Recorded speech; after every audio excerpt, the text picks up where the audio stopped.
Oh, space. Hey guys, it's Brian from the Vid-Bits here, and you're hanging out with another episode of Chomp Champs, and I hope that you are having a wonderful time. I'm going to be very lo-fi in this stream. It's more about racking up dubs. I will be able to answer questions and chat in between rounds, but I'll be focusing on dubs and just trying to push myself here because we have a lot of people making moves. And looks like we lost a spot locally to Space because he just felt some sort of way about it, which is fine. And then also it looks like because of that we dropped another spot in the global, which is fine. I feel like by the time that we're done with this stream, we'll be able to feel like we made some grounds and hopefully get halfway up there to the top in the stratosphere up there. People like the Cozies and the Mint Daddies, and you can see where they've made their moves and stuff, but you don't want to give too much too much time right now. We're just trying to stay in our own lane. So very appreciative to everybody that's made moves. Congratulations to Space. Enjoy. I hope that you enjoyed when you turned it off, seeing that you were ahead of us. It's not going to be the case when you wake up. That's all I have to say, and it's not a braggadocious thing. We're just going to try and make some moves, guys, because that's what we have to do here to, be number one, put the Vid-Bits on top of the U.S. Eastern, local, and global leaderboards here for Chomp Champs. So going forward, I'm going to probably not show this very often. We're just going to kind of push through because every time I jump through to show you that and everything else, it's wasted time that we could be using to chomp ghosts and other pack peoples and make some moves. So that's what we're going to do. I'll be dialed in with you guys for quite some time, so again, in between games and stuff, if you want to help me rally and stay active and stuff, then please do so, but don't expect me to spend a lot of time leading this stream specifically through a bunch of commentary. Also, I will not be pushing this into smaller increments right now by sectioning out by saying that these are pack snacks and snack packs because it's a long stream. So just consider this a full lunchbox full of power pellets, guys, and we're going to go ahead and do the best we can to crush out a lengthy session. And I appreciate you guys hanging out. Just wanted to kind of show you what was going on. Hey Matthew, appreciate you in chat. Yep, Pac-Maning it up in in Vid-Bits style and working our way to put us on the top of the leaderboard. So appreciate you jumping in the stream. Like, share, and subscribe. I know that you're already subscribed, but share this and make sure that you can get other people along the journey so we rally. And it's good as a community to rally in these type of things. We can all feel like we're moving together. But I appreciate you jumping in the stream and hanging out. Matthew, you definitely are one of the newer faces around here, but we've seen you in several streams, and it's really appreciative to have you around, man. So thank you very much for the support. Let's get some good games. Oh man, I knew I was gonna drop a little bit, but we're all putting in work in the top 10 right now. So it's they're gonna they'll wake up and they'll see the moves I made. I'll wake up and see the moves they'll make and it's great. It really reminds me of that going to the arcade and seeing somebody else's initials on the leaderboard, and then the motivation to take it back so that when they see it the next time, they'll know you took it back.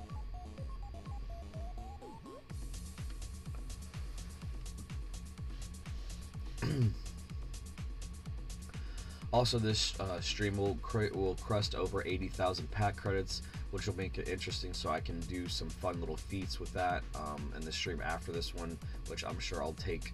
I will have to take at least a 12-hour sabbatical and put Vid-Bits grind in the first and foremost, because we'll have Game of Day May day 16 to worry about. Also, we have some other projects on the line.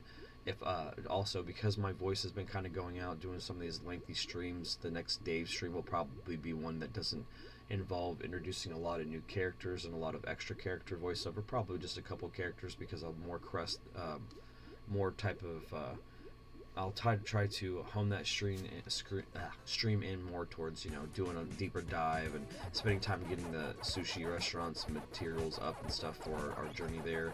Because I love playing Dave, but unfortunately, if a lot of the main characters are very story intensive or whatever, then I have a lot of voiceover acting to do in that, and because I've committed myself to do it, and I don't shy away from doing it or not appreciate doing it, but with my voice being hoarse and stuff a little bit, it was one of those things that I wasn't yeah, prepared for. Oh my god. I gotta be quiet and just focus.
What's up, Spade Man?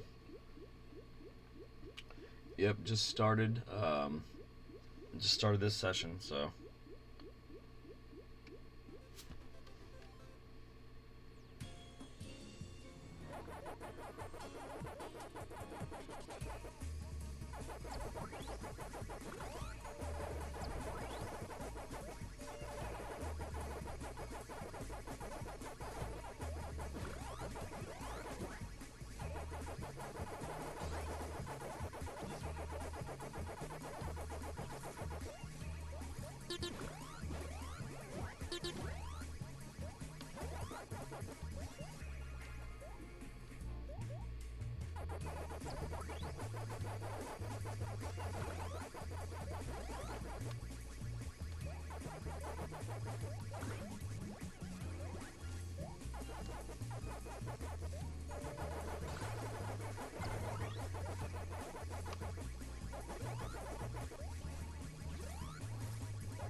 jerk.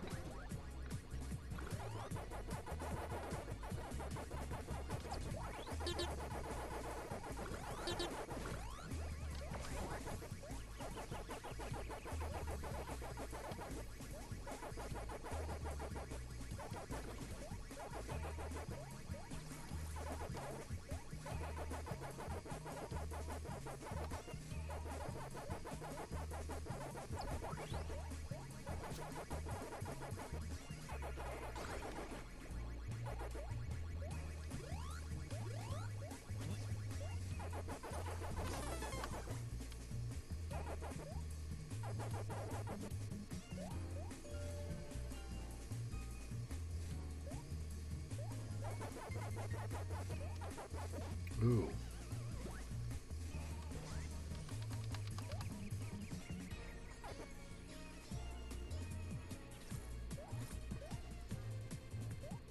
Come on, Happy.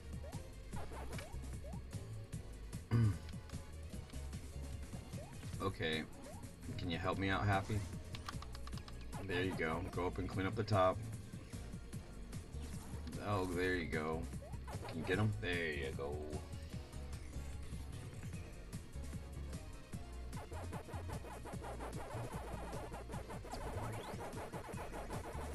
Happy learned how to putt.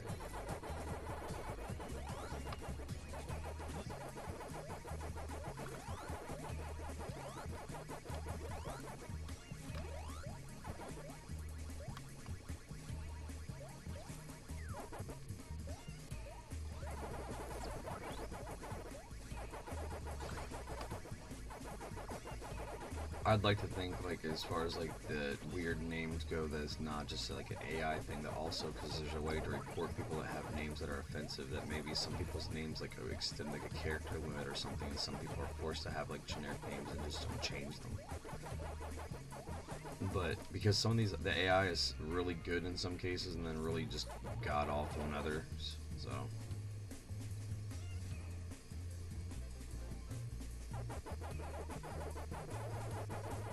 Pack Inquisition coming up.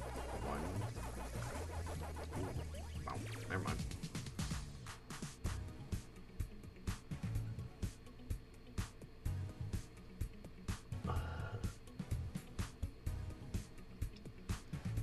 I appreciate that. Win-loss ratio has to be hacked. Yeah, that's why they let you report people or whatever. But I'm sure that they can use. If I ever got like banned or whatever, I'm sure there would be a free dad hashtag, considering the fact that we have every single game streamed, so that we can back that up. Server stats back that up. We wouldn't cheat. We're already trying our best to, you know.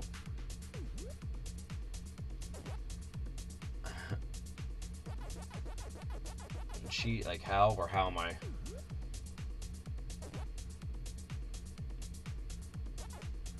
I've only had 20 years of playing traditional Pac-Man. I mean, I'm an 80s kid, and I've been grinding on regular Pac-Man since like 2002. Whenever Xbox 360 Arcade launched Pac-Man as from the Xbox 360 marketplace as like a game, that's when I've been.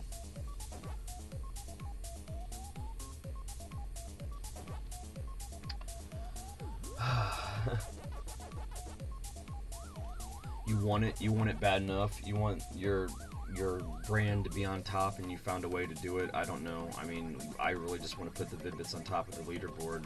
Like if I would have gone into an arcade and I would be able to put the 3 initials up. You know what I mean? I feel like we're throwing it up for everybody to see, and like representing the brand proudly, because we have a lot of integrity as a brand, and I really believe in it. So, I mean, I could have played this on the Lone Shadow Wolf account, and it would not have meant nearly as much. That's another reason why we're doing it, why it's happening.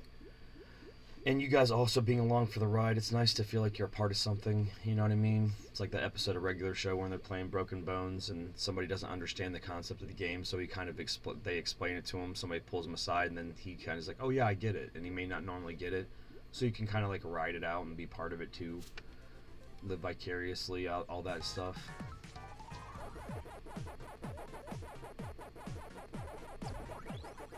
think people spend way too much time thinking about what they can do and or can't do instead of focusing on what they can. So lucky for me, it's just like when I get done at the end of a long day of Vid-Bits content and then my shoot job stuff. Uh, if this wasn't something that I was streaming, I would have been playing it in my casual time. So to be able to stream it and like get some more type of content out of it on it, but something that I would normally just do anyways. I mean, I tell this to Bandai Namco when I talk to them kind of through these streams that, yeah, I would be just doing this anyways. I love your guys' games, and even if it wasn't a competitive aspect where we can like make content out of it or whatever, I still would be just doing that. So I think that's another reason why it's happening is I would just be playing this game in a cave by myself, like just trying to compete with my own prowess if that was the case, you know, if I had to just enjoy their game. So many times before I was even in competitive leaderboard situations with some of their games, like I just spent a lot of time with it on my own. So I love the fact that there's that. Lots of classic arcade games that you can spend time with, and you know, just know that there's a real challenge in there, and if you can hit 100,000 points on a lot of those games, it really means that you're great. So, I mean, you don't have to have anybody's validation, but it's nice when other people get to see it. Like, I've played so much Pac-Man by myself and not let anybody see my skills, so to be able on a global scale to show that, as I'm just humble and thankful and appreciative for it. So, thank you guys for the brags. Thank you guys for the, you know, exclamations and, you know, the not understandings, because it's fun. It's fun for me, and it makes me excited that you get to see it too. And definitely, I know that you're joking and it's in jest, but definitely there'd be no way that we'd be spoofing or cheating here at the Vid-Bits, because the integrity of our brand and our individual integrity as gamers is like more important than anything.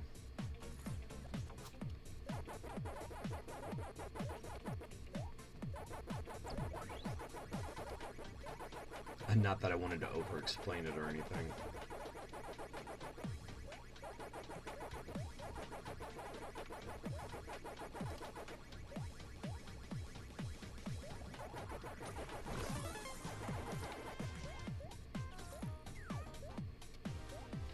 A lot of Pac-Man though is like just looking at the maze and just finding the pacing of all the characters and looking at it from as wide, I mean not this wide, but as wide of a view as possible, and then knowing that you're just gonna like, your brain hopefully will calibrate the ways to make it to where you want to make it before, you know, you're cut off. That's the epitome of it.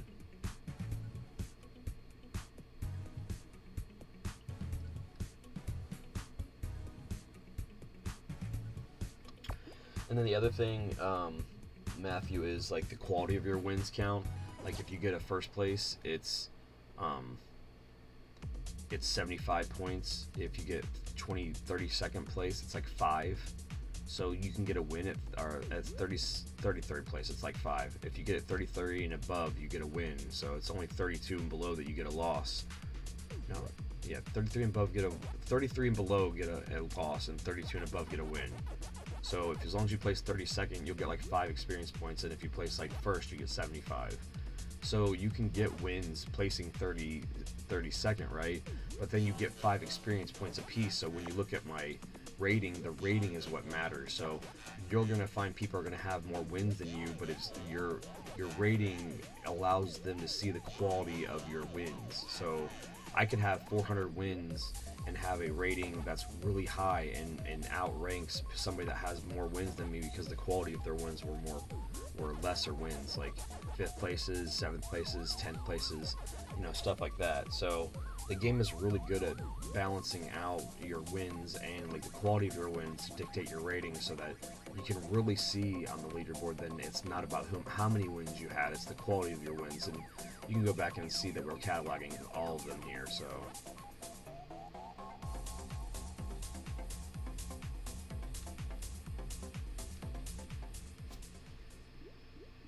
scare me, Matthew, trying to rattle the cages. Like, yeah, I don't care if you take a first place from me, but you know, as long as you're not trying to like poach me and like find my maze and take me out before the first half to take my win rate down, then I'll feel like you're trolling.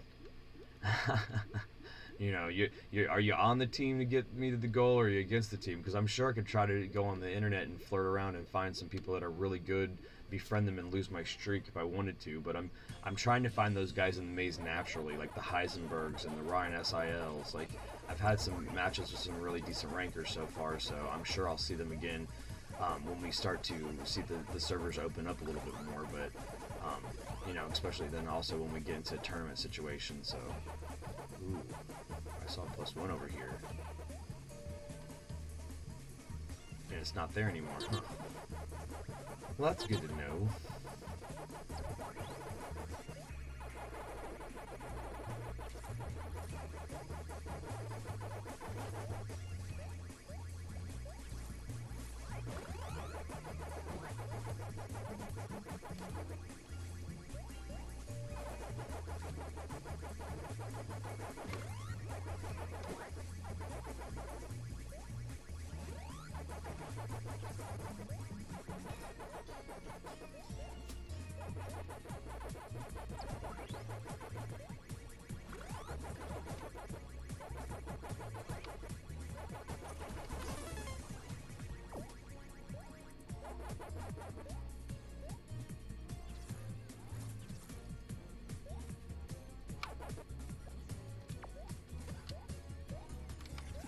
Ooh.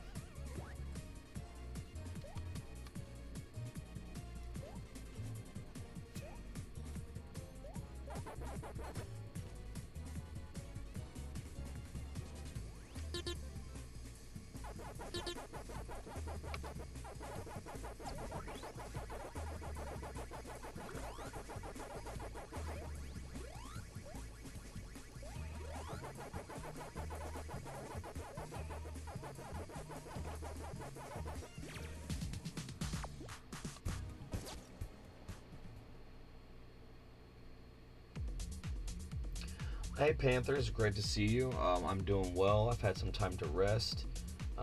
I had some time to recover. Braid took the great shift today. He did a wonderful job finally getting some closure to a boss that he's working on in Dark Souls 3. I highly suggest you check that out in that playlist on the channel, because we just updated it today with this last outing with that. Also, he did the first impressions, and then also happened to be Game of Day May for Red Dead Redemption. We cross-referenced that to a first impression, so that means he spent a lengthy amount of time with the game that he'd never spent any time with before, never seen a lot of gameplay footage about, or never really, you know, tapped into a lot of that, and he spent a good 5-hour portion with that, so he pulled a great 8-hour shift for me today, and so now I'm about to put one in on Chomp Champs. We're really tag teaming content with the Game of Day May and Chomp Champs. Pac-Man, the official Bandai Namco website, is pushing it as like a Pac-May event. It's Pac-May, so I thought it's kind of funny that they're pushing it as Pac-May, and we also at Vid-Bits are pushing it as Game of Day May, and they're really they're hitting head first against each other. Like, we're colliding, the worlds are colliding, everything's working and falling together perfectly. So I'm kind of like cross-promoting Chomp Champs and Game of Day May now together through the rest of May, because it works that way, and it's just been a wonderful thing. I'm loving seeing you in a routine situation to come around the time that you are, so it's motivating to see you in chat, Panthers. But yeah, I'm sure you'll get around to it, and I really appreciate it, especially when you're going in and you're peppering comments on a lot of the videos and stuff. It's just helping people understand how you're established in the community and everything like that, and Bray really appreciates that, so thank you very much, Panther.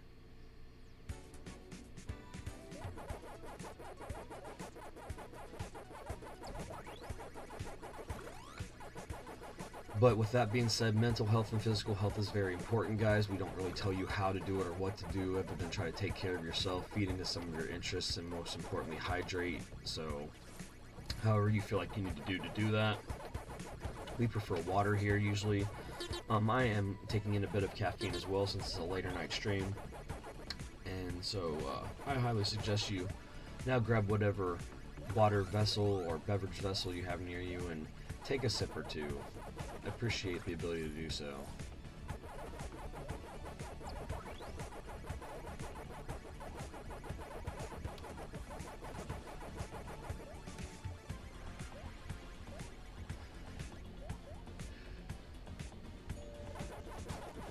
That first game was hairy, guys. If you jumped in live and saw that first game, I won't lie, I was I don't know.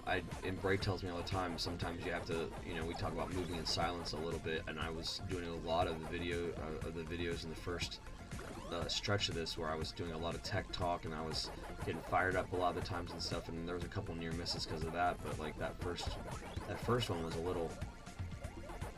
When you find your groove, stick to it. There's no reason. Like, I know it's weird, but on the journey to the top, like when I go to work every day, my shoot job, like I'm my headphones and stuff I have the same playlist on YouTube, and it gets me fired up every day. And like, so like when I'm doing that, I'm not changing anything. Like, I feel like they're part of like the way that this is working is I'm keeping the consistency of like the schedule. It's almost like that episode of Malcolm in the Middle when Hal's trying to bowl the perfect game, and so like he develops all these ticks before like he throws the ball. Like, I feel like that's how I am when I'm doing these sessions now. Like, I gotta listen to my playlist. I gotta make sure me and Bray talk about specific things, and we do some fun, kind of goofy stuff for a little bit of the day. Break some of the tension, baby. Like Happy Gilmore, ease the tension, baby. Like, we gotta ease the tension a little bit. Talk about the fun projects. Make sure that we continue to reaffirm the universe that we're blessed, appreciative, and thankful to be the positions that we're in. Like, I go through this like routine before every session of Chomp Champs, and I think that is another thing that makes it so that we're lucky to be in the position that we're in, is because we're so blessed and thankful to be here, instead of like, I'm sure that you'll see some humble brags and stuff, but for the most part, when I get dubs, I just move on to the next one instead of being like, I'm the best. Like, there's some people that would just be so excited to get it and be like, I'm the best. And I mean, even younger Brian in different games that I excelled in, when I would not typically excel in them, I'm sure I would think that, but because I'm just thankful and appreciative and blessed to be in this position, I just move on to the next one. We don't have time to celebrate.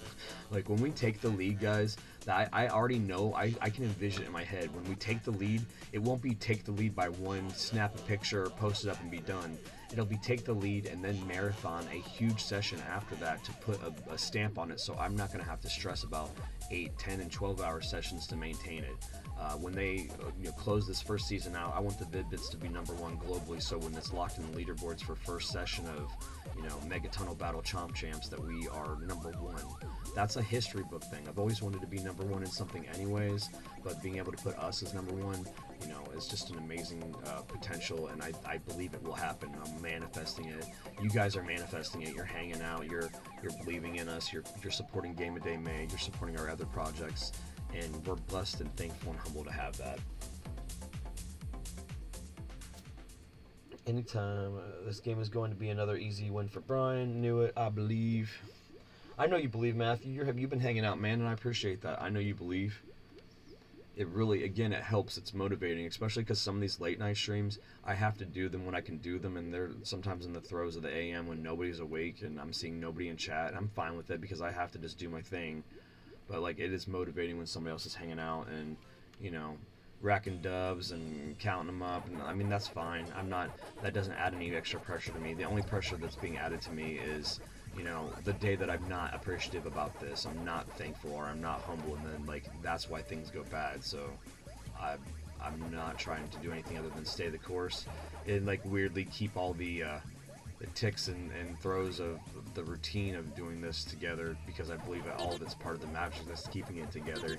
Not in a superstitious way, but just more of a, it's just like, oh, it's time to throw the playlist on, get hyped, and then get ready for another day grinding Vid-Bits. And part of that is that I get to be blessed enough to play Pac-Man, and now I'm pretty much doing it professionally. So we're also in the middle of starting the Pac-Man League. It's gonna be a slow roll, guys. I'm trying to get everything together. There isn't a lot of clubs for this yet, and so since we have so much legacy content on it so far, and like so much catalog content on this since pretty much the second day it was available to stream, the second day it was available to play, besides early access, I wanted to make sure that we did as much content as possible. So you will get daily. It's daily. It's a daily thing. It wrote itself and not me. So like once we are in a position where we hit #1 on the leaderboard or whatever, then we'll find a way to tailor in and dial in the chomp the champs stuff. So, but it'll be a specific stream or a specific amount of stream every day. Hopefully at a specific time you'll get to see me do like a pack snack or a snack pack. So it just depends on what the schedule permits. But like I've said before, as much as I want this and I will take it, I have to take it on the time that's going to allow us to still do all of our other projects and not impede in those in any way, or make it seem like they're pushed in any way. Like, you know, like Red Dead was the first impression of today, and I know I had to do a lengthy session of this, but it had nothing. The main priority was getting the Red Dead in today because it's Game of Day May. Nobody could have predicted that these projects would fit in the same month or whatever, but we do put an insurmountable amount of pressure on ourselves just because it allows us to perform at a higher level.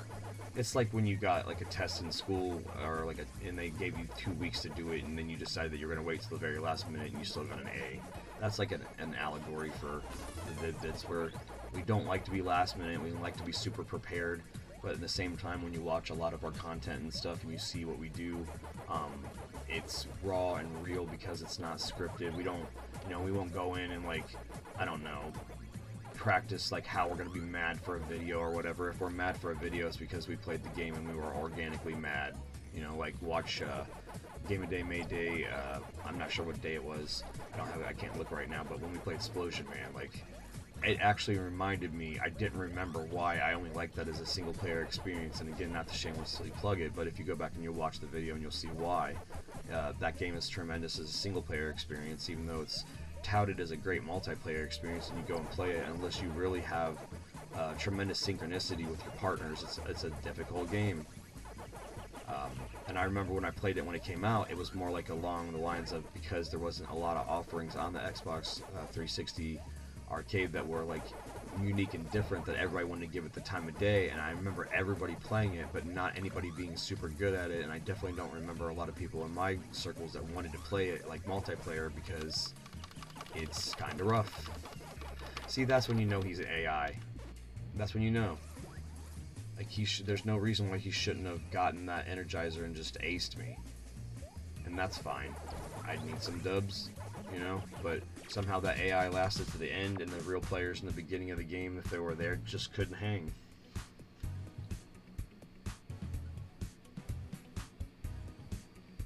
Can't wait to see the Vid-Bits to get to #1. Yep. That's gonna happen, man, and you're gonna be able to say that you saw it before we got to the big numbers, like you're here before we hit 500 wins, you know. So I'm thankful to have you here, man. It's appreciative, and it's awesome to be able to be motivated and hang out with you. So thank you very much.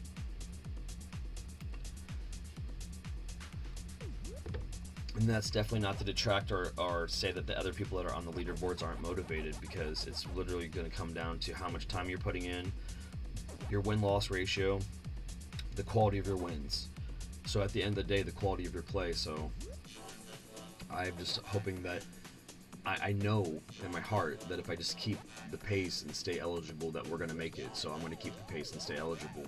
And not only that, but like I feel like that we're going to do it with like the best win-loss record out of anybody that's playing right now. When we catalog it and you go back and watch the streams and you see how many dubs I got, you'll see why my rating will end up being higher than somebody that has more wins than me, and we'll be able to clearly identify, you know, how we're all ranked.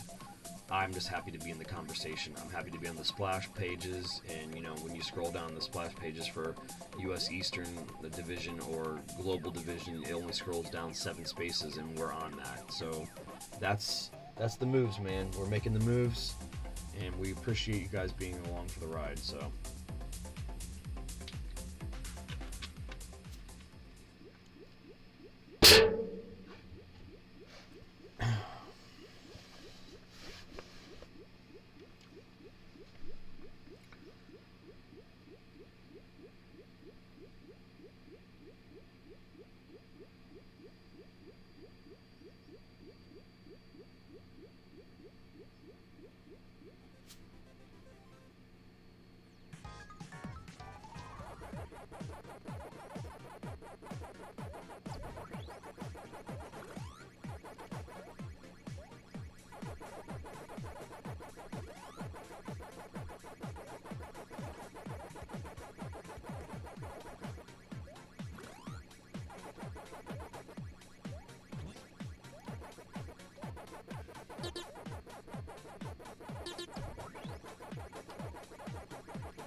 Those guys are all over. They did not want to be gobbled up at all. I like this maze, guys. I mean, I've been rocking the sushi one for so long that I don't want to necessarily buy another one, but I might switch my home maze to this because I don't feel like it'll break some of the little conventions I've set for myself. Also, like, okay, and I've addressed this before, and I feel like I'll address it again. I'm not gonna skin up. Like, I'm not gonna put like a costume on because I'm the only one that's not doing it. Like, in a game where it's all about doing it, I'm not doing it. Like, I feel like I'm the only authentic Pac-Man. Like, everybody else is trying to be like their own unique Pac-Man, and I am the only one repping as Pac-Man in this game. So Pac-Man, I know that you see me tagging you on the stuff on the socials. Know that I'm representing Pac-Man. So it's pretty neat because I know a lot of people would be tempted to slap on some silly glasses and, you know, like a monkey tail or whatever, and I think that that's cute and adorable. And I think what I'm gonna end up doing is buying this game on probably Steam, and I'll run the Vid-Bits account on Steam, and we'll only play elimination on that, and we will costume up, but not on this because we're Pac-Man on this. You know what I mean? I don't know. It's something that's unique to me. I've always been that guy that's that weird guy that likes to. I think I've said it before in stream too. Like when Halo Reach came out, there was an armor effect that made you explode into hearts, and that wasn't the coolest thing. It was just the thing that was really, really expensive. And like, so if you were doing any like armor stuff before that, you'd spend credits to get like, you know, cool shoulder pads or chest piece, or, you know, everybody obviously is going for the cool visor or helmet, and I stayed on the base generic skin until I saved up like 300,000 credits, which was like, you know, playing for like the first week and not spending a single one, and then doing really well in the modes. And then when I got that amount of credits, I went and bought that exploding heart stuff. And so like the first thing that you'd see is like, you know, anytime that I died, I just exploded into hearts. And people were messaging me like, I can't believe that you have this, and why did you waste your time in that or whatever, because I was probably on the server as one of the first people to have it. And that's what I wanted, instead of like the cool recon armor visor or, you know, the cool shoulder pads or whatever. Oh, the can noise jumps. Oh, you heard that. Sorry about that, man. Like, it's in the cubby with the mic next to the water, like the caffeine that I'm drinking. And we never really plug the caffeine that we're drinking because we're not sponsored. Hashtag not sponsored. You know, we're not sponsored by anything but you guys at this point, so sorry about that. I was like trying to go back to chat after that game and see what that was. Sorry about that. But yeah. So we try to be unique here, you know, we try to find our own gimmick, we try to stay in our own lane. So in Pac-Man Chomp Champs, we're Pac-Man, and other people are trying to be, you know, their unique little character with their unique little hat and gimmick combination and stuff, and then that makes them uniquely their Pac-Man, and that's cool too. But when you see me in the tubes, when you see me in the mazes, I'm Pac-Man. Repping Pac-Man, man. He still needs to be repping this game. Like, it's funny, all these other variants of him are being repped, but he's not being repped because nobody's being, you know, unapologetically him, and here we are. Hey, little guy, we're repping you. We're repping you 306 and 0 losses, Pac-Man. You don't have to worry about, you know, covering up your identity by wearing a bunch of masks. You can definitely enjoy those guys doing it, but we're gonna chomp them all, bud. We're chomping them all.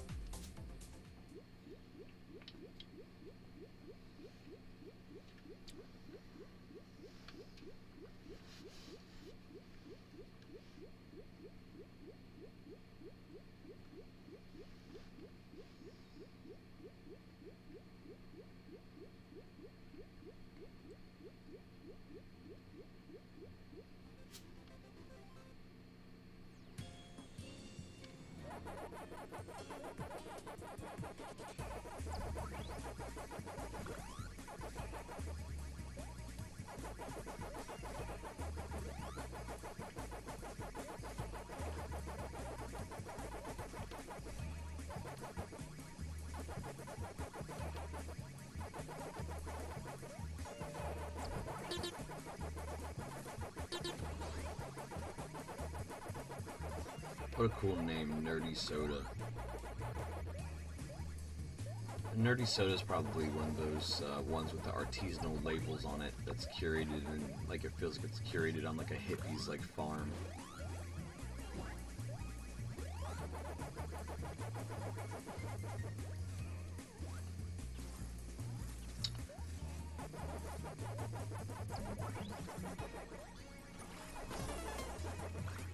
a nerdy soda.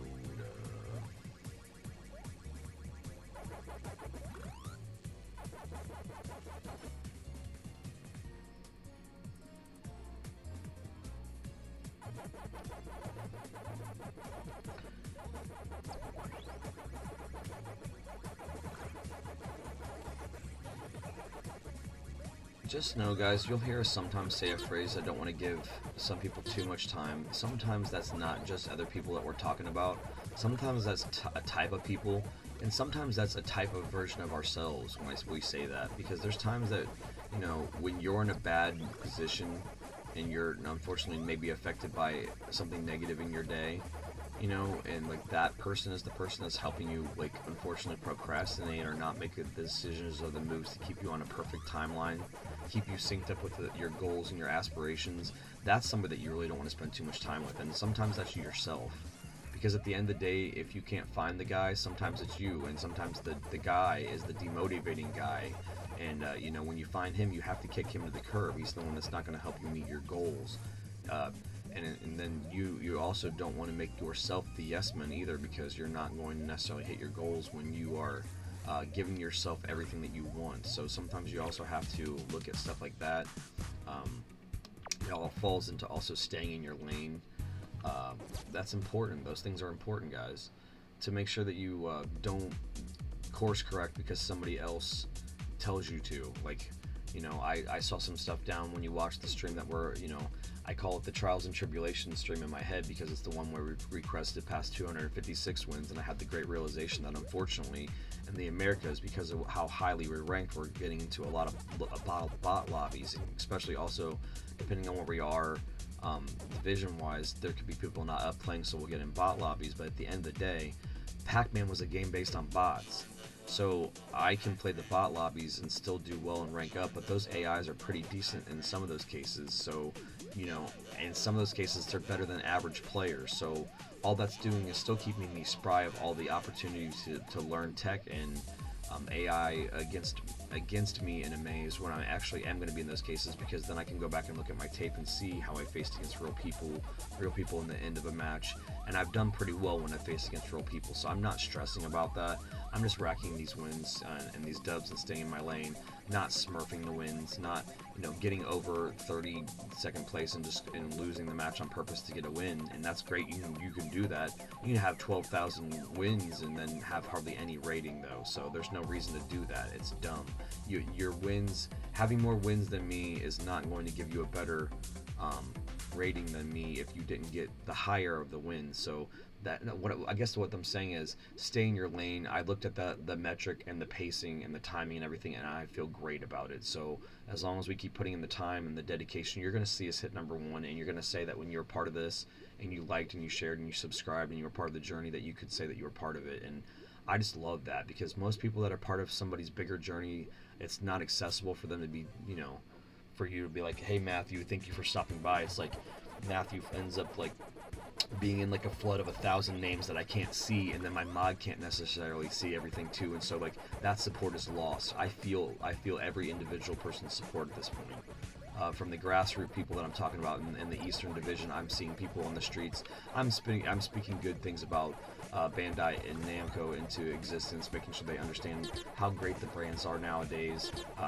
You know, making great conversations about older arcade heads and spending time in there and stuff, trying to reconnect people to believe, you know, knowing that there's this type of content out there so they can play video games again.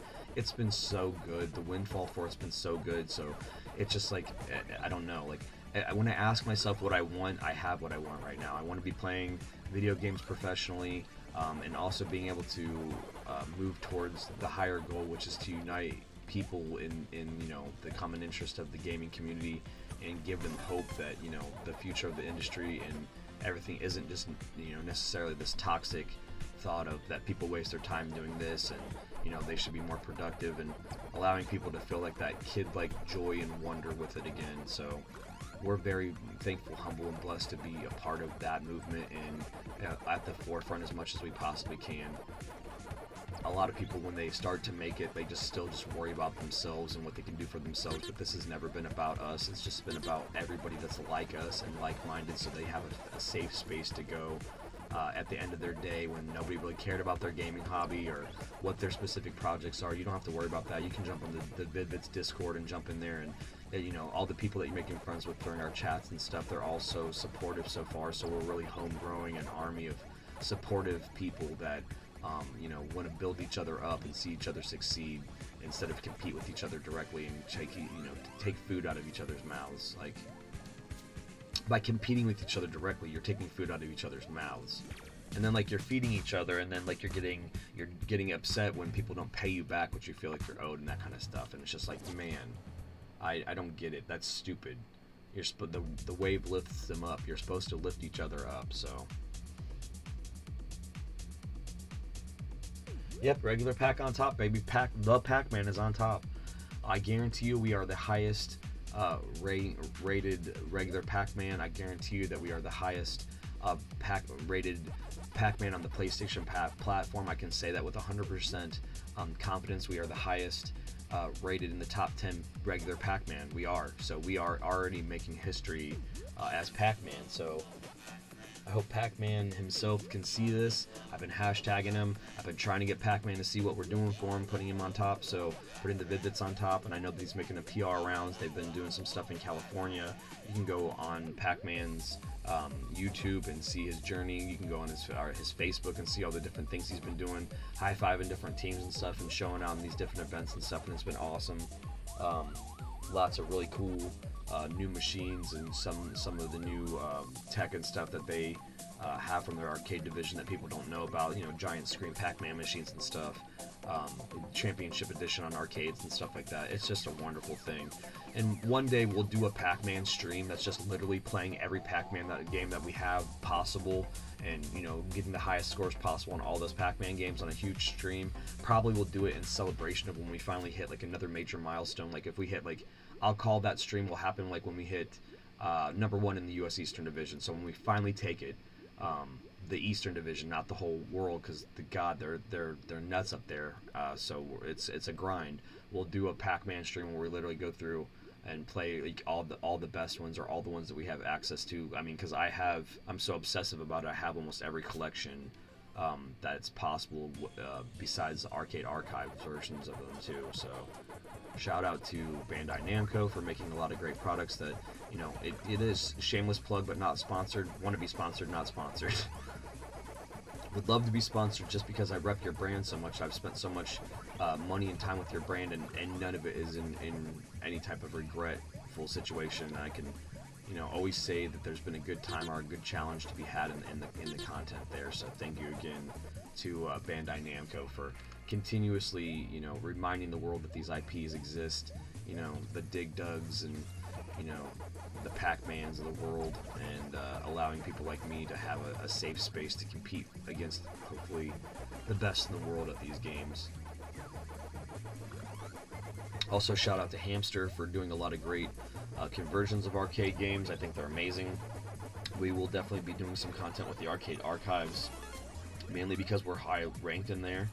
I don't have time to diversify ranking right now. It's almost like why you don't see a lot of super competitive stunt stuff simultaneously on our channel, because when we're training up for these stunts, we have to do them one at a time. Like Bray was training up so hard to get through that Dark Souls stuff that, you know, like, he wasn't necessarily playing it off stream, but he was doing the footwork to know how he was going to have to execute it. And then like he did the first stream where he knew he was going through strictly the first phase, like that type of stuff. Like, and then like mentally making sure that he's not playing the same type of taxing game on the other stuff. You know, it's great to have a bunch of diversified projects, but you don't want to keep playing a bunch of the same types of games so that you don't confuse systems and stuff.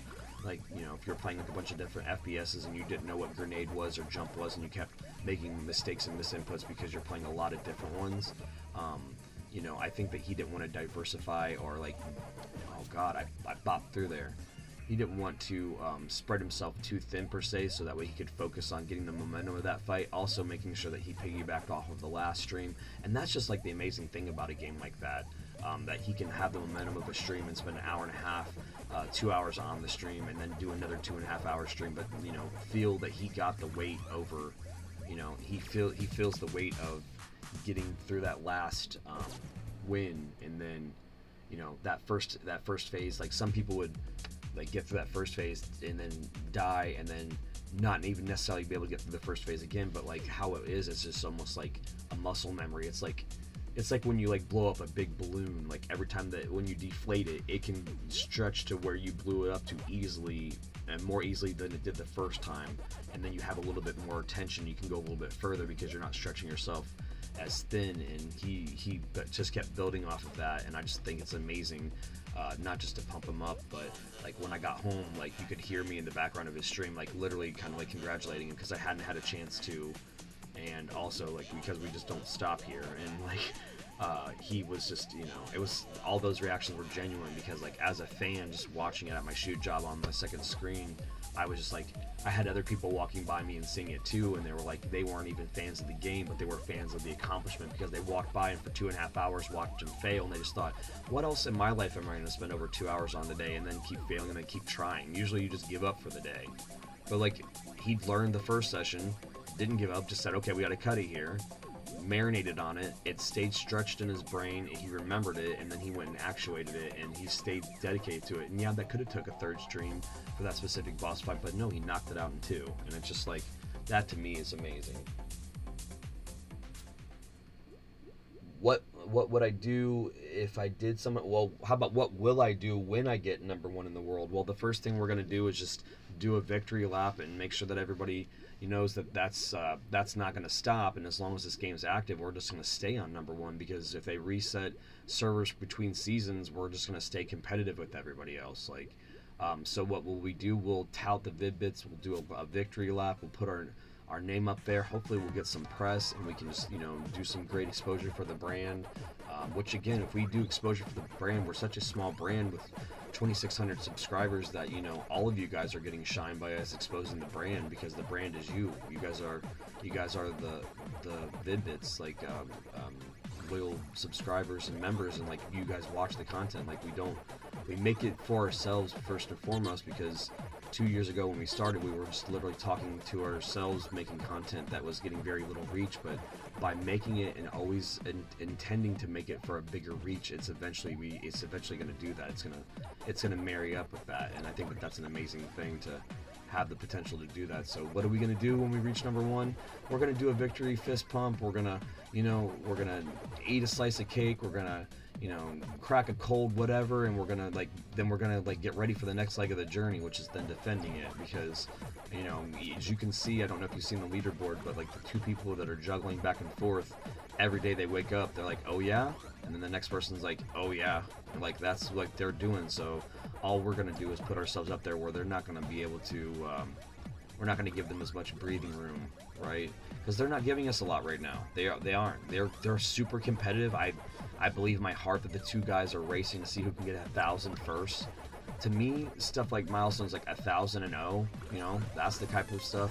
1,000-0 for us with a great win-loss record. With a great win percentage, like a number 1 percentage, that's important. Us people being able to go back and look at some of our streams and seeing some of the streaks that we have of dubs, that's important. So like there's other things that'll happen besides hitting number 1, but when number 1 happens, just know that we're not going to stop or be complacent, because we're dedicated to doing champs content every day. It's just what it'll be is like it'll end up being able to be a half an hour or a pack snack, which is an hour and a half a day, and I won't have to stress about doing a whole bunch more than that. But also it helps because Game of Day May helps fill up our schedule throughout May, but like the series that we pick up that don't go on to become long form content or full-on series right away, we have like I don't want to say a content drought between now and the end of the year, but we have more availability for space. So like for a game like this to come along and help me be able to fill that space, I was not necessarily stressed, but I don't want to stretch Dave too thin where I like play Dave the Diver and like it's just long strictly diving sessions that don't advance this. I can only do so many long sessions that don't advance the story when it doesn't make sense, but right now I'm trying to get my restaurant going, so I can justify long dives that don't really do much more than give me inventory and not advancing plot points of the story, because to be honest, when I started playing the game, I slow rolled it so much that I don't even know how far I was, but I played for a long time and I don't feel like I was on about like chapter 3 or something. So, and that was me putting hundreds of hours into it, and I've only got 4 Dave streams up and it's like 8 hours. So Dave will be going on for a while too after Game of Day May. But see, this is weird. Sometimes I'll get 150 experience points, which is the combined experience points of 2 matches, but then the next match I won't get any. So I don't know if that's the system not catching up. I just need to keep powering through. So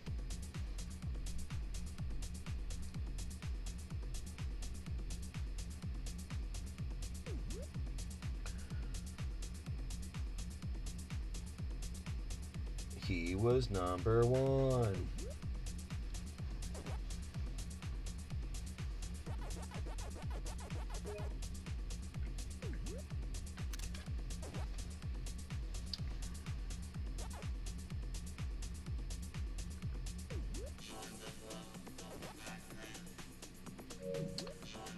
.311, 69 minutes before 420.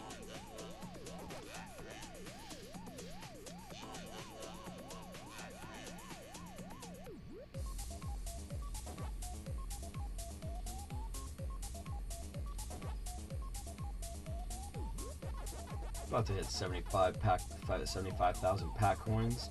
I think we need about 83,000 to buy everything in the shop, which we will definitely do. That will be a short or a video, or it'll be on a stream. It'll probably be one of those things that we do during an episode of Still Hungry and Forgot Our Manners, which is the overflow to a snack pack, which again, a snack pack is multiple pack snacks, which is 90-minute increments, and we're not doing that right now. We're doing a legacy marathon session.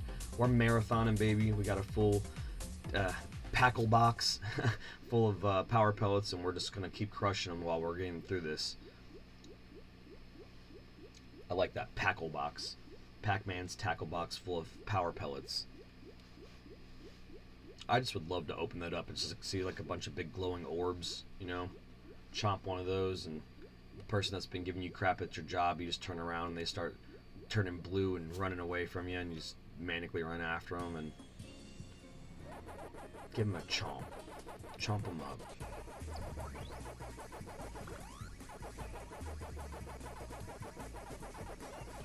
I knew he was going to curve that. Did you see me start to lead going to the left because I knew he was going that way and I just didn't pursue?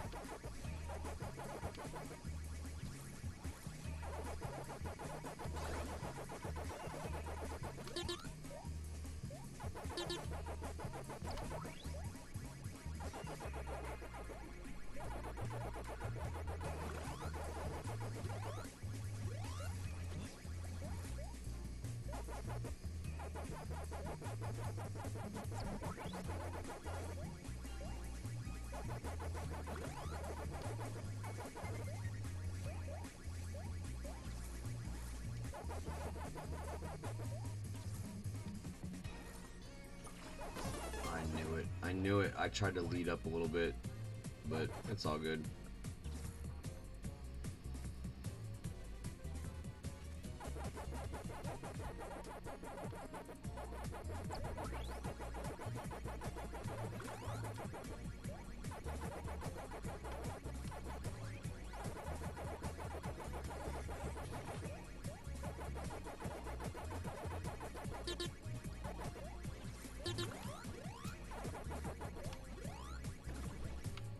Ooh.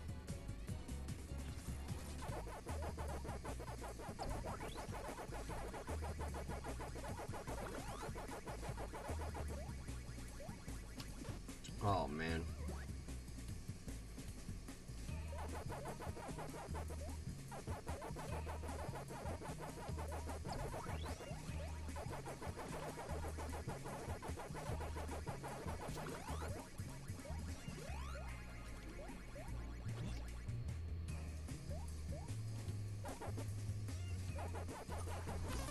I jumped that maze way too much.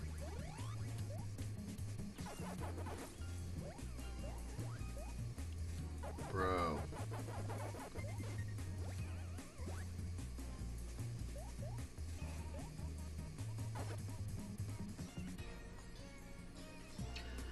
I can't wait till getting into the end with a decent player and us getting to the key together. Like, there's some trophies that you're only going to be able to get when you're at the end with a really good player. Like, and I don't know if it's one of those things that you can only do in elimination or you're going to have to do it in ranked. But, like, there's, you know, when you get in a competitive battle at the end, like, advancing all the way through together with somebody else, like, and that means you're also going to have to, like, not eat each other.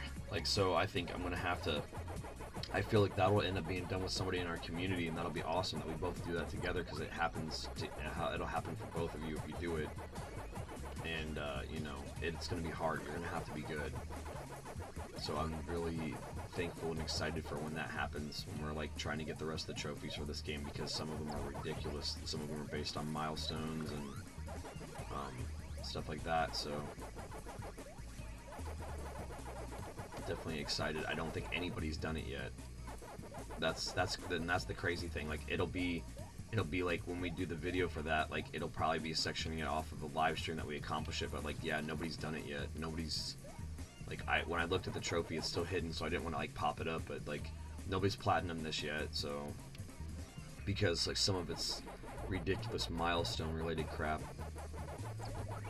Chomp a million pellets. I know that we're at least 200,000 there, so we're already a fifth of the way there, but nobody's gotten to a million yet. So just that trophy popping off within itself will be, you know, Dad's chomped a million pellets in Pac-Man. Like, yep.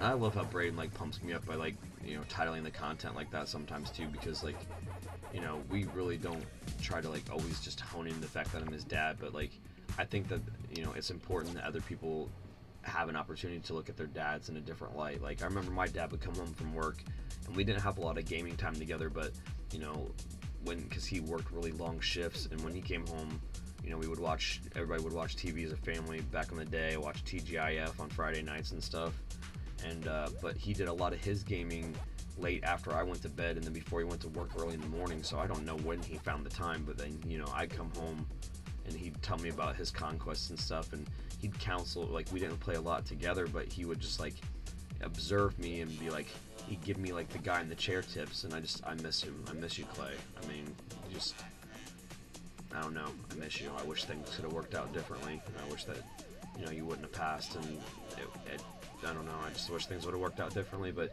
then again, if I was out running a food truck with my dad, then it doesn't mean that I necessarily would be doing this with you guys. I wouldn't necessarily be doing the content with my son. So, you know, everything happens for a reason, not to get morose about it. Everything happens for a reason, and sometimes we may not understand or know why, but I was just getting sentimental about it, because he was just an amazing man. He was a very good provider. He worked his ass off, and then at the end of the day, he tried to squeak in a little bit of gaming time for himself, and I'd get, you know, he'd let me know that he did stuff like beat Guardian Legend and, you know, original Dragon Warrior, and those are two games that he beat before me. And then, like, you know, I remember being at my grandma's house when he called me, and he's like, I beat Dragon Warrior. And I'm like, you know, to be fair, we did have the Nintendo Power version that had all the extra maps and stuff in it, so I mean, he, as for an RPG, had a really great guide to help him, but, like, you know, he was talking to me about it, and it was just cool that I got home, and, like, I knew, like, you know, I got to, like, hear about it, and then, like, I knew that I don't know, it's weird because I didn't see him game that much, but like if he did it, I just thought, oh, he did it, I'll be able to do it. And then like I remember questing to do it, and what a big deal it was.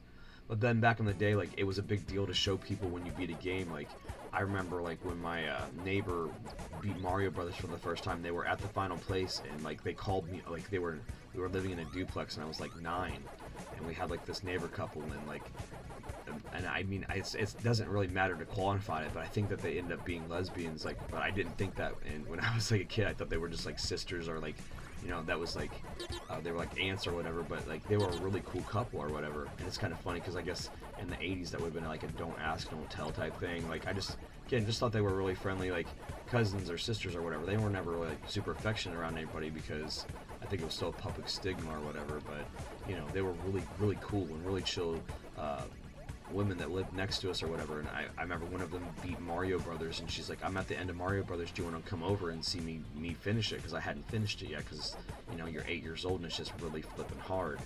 And, you know, especially some of those jumps in the World 8. And she called me over, I think her name was Yvonne. She called me over, and like I watched her beat it, and like the last level, and it was so cool. And then like maybe a month or so later, or it may have been a little bit later than that, but I had been working on original Legend of Zelda, and like, you know, instead of beating it in front of my family because they really didn't care too much about it, like when I got to the end, I was like, I'm gonna go next door and show them the end of this game, because I felt like I had to like trade off. And so I did. Like, I went next door and like went in their house, like for the only time I think I did besides to watch them beat it, and like went in there and you know, loaded it up and beat the last stage so they could watch the end of Zelda. And it's just like, now we're doing the same type of thing, but doing it with the exposure where everybody can watch us beat these games and play these games. And like, that happened for me, like, for the first time when I was like 8. You know, in the Nintendo era, we were doing it all the time. Like, you'd sit around the screen and pass the controller around to see who could get to Tyson, and like, nobody could beat him probably, but like, it was a group or a communal effort or a whole sleepover's worth of like friends together to get there. You know, before we knew the code and everything, and like the whole community. It was like it was community before it was community. Like, you know, you as a community effort, you went on the playground and you talked about Mortal Kombat tips, you talked about Mario tips. Like, it was really a grassroots thing. So all of this is like just taking it back, bringing it back. It's like a full circle thing, and we're just blessed and humble and thankful to be able to bring it back for you guys, to bring YouTube gaming and everything back to a place where it's not super judgmental. It's about getting the content out there, about getting exposure, about not spending so much time editing that you can't get your content in the can, and just, you know, maximum right now, pow, boom, and then you move on, and like, you just keep doing the thing, and you keep throwing stuff, and yeah, some things will stick and some things won't, but you don't have time to resonate with that energy. You have just the time to resonate with the creator's energy and just the appreciative energy, knowing that, you know, eventually the right thing will hit, like a Battle Royale and Pac-Man, like that hit. Dad playing Pac-Man for 20 years for no reason other than to compete against these older arcadesters on these leaderboards, but then the whole Battle Royale thing, that hit, like, together, because they kept staying in their own lanes, and then eventually they collided. I'm blessed to be in that situation with that. Like, humble, because it's not me, it's me actuating whatever our higher intention is. I didn't have to pick up the controller and play Pac-Man. I could have like picked up a spade and dug a garden. And there's people that would quantify which is more effective or more productive for society, and I guess that's the apples and oranges. But, you know, at this point, we're just trying to put Pac-Man on top, spread good love and positivity. Also, just be real with our manic energy, knowing that, you know, at the end of the day, it's the hype that's getting me this way. If you think that I'm too crazy, like, I'm trying to be humble about doing this great accomplishment and this great feat while being, you know, manic as heck about the fact that I'm getting to be lucky enough to doing it. So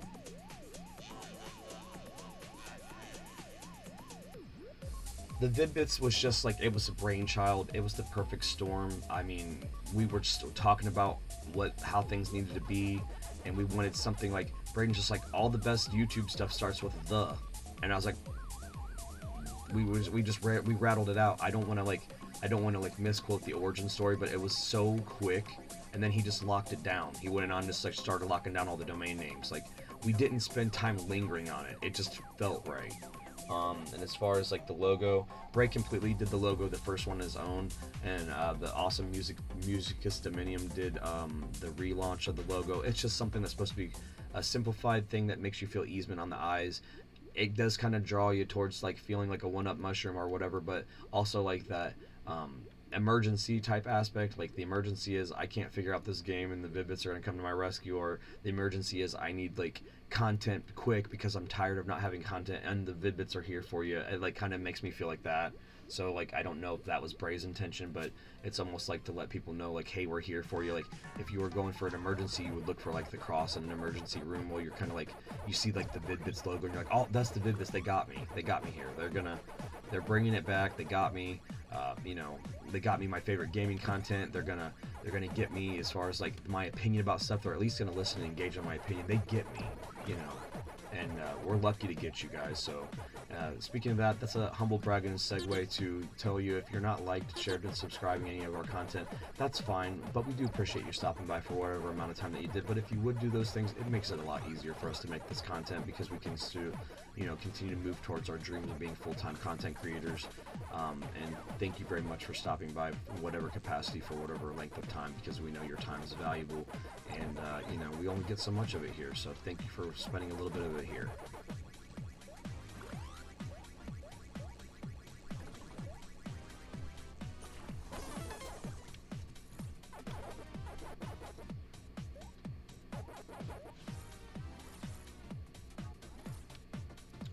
Definitely less tired than I was in the stream last night, guys. Man, the DPS was real on that stream. If you want to, I highly suggest you check it out. It was the great march towards 300 wins, and there's a couple horrible near misses. including you hearing me freak out because I accidentally turned my television off while a game is about to go live, and hitting 29th place, which was only 4 places away from losing my undefeated streak. Wonderful things like that. So, just the journey isn't all just sunshine and rainbows. It also allows me to wake up the next day in a more appreciative manner, and also spend more time before the next stream so I can regain my composure, because man, if those near misses did not like test my soul, and me and Bray always have a lot of powwows outside. We were standing around the Mortal Kombat machine talking about it, and like it's, thank God we have those kind of things to decompress around here. We got a couple Arcade 1-Up machines. Shout out Arcade 1-Up, not sponsored. Appreciate your machines and the quality of your builds, and making them affordable and accessible to people like us, so that people that have dreamed of owning arcade machines can have something that's not only like reasonable but feels great. Is ultimately easy to integrate and work, upgrade and stuff like that, but has the ability to like hit those global leaderboards and stuff like that. It really is awesome to be able to, in 2024, compete like I'm actually in an arcade with other people. So shout out you guys. But we hang out around those machines, and feel free to log in an arcade 1-Up machine and compete against the Vid-Bits and a lot of classic Namco games. We appreciate the ability to do that. So 75,000 pack coins.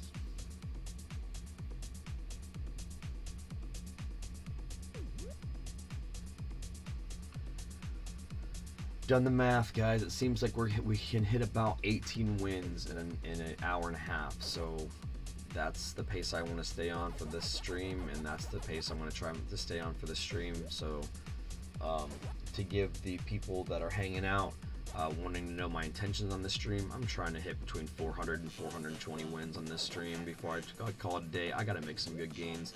There's people that are on the leaderboards, and again, I don't want to give some people too much attention, but they're spending times doing 60, 80 win streams. So we're all now, I think a couple of us have an understanding of what we have to do what we're trying to do.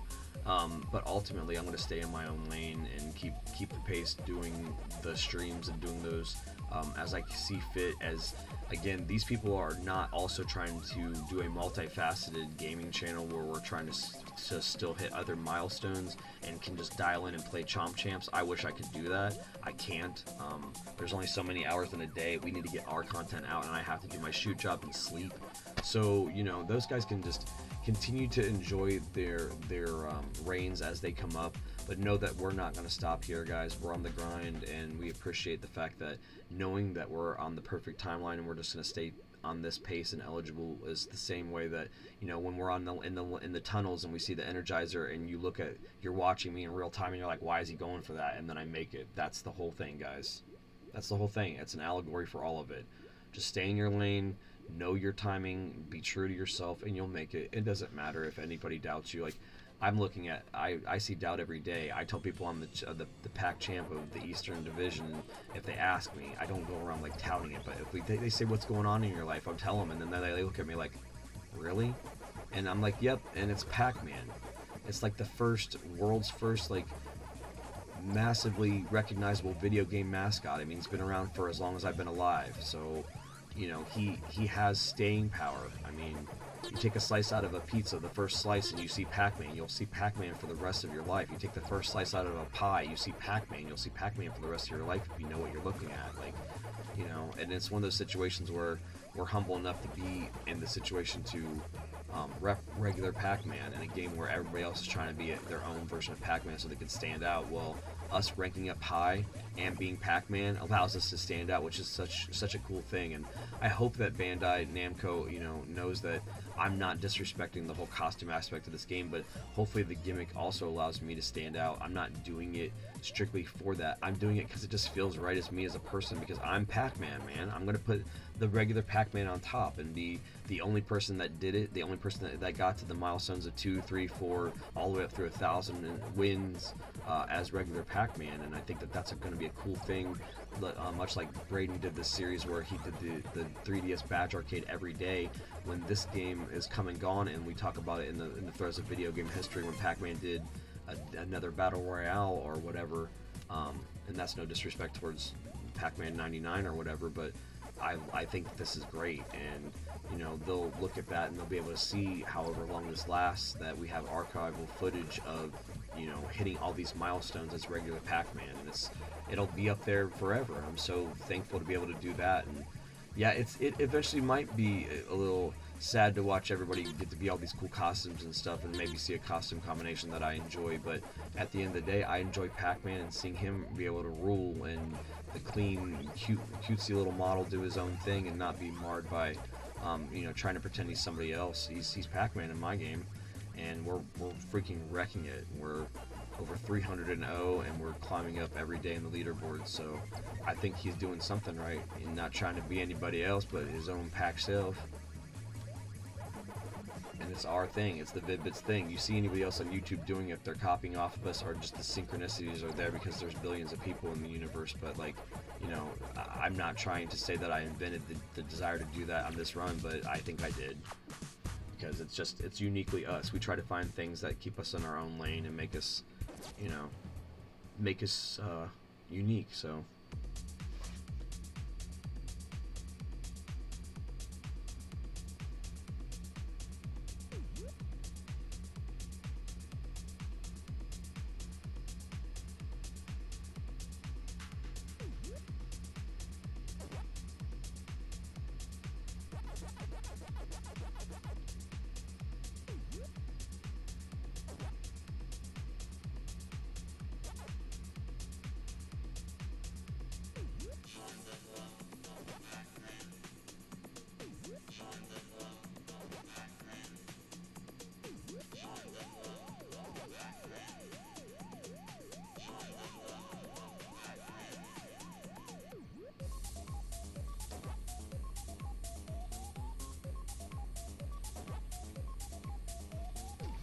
I have like super crazy aspirations. Like I want to hit like the 8-hour stream without a loss, like the 10-hour stream without a loss, and then ultimately the full stream without a loss. I think that I can do it, and I think that would be crazy to be able to say there's an 11-hour and 55-minute stream where this guy played Chomp Champs from beginning to end and he didn't lose a single game.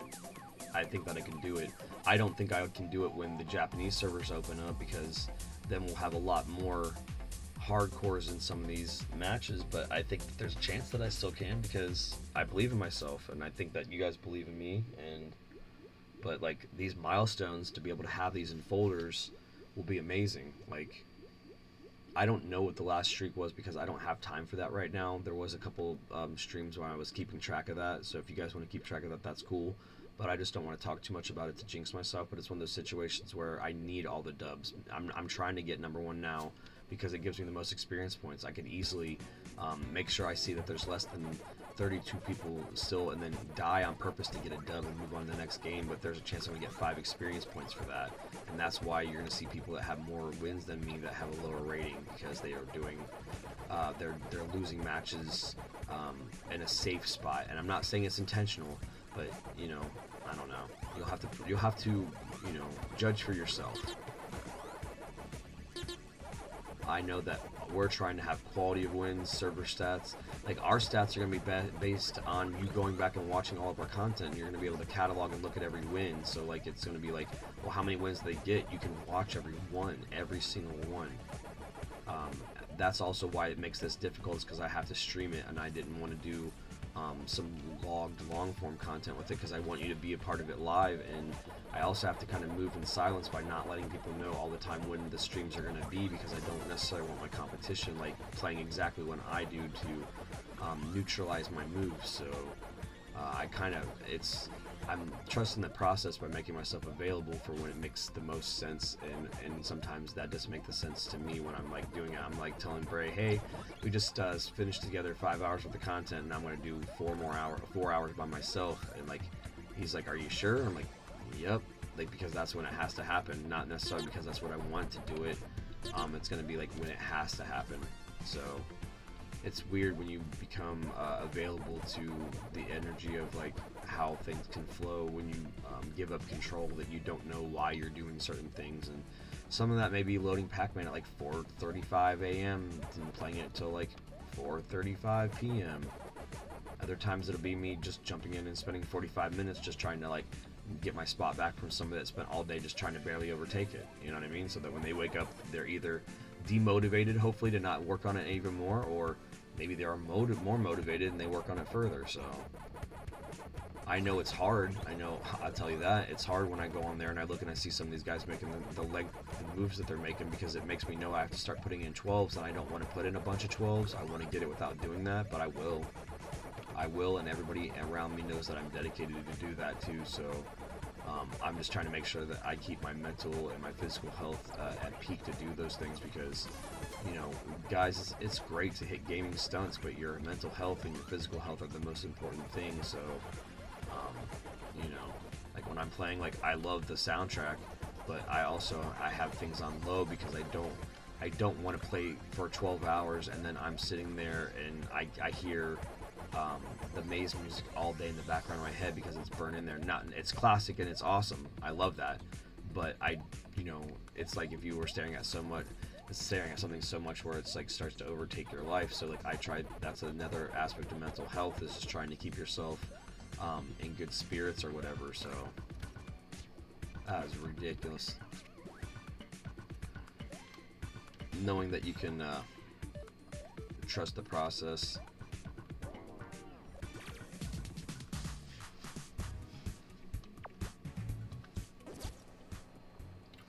I really wish I knew what makes the difference between if I get 150 or not, because it's awesome. That's awesome, and it makes me wonder, like, why, you know, what I can do to make that happen every time. Now, I don't think I would change my playing style to accommodate for it, because every time that after a long period of success I make an adjustment that I think is important, it ends up being detrimental to my success. It ends up looking like I'm about to lose, looking like I got 29th place. Look at that. That's a game where I like zoomed out and started using the complete zoom on the maze feature, and that was ridiculous because I hadn't probably done it up to then. So like, the semi-focus is staying in your lane. That's one of them. You know what I mean? You have to stay in your lane, and especially in a game like Pac-Man, you know.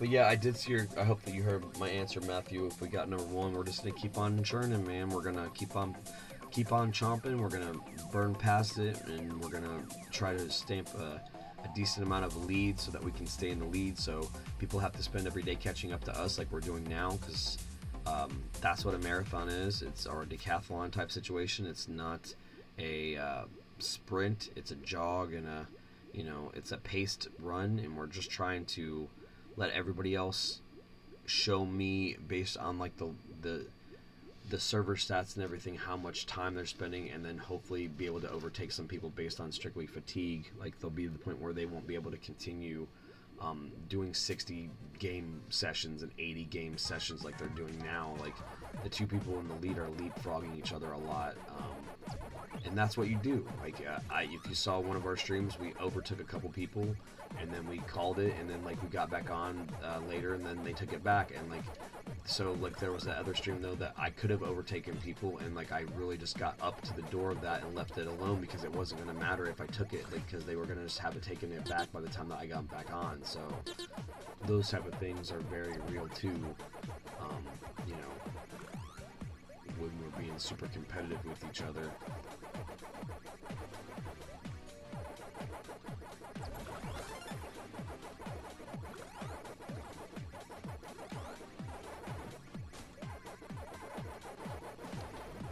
Red Hot Tractor might actually, no, I'll say that might actually be a real person, but no, probably not.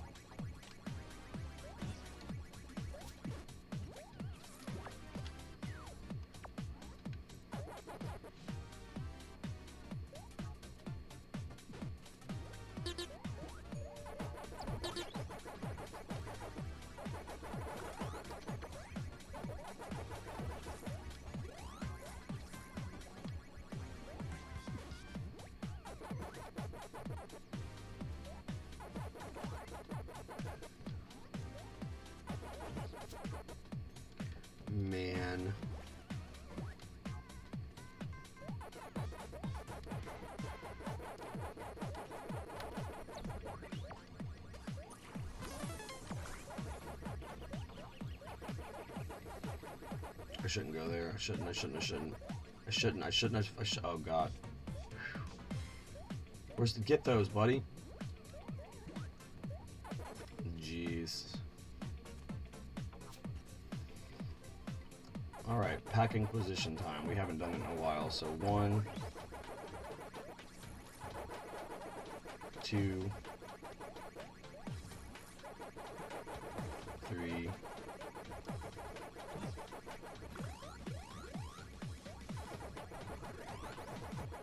'Nice. I'm gonna stay up here. Over.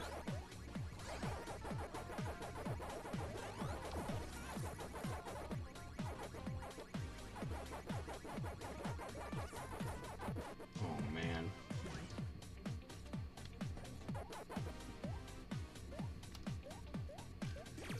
Nice. Nice. That was closer than I wanted it to be, but that's nice.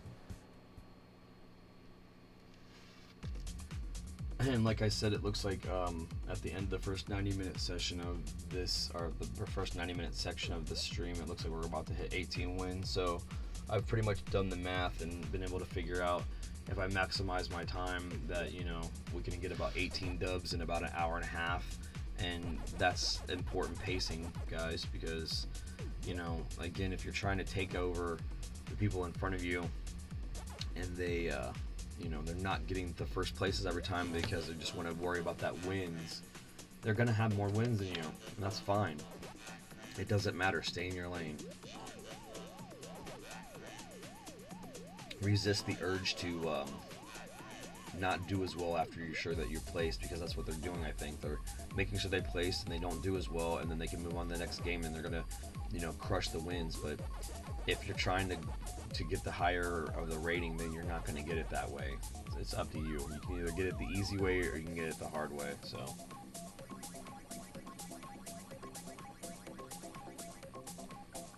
all right.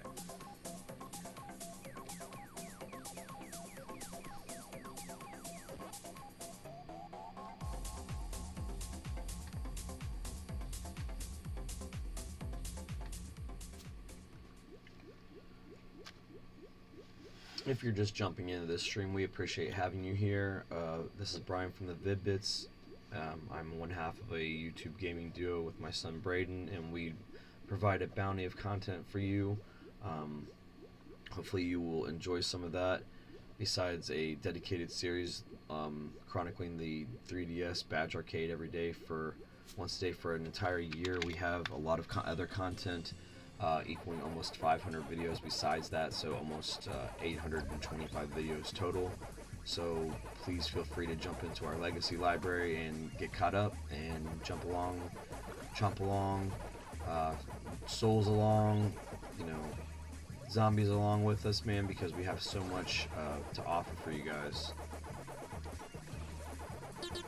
Not only that, but we're extremely accessible, so we always like to say in any of our videos, if you'd like to suggest videos or suggest content for future videos, we take that kind of stuff seriously, especially considering the fact that we curate this content for you. So finding out those things is really important to us. We'll continue to tout that until the message is spread, and then we won't have to worry about beating a dead horse anymore about it. But you know, we want you guys to know that we take that seriously, and it's important to us that you guys your voices are felt like they're heard when it comes to that kind of stuff, because, you know, at the end of the day, you can either make the content that you want to see, or you can make the content that they want to see, and you guys are the ones clicking on the videos. So we're thankful that you guys do that and continue to do that. But feel free to be like, hey, I want to see this specific game, and, you know, there's a chance we will and there's a chance we won't, but you'll never know unless you play, you know. And when I say play, that's just engage and let us know what you want to do, what you want to see.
Hopefully you guys are okay with the fact that if you're asking questions and comments and stuff right now, I don't have a mod, so I am answering those as I can in between matches.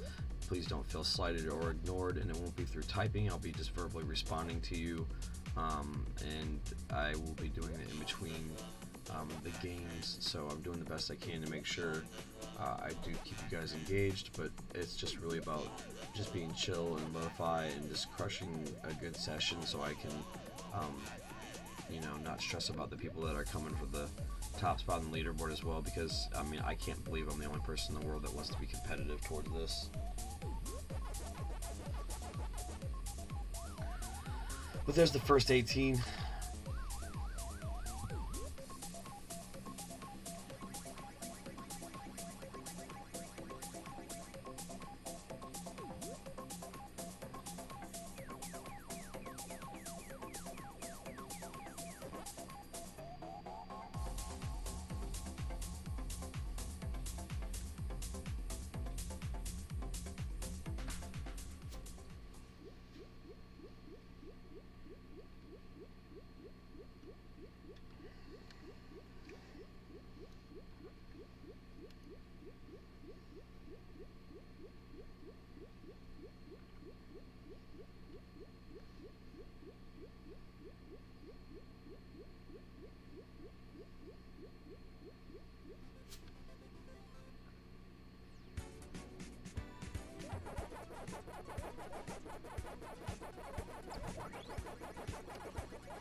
Well, you didn't even want to come out there, huh? You just wanted to tell me I wasn't allowed to go out there.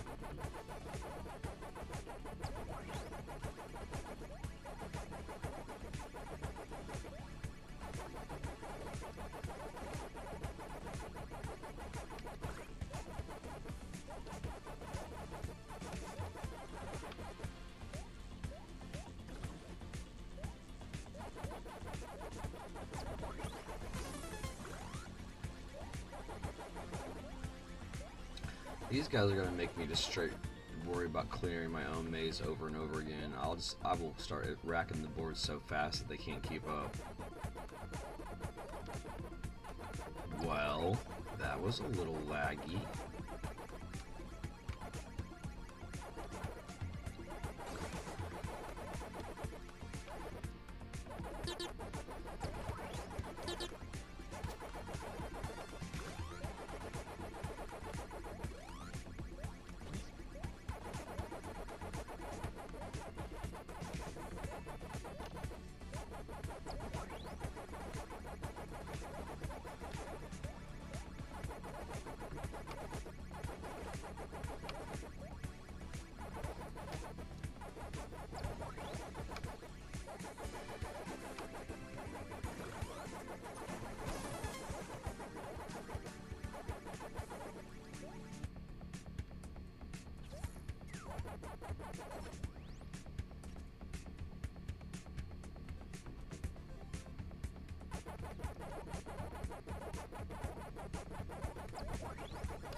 of here. This is junked.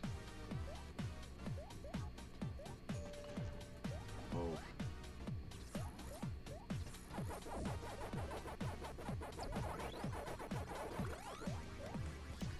See, these are the kind of mistakes that real people will not be making, guys.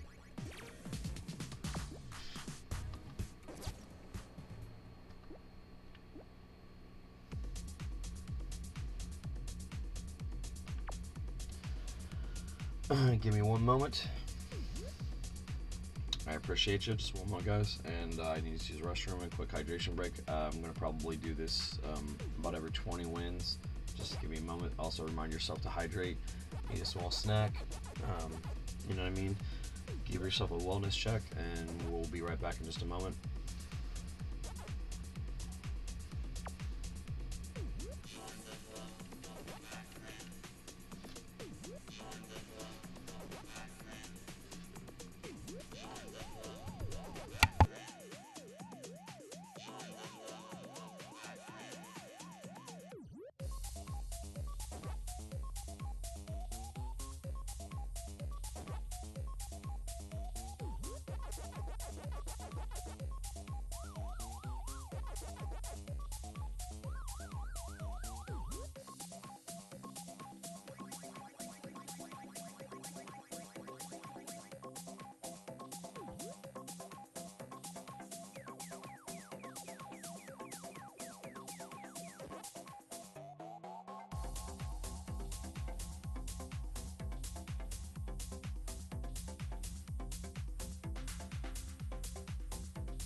What other guys are providing some amazing content for you guys in the month of May, like Chomp Champs and Game of Day May?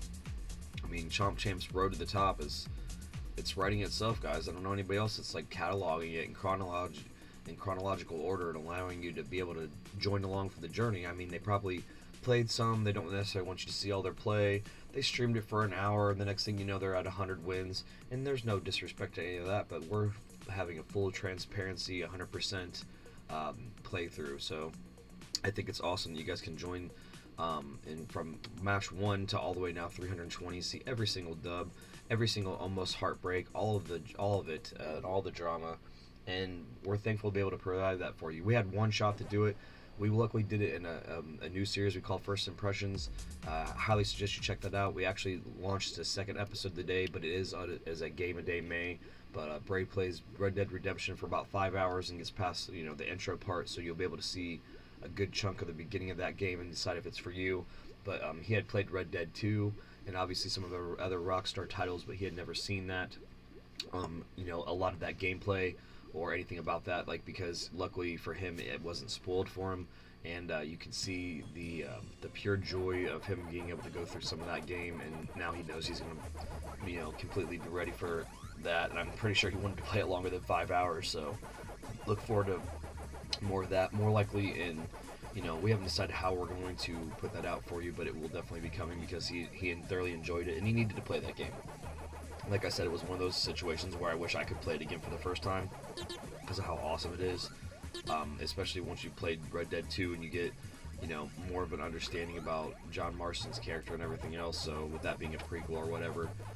So it's just a great game. I highly suggest you check it out, as well as the rest of Game of Day May. We have 2 more weeks of that content, a little bit over 2 weeks. We'll have another community poll coming up soon that'll let you pick another game. Red Dead Redemption 2 was the result of a community poll where we allowed you to pick one of the empty spots that we had or the extra spots that we had, and it allowed everybody to kind of decide what they wanted to see, and they chose Red Dead, and it's great because we're happy that you wanted to see that content, and I'm glad that Bray was able to provide a good first impression as to how he felt about it. So that's what first impressions is all about. Especially, when there's a game, there could be even a game that's been out for a while and you just haven't touched it, and luckily you don't know enough about it, but you're wanting to give it a shot, and it's awesome to have somebody else doing that too, so you can kind of use your empathy to live vicariously through them enough to realize if it's for you, because sometimes those experiences can be expensive, and we try to do our best to help you, not necessarily save your money per se, but as a consumer situation goes, it's allow you to have more opportunities to not waste your money if you decide through watching our playthrough that a game's not for you, because there's a time that it is. Not every game is for every person, and that's important to realize. That it doesn't mean that any gaming experience is less quantifiable as good or bad than any other one. We need to stop gatekeeping great gaming experiences, because at the end of the day, unless the play loop is so toxic and the only reason why you're playing it is because you're chemically addicted to it and it's offering nothing else, then that's the ones that we need to look at. But unfortunately, as a society, those are married into being time wasters or whatever per se, and God, he knew I was going to do that. That's funny. Being time wasters per se, and there's nothing wrong with time wasters in the right place in the right time. I usually think that they're reserved for you're on the toilet and unfortunately you have your phone out, which is probably one of the most unsanitary things that you can do, but we all do it. And that's what a time waster's for. Or you're waiting for the bus or whatever, you're in a situation where you're waiting or whatever, and it's that makes sense. But when I have a chance to lay down some great legacy content, get a good 60-90 minute experience with the game so I can start to push forward progress, those are the things that unfortunately time wasters take you out of the realm of being able to do, and they put you in loops and stuff that when you're home and you're not in the time wasting situation, and because you're so chemically addicted to that, you may continue to go into that gameplay loop or that whatever and not be able to jump on your console and or not doing something you're playing an RPG and push another chapter, or you get so sunk into it that you feel oh, I'm not sure if I have enough time for gaming, so this will be enough. That's probably the worst one, is you doom scroll and you doom tap on a horrible time waster that's not even it's so soulless, and then you wanted to do other gaming, but instead that was going to be just enough so you could second screen your movie that you watched a million times in the background too. You know, those are the things that are preventing you from hitting your backlog. Those are the only type of games that you will give you guys a big heads up on as to what they are. You know, gotcha mechanics are sexy in some games because you like the skin aspect, but you know, gotcha mechanics got us back in the day in the 80s when we convinced our parents when we were going in and out of the grocery store that they need to put quarters in these machines that may or may not give us a great prize, or you know, a varied box of cereal that may not have the, you know, when there's 1 out of 5 options, it may not have the one that you think is cool and the reason why you picked that cereal. You weren't even picking cereal for the flavor per se, you were picking it for the prize option. So, you know, if the prize option and the dopamine that you're receiving from the loop of the game that you're playing is important to you, then you should really just, at the end of the day, it matters how you feel about the game that you're playing. And I like to be able to talk about the games I'm playing, but if I'm playing like a baseless, soulless, time-wasting, like cell phone game that doesn't have a lot of soul to it, I don't think I'm going to really be bragging to a lot of people what I'm accomplishing in it. Versus like Braid today can be like, yeah, I beat this boss in Dark Souls 3, and when people that are in the know about Dark Souls 3 hear the name of the boss, then they already can know the weight of his accomplishment. Versus if I said, I got a streak on this specific Crush game or whatever, God, you know, that's nothing wrong for the people that enjoy it, but it's like I don't feel like it's as toutable as a gaming experience, and it's not in a gatekeepy type of way. It's in a, you know, I don't know, like it's apples and oranges as to whether or not you feel the weight of your gaming accomplishment is a time waster or you really are working towards something crazy. Like, you know, not to genuflect back to, and that's probably the wrong word here, not to go back to the Dark Souls stream that he did, but like he had to do another one before that was 2 hours a couple days ago that was just getting ready to do the 2.5 hour one he did today. And a lot of people don't have that level of dedication to doing their laundry, you know what I mean, doing something that they have to do. So, you know, for somebody to have that kind of dedication to something that they want to do, it's important for, oh god, okay, it's important for, you know, you to like stay in your lane and, you know, do what you want to do. But at the end of the day, if you didn't get all the games you could have got, the only person that you can waste, or that you can like thank for that waste of time or the inability to find a different way to riddle out the time that you're spending, is you. So I mean, maximum right now, pal, boom, make the right moves, like, but you're gonna dictate what the right moves are, and only you are gonna know what truly the right moves are, because growth looks different every day, and it doesn't necessarily mean that your moves are going to look like their growth to somebody else, and you should just not even worry about that. You should worry about you. You know, and in our case, we're worried about making great content for you guys, not worrying about being unapologetically us, respecting the culture, and trying to leave it better than we found it. So, you know, hopefully you're wanting to be along for that ride, because I think it's a pretty neat mission statement. Not just because it's our brand, but because in general we're making the gaming content that we would want to watch ourselves. So of course, you know, I guess it makes it look like we're egoists, but we don't want to ever, you know, break our integrity as content creators. But at the same time, you're not going to ever see the shameless plug for a game that we will not really play so we can make money. We just will not do that. So guys, don't even send us those requests. If you guys are vetting our content and you're thinking these guys have a great legacy of content and there's a chance that we can jump in on that, know that it's hopefully you have a product that's worth shilling, because I have no problem shilling any of the Pac-Man products from Bandai Namco, because I play them and enjoy them, and I can show you and you can see through how I talk about them how joyous I am about them. I wouldn't ever say that it's a waste of money or a waste of time. But to other people, somebody saw the price tag of this game and saw $20 and they ran to the hills. I don't want you in my game. You're too casual anyways. You know, this is not for casuals. You can be casual. You can enjoy it casually. You can play Elimination and enjoy it casually, or you can play it super competitive. And I'm glad that they have a $20 price point that will differentiate the people that are going to be up here and competing than the people that are up here in the leaderboard spoofing and trolling. So, end of mini rant. If you you know, when we get to Vid-Bits After Dark, which is basically anything after like 1 a.m. EST, especially when, you know, I slept a little bit after doing my shoot job while Brave was doing his double stream or whatever, so I was a little bit more prepared for this length of time that I'm going to play, and so it could be a little bit less manic. But there's times that unfortunately we get super savvy and super crazy when we get in these late night tangents, when we're not bouncing back and forth with people in chat and stuff, and it's nothing other than being unapologetically us. If we ever make views that are too candid or crazy and you want to discuss it through DMs or whatever, if it gets too savory, then we'll make sure that we can try to find a common ground. But for the most part, I'm not going to backpedal on things I say unless I'm absolutely proven to be wrong. And in that case, I'm willing to have a respectful and open discussion about it, because if you can't you're not, it doesn't help to block people. You can block people in real life, you're still going to see them. So let's just talk about it and be mature about it. Thank you guys for showing up in stream. I see we got a decent amount of people watching along.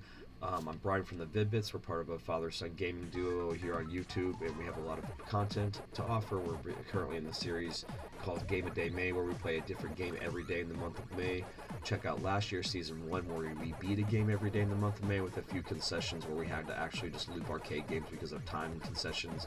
But this year we're featuring a game every day, more in tune with the indie games and the games that people may not know about or they loved around a pocket of time of like 8, 10, 12 years ago around Xbox Arcade. Think that type of mentality, like when indie games were super new as far as like trying to rebrand what indie was, and the whole culture with that. We're just trying to get some exposure and some eyes on that this year, not in like a charity type way, but in a way where these people, because some of the streams that we've been doing have been demonetized, and it's fine because it's not about that. It's literally about, at the end of the day, giving these guys the love and exposure that they deserve.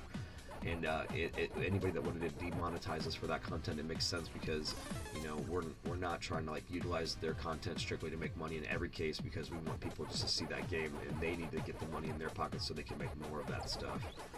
It's very important to us. It's very passionate for us, and I think that it's amazing that when people co-opt their desire to be passionate about stuff like that and actually actuate their passion. Ours is through talking about it, gushing about it, purchasing it, telling you to purchase it, and stuff like that. So it's actually affecting the change instead of just talking about it. We're trying to be about it, because you'll see people that will review it in the indie game for like 5 minutes and say it's either good or bad, and they could have weight to what they say as a reviewer, and it could be enough to be polarizing to the point where they don't help the sales, and they could have just been so not into that genre. It's like somebody that reviews an RPG that's a 100-hour RPG and plays it for 4 hours and says they don't like it. It's fine, it wasn't for you, but you could have now cost sales for a game that a company worked on for a decade, and all because you didn't like it. Like, okay, people should be more open and understanding of how much influence they have in the industry, and unfortunately in some cases they do now. So but we're doing Game a Day May for all of May. We did, like I said, a season last year, and we're halfway through this season. Also, we have Chomp Champs, the road to being #1 in the world on the US and global leaderboards. Also, Bray is going through Dark Souls 3 in preparation for getting back into Elden Ring in anticipation of the DLC dropping in the 21st of June. We have some zombies content.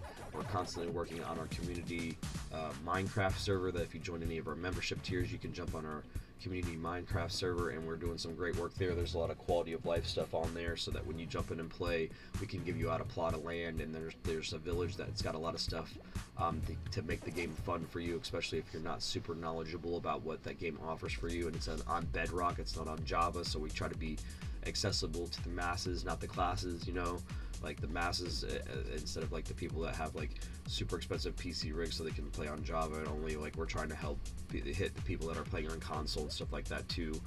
So the alpha of that whole idea is to do it on Bedrock, and then obviously if for some reason it grows like wildfire and stuff like that, then we can always talk about Java and all that. That's a future discussion. We offer that for you. We also have cute little emojis that you can use when you jump into the membership, or any of the tiers of the membership that represent our Siberian Husky Chief. He's a 4-year-old Siberian Husky. He pretty much is the dash between me and Braden as the Vid-Bits. He holds it all together. You'll be hearing us doing content, and he's barking and being crazy because we gotta take him out and stuff, because he's just a big child, and he's very animated when we get animated and passionate about games. So you'll actually hear him get hyped too. So he's part of the hype crew. So you can we call it throw chiefs in chat. But we're very much a community that's blossoming here on YouTube. We've been around for 2 years, but I know it's just now we just now got monetized a couple weeks ago, and like it's starting to take off for us. So please jump in and join in the fun. Join the Vid-Bits Fun Club today, as I like to say, almost as a throwback to the old Nintendo, the Nintendo Fun Club. And it's an amazing and blessed opportunity that we have to be able to do this for you guys. So thank you very, very much for stopping by and like motivating us to continue to live our dreams. And that's also by proxy why we will always try to help motivate you to live yours as well. So thank you very much from the Vid-Bits. Just wanted to do like a quick, you know, a APB of what we offer here, because it's not just Chomp Champs, it's not just Dark Souls, it's a lot of stuff. A gaming channel we are. You're not going to find a gaming channel right now that's as accessible in the current state, and I love the prospect that will always be accessible, but you know, eventually you get like the situation where you're Charlie, and he's an amazing content creator, and like I see the chats flood by so fast, and I'm just like, how do you keep up with that? And you know, it's a humble problem to have, that we can touch base with as many as possible on an individual basis, but you know, it will be sad the day that unfortunately we have to rely on mods to be able to do all that, because it will eventually happen. And so we're thankful to be accessible at a level where you can say, you know, like people say, oh, I've been here since day one. Well, we're not telling you when you should or shouldn't join the membership tier and you know everything else, but when you do, all you're doing is leveling up our crew. You're leveling up the other people that are watching the content, because you're giving the money that's going to help towards better equipment, being able to buy the games on day one, stuff like that. We are very much a full transparency crew. When we say, you know, buy us a bit of caffeine, yeah, that may be what the membership tier is, but everything just goes usually back into the brand, because at the end of the day, being able to reinvest in yourself is the ultimate way to pay back the people that are investing in you, because you're just continuing to build the brand in the community. And you know, obviously, other than cost of living expenses and trying to make sure that we're healthy and eating and stuff like that, like we use the money strictly to go back into the content and create better content. I think it's the reason why people like Jimmy decided, you know, that he was going to just stay in his lane by doing that, and that's why it's like, you know, people are like, how much money do you have? He's like, none, because I put it back into the content. Well, it's like it allows us to do that, and I think that model is amazing, because it's very selfless and it's very much, you know, focused inward towards your base, which is the only reason why you can do the things that you do. We did this with little to no reach for so long that, you know, when the reach started happening, all it did was fan the flames of motivation. So please realize that in 2 years we're where we're at, and you can be there too, as long as you just take the step and, you know, make the move and jump. So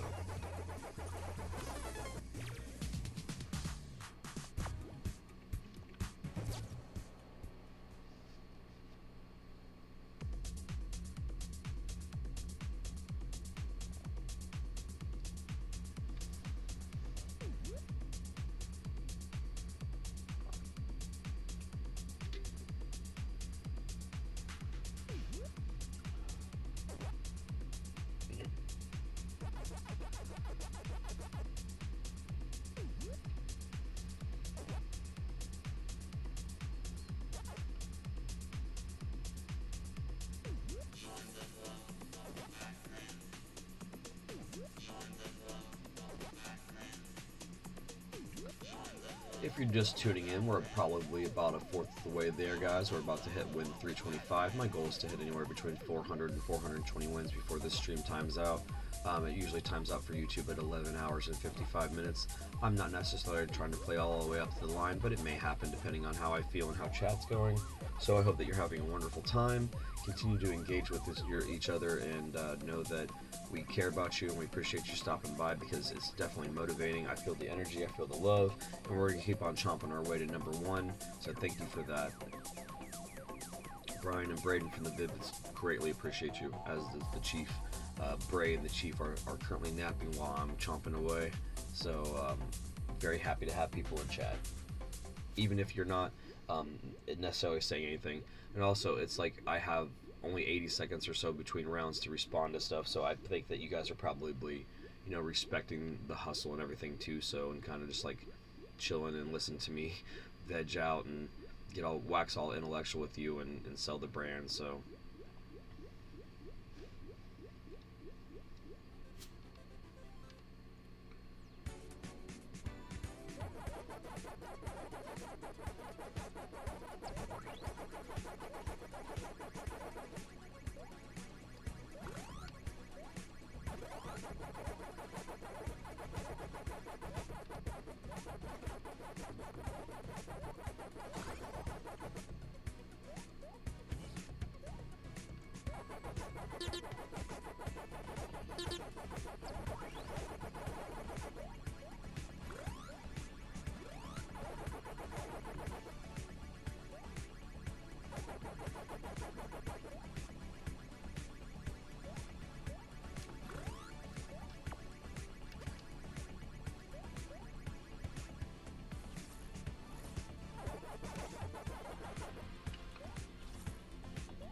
like I can't wait till I'm in a stream and I can be like, you know, asking people like their opinions about power-ups and stuff, like what their preferences and stuff. But like I get that this game is very, you know, you're either full tilt in or you wouldn't want to spend $20 on this if you're not really good at Pac-Man or you knew that you were going to be competing on the casual level and not okay with it. It's I've said before, like they have the different divisions of like skill for a reason. Like, you know, the people that are sitting around in the bronze and silver tier are probably having a great time, like being able to customize their packs and that kind of stuff. So it's like some of it's just about that.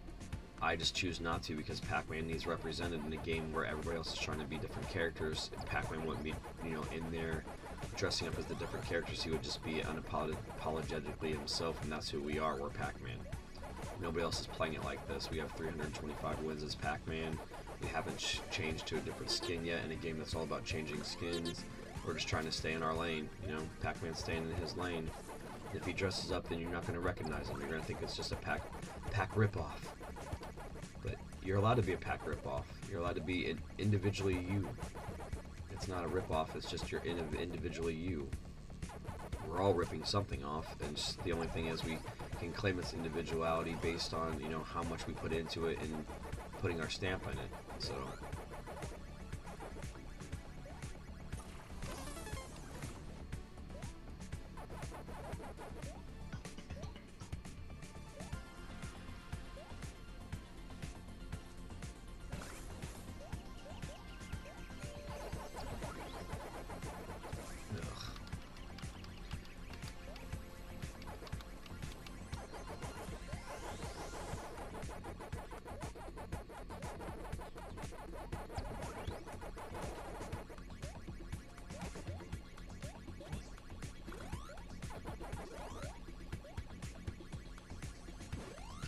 Whew.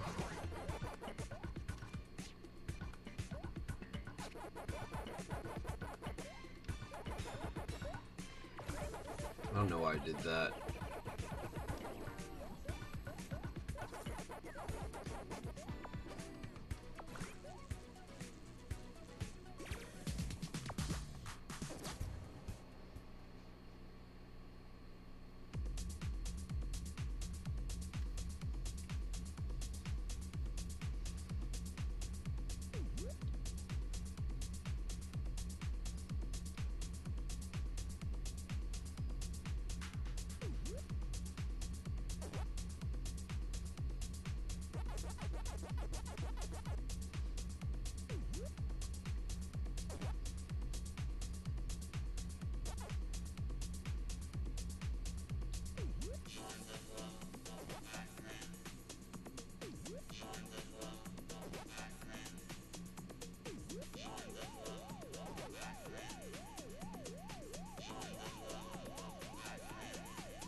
Wow, that even had me nervous, and that takes a lot.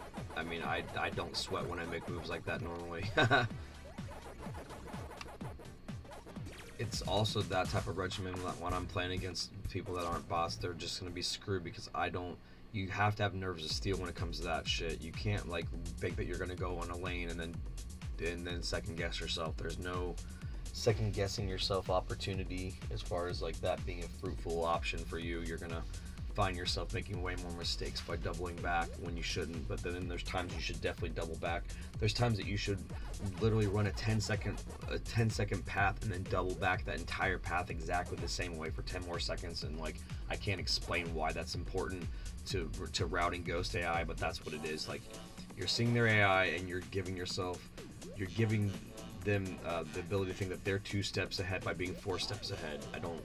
I can't quantify it other than that. You can watch the play and see if you can see the moves and stuff like that, but you know, Pac-Man is about tech, but it's also just as much about how you're actuating it. So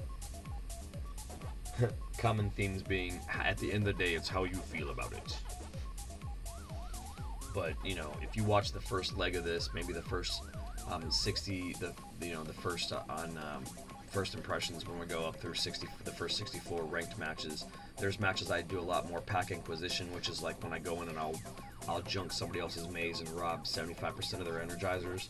But like, I'm not having to do that as much now that I'm a Chomp champ, because I'm getting a lot more AI players because everybody else is trying to get seated up here, so they don't want to fill the lobby full of noobs and then I just crush them, and then they don't have the motivation to keep playing, because I know that that's why I didn't play Call of Duty.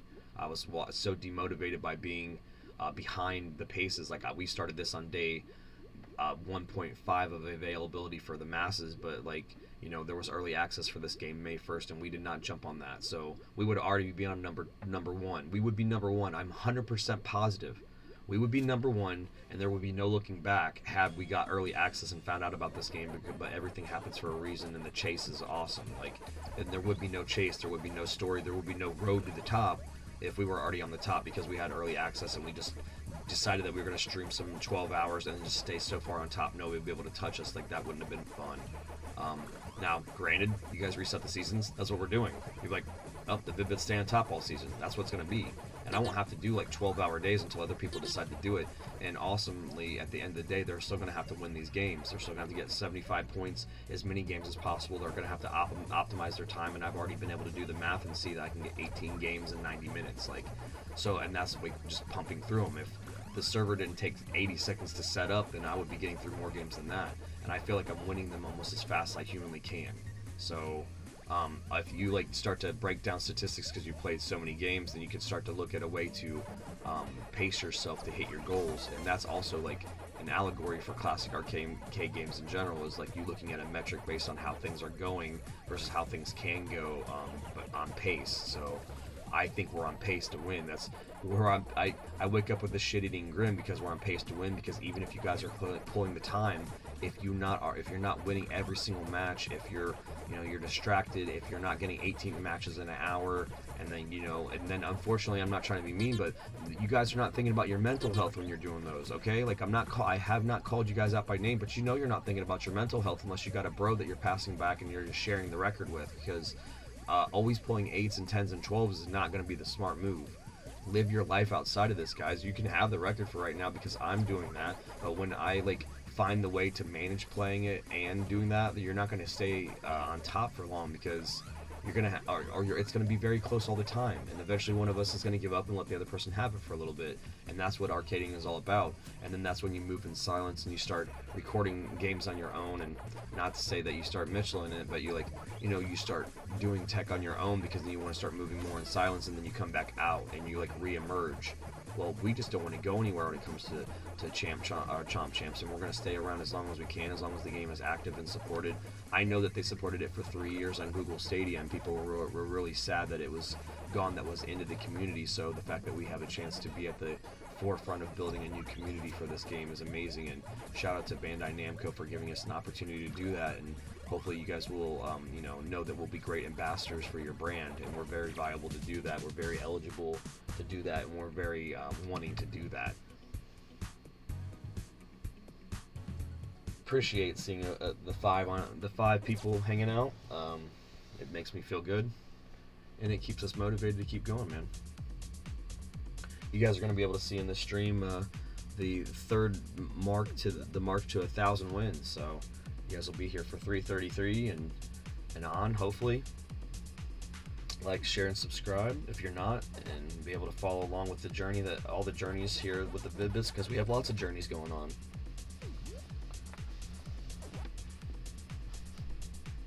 The journey to the top of the pack leaderboards, the journey to the end of Dark Souls 3, the journey to the end of Elden Ring, so that we can anticipate the new DLC coming out the third week of June.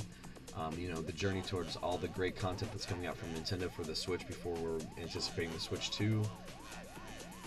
We had a bunch of PlayStation exclusives that we haven't even touched yet that's in the hopper, stuff like that. And luckily we're blessed to have stuff like Game of Day May, where every day is kind of curating itself and then also helping write like future content based on the stuff that we do one time that you want to see future episodes of. So it's awesome. You guys are helping dictate our programming blocks by engaging with that. So as much as it's a shameless plug for us to say look at Game of Day May, it's also you guys deciding out of we're trying not to do any crossover from last year as much as possible, so by the time it's all said and done, maybe 60 games to look at that you can say, hey, I like this game, can you continue more of a series? So it's almost like we're like the start of a lot of that. The first 30 though, there's a lot of games that we beat, so you can't really start a series with those, but we could definitely go more in depth with some of them. Tutorials on how to beat the games. I can go in depth on tech because some of them I did and other ones I didn't. Actually, I didn't go in depth on tech on any of them because they didn't have commentary. So the gameplay kind of speaks for itself in season 1 of Game of Day May versus season 2. We have commentary in all the videos, and the theme this year is indie. For the most part, it's indie games. So shout out to anybody that goes into any of the chats or the comments on any of the videos and puts stuff that they want to see. We love that. We look forward to that because it allows us to put future content together for you guys based on what you want to see and not what we want to do. It's selfish to just only do what you want to do. It's like in Hollywood, they always say that two for them, one for me. You know what I mean? So like, I don't know, we're even more than that. The Vid-Bits, we're really almost all for you and like little to none for us. But luckily for us, like it all lines up. The stuff that we do for you is the stuff that we want to do for us, and that's segueing back into why you should try to jump on your content creator journey whenever you feel like you want to do it, considering the fact that at least sometimes it's just about hitting the play button or the record button or whatever, and knowing that if you look at Game of Day May, we didn't have the ability to do commentary, so it doesn't have it. So the whole argument that you have to have great gameplay and commentary is moot, considering the fact that within 2 years our #1 video is Chef Saltbaker DLC video for the end of Cuphead DLC, and it had no commentary on it, and it's going to probably, by the time that you see this video, hit 100,000 views. So that should be motivating you that common people from the area that we're at decided that we wanted to start actuating on our dreams instead of bullshitting about them, and then within 2 years we're going to have a video that we have 100,000 people that looked at it. Like, I never thought in my life that I didn't know that 100,000 people looked at anything that I did. So I mean, please just don't sell yourself short with that.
like when I'm in a lot of tunnels with real people, I'm not gonna stress about like I'll stress about having, you know, dazers, but if not, I don't need to like stress about having them against an AI person at the end.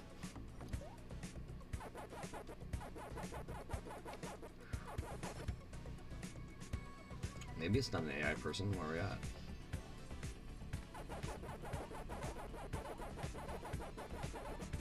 It was.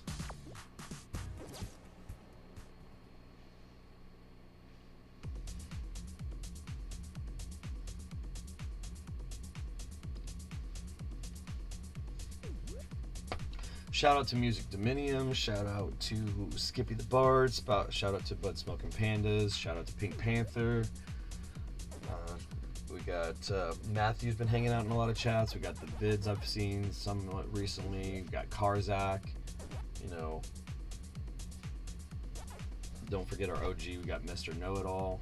You know, we have a lot of people that have engaged in a lot of content, so it's easy to remember their names. And if you want to be added to that list of people that we shout out and in the channel, all you have to do is hang out enough in chat, sub, you know, like that. If you feel compelled, jump on the membership tiers and realize that you're definitely going to get your value for the content that we're creating, and you're going to be able to feel like you are directly affecting it by financially supporting it a little bit. And we do not quantify what is that amount is, and we're thankful for any of that amount. So whatever you feel like giving in any type of situation, we're always thankful. And like I said, it goes back into situations like this where, you know, if I have to take time off my shoot job to marathon a little bit more Chomp Champs to stay on top, I can do that. Or, you know, when we're buying the content itself, it's offsetting those prices, because again, we're homegrown and we don't have millions of dollars funneling in here. The last 2 years, every single thing has been funded by passion. Nothing's been like, you know, we haven't gotten like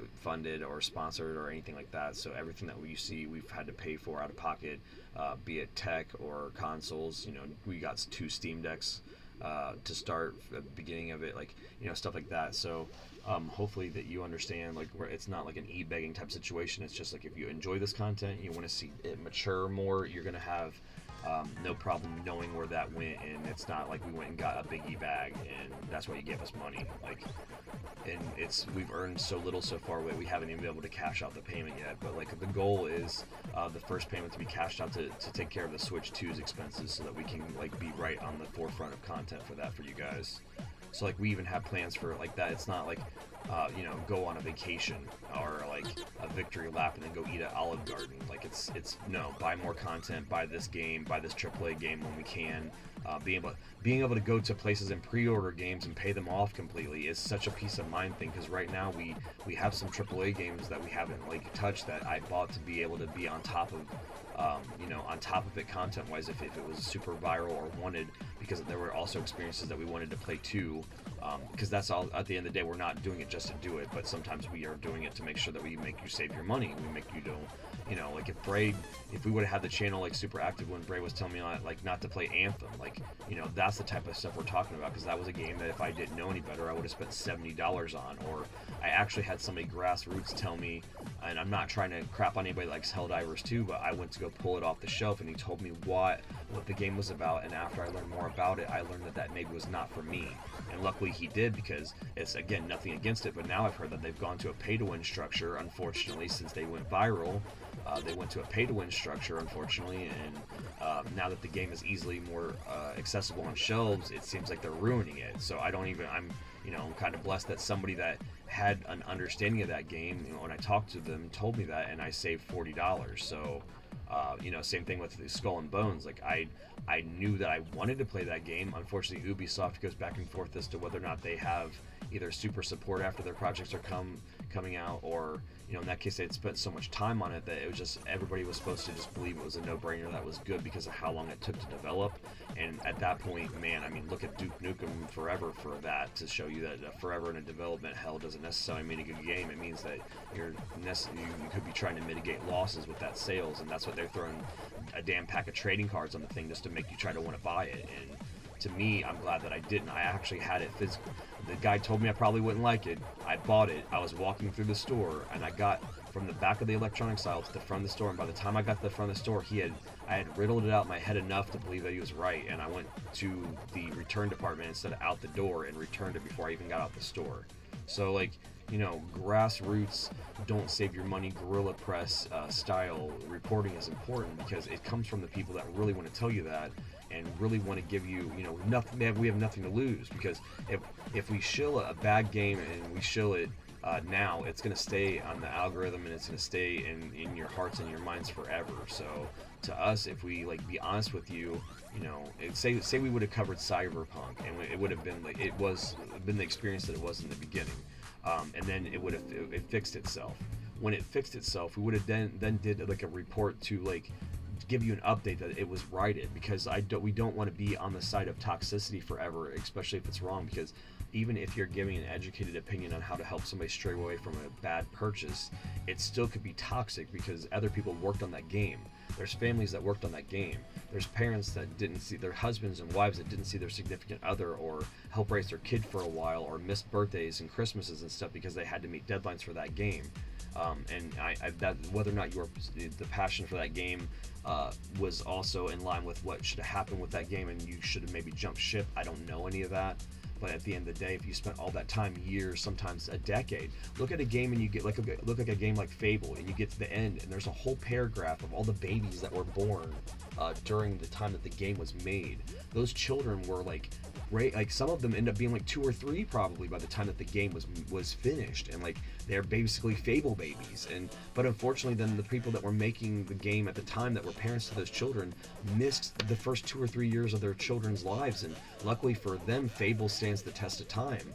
But maybe Fable 3 doesn't. You know what I mean? Like, because I actually think that 2 is the apex of the series so far. So to me, you know, there could be people that are shitting all over that. It galvanizes sales. Look at how we just had a development studio close, and they made a great game that everybody liked, and they were in the throes of thinking that they could be excited because they were Game of the Year to make a sequel, and then the studio was closed. So politics play a big part of it too. So we're in a situation where politically we don't have to worry about somebody strong-arming us. There's nobody coming in like, okay, Vid-Bits, today you're going to cover this piece of shit and you're going to like it. Like, no, we don't have that. And when you guys are vetting us for sponsorships, know that we will play your game and we will feature your game, but we will be brutally honest with it, because you know, we will have to be full disclosuring our crew, all the people that are into our content, that's what it is. But you're going to get a raw report from us, and so, you know, it works both ways. Like, that's a good thing because when we have exposure that we're going to be influencers, but it's a bad thing because if it's a bad game, then we're going to tell you that's a bad game and not like protect you. It's not a threat. It's just like, you know, we're not also going to pursue things that are bad games unless somebody wants us to cover us. Then hopefully it just happens to be a good game for your sake. Nobody wants to be spending a lot of time on a passion project that ends up being a piece of shit. Nobody does. I mean, people that worked on the Jurassic Park game Trespasser back in the day on PC, like, I saw that thing that James did about it, and it's just like they cried when people in the modding community spent time trying to fix a game that they couldn't fix before it hit the deadline, and they had to ship a broken game. Like, we do that all the time. Unfortunately, broken games are on pallets all the time. There's more broken games on pallets right now than you want to know. And then, like, basically how they fix it is it goes on the pallet, on the disc and in the case, and then it gets fixed to that day one patch that you take forever to download. So, like, you may not even know that that's what's happening, but you're like, you know, you don't want to know how many of these modern console games, they just basically put the damn menu in the skeletal bare bones of the system on there, and then you're downloading 60 gigs the first day, and that's the game. That's the whole thing. So, like, those people are able to, you know, work on a broken game, ship a broken game, and then unfortunately, if you turn on the console without updating it, you may not even be able to play the damn game, let alone know that the game that you're playing is broken off the rip. So, you know, it's one of those situations where you have to be very careful with your dollar when now they've decided that games cost $70 again. And that's, again, like, this isn't new. Like, they cost $70 back in the day. It was $70 for a good Super Nintendo game. So,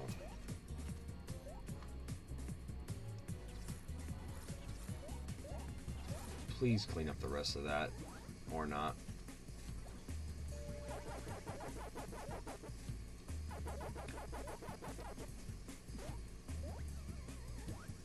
No, you're not going to get that?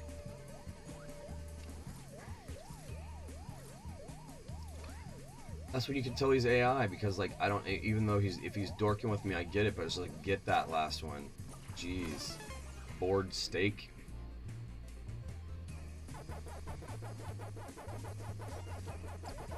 What a weird, like that's when you know it's an AI generated name. Like what kind of name is bored steak? Like I'm not saying it's not possible to have a name like that, but wow, what a weird name.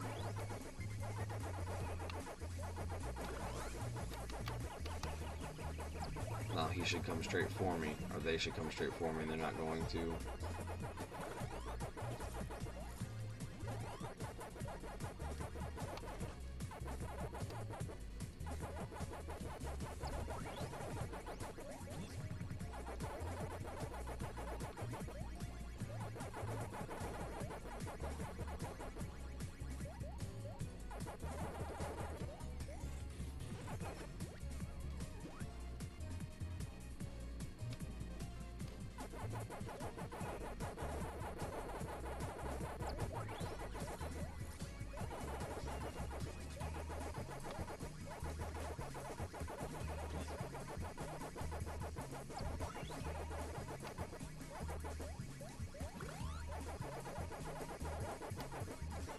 Oh, come on, Brian.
If you're just tuning in, we're Babe Ruthing this stream, baby. We're calling our shots. We're going 400-0 on this, or up to 420-0. We're going to do the best we can. We're humble, thankful, and appreciative to be here for you guys doing this, providing this amazing stunt brought to you by the Vid-Bits. I'm Brian, my son Braden, and the chief is definitely asleep because we're in the eastern United States and it's late, but I'm here putting in the grind, putting in the time to put us on top of the United States Eastern and Global Leaderboards for Chomp Champs, and I hope that you are enjoying chomping along with us. Like, share, and subscribe the playlist for all of the journey to the top of the leaderboards, and we're very thankful and appreciative to have you along for the ride. Make sure you also tune into Game of Day May. We have a couple folders for that on the playlist. One of them is Season 1, where there's no commentary, but a bunch of great gameplay where we try to beat a game every day in the month of May last year, and this year where we're featuring indie games. So I appreciate you stopping by.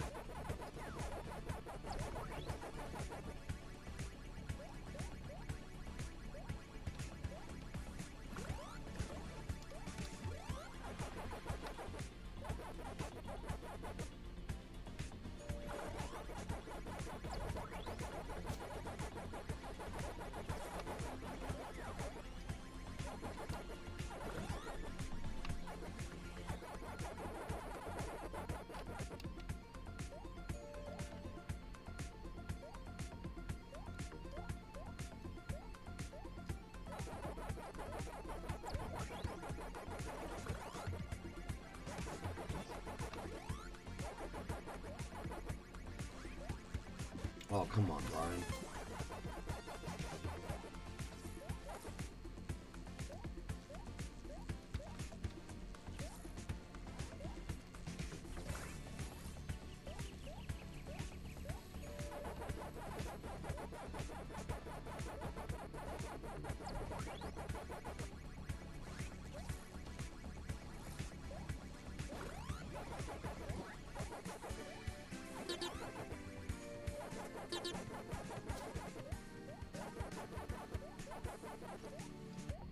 This is one of my pro tips, guys, is like to not go back to your original maze like with a crap like this, because man, my maze is crap.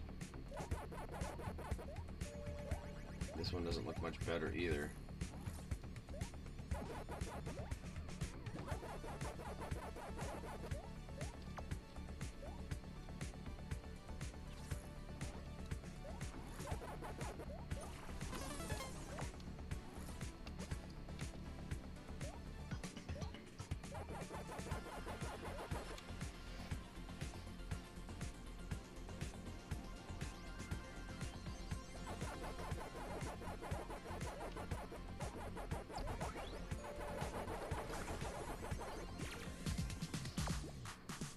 This is how we do.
Deep breaths and hydration, guys.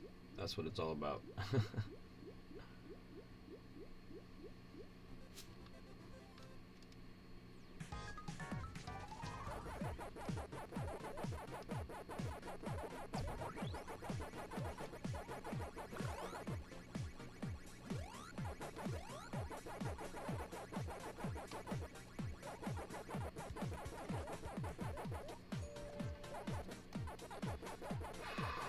Okay.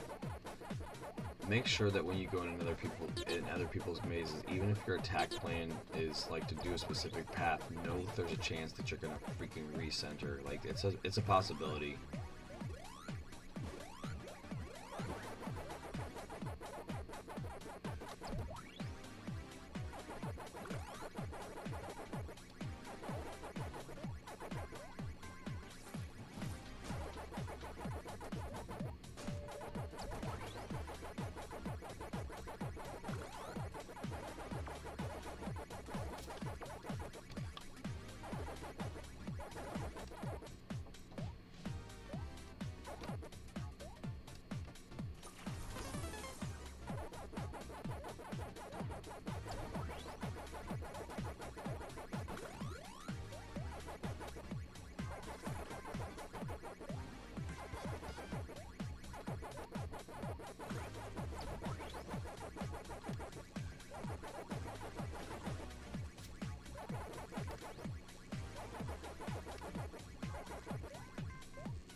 There you go, guys. This is to the third of a way to 1,000 wins. This is for win 333 in a row.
There it was, guys.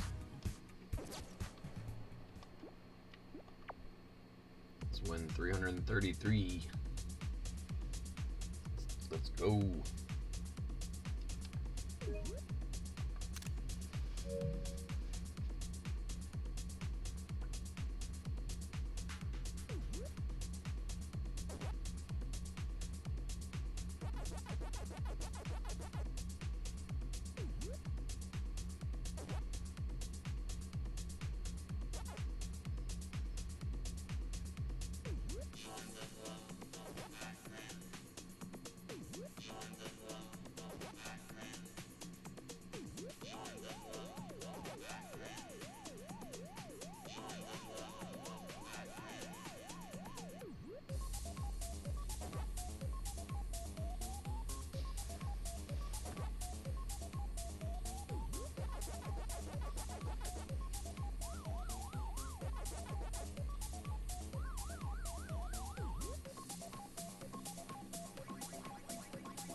Oh, I should not have done that.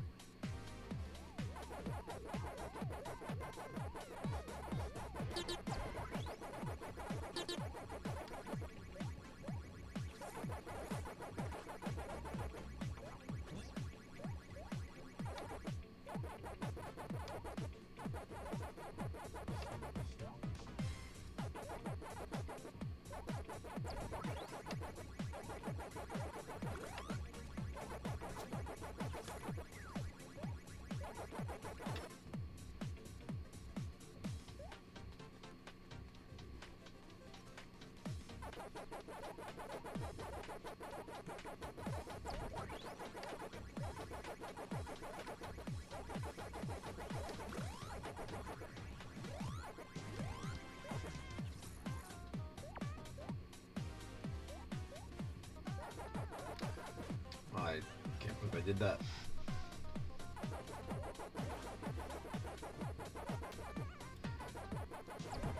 My suggestion is you risk it for a biscuit for a dazer, and then you don't use it until you're down your last guy, because there's a chance that when you get that 1v1 at the end, that guy's gonna have one and you're not.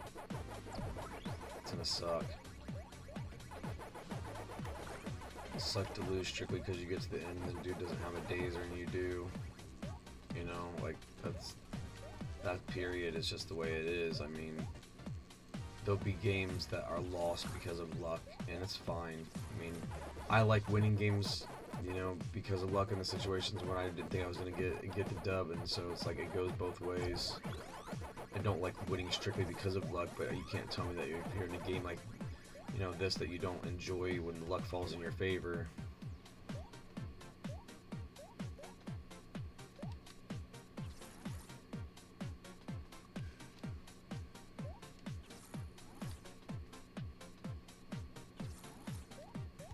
That guy knew exactly where I wanted to go. Oh, he was exactly ready to be there too.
It's like the worst scenarios to have that shit up there that you have to clean up like that. Oh, I was about to go in that maze and they're like, no, you're not. Oh my god.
Bullied me into that.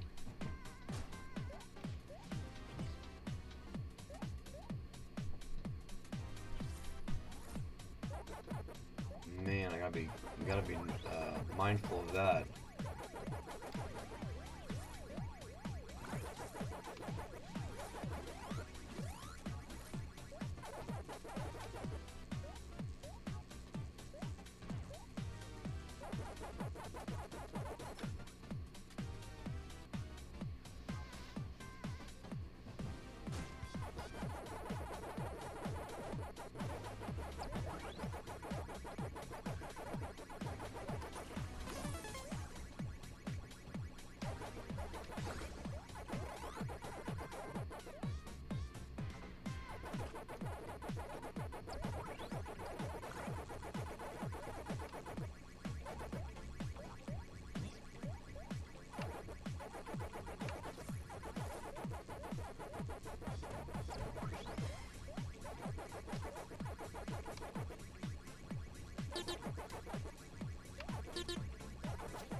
Okay. Okay.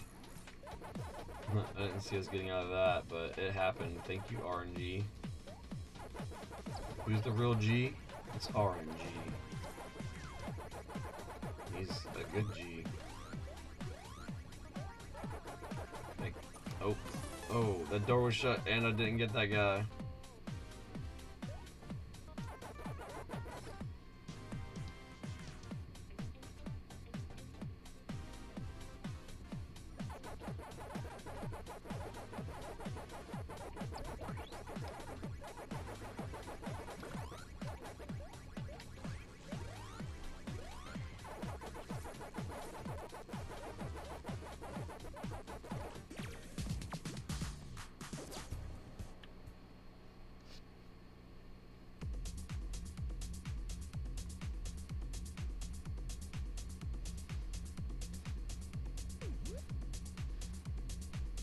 trying to get some revenge, guys. We're close to that revenge. The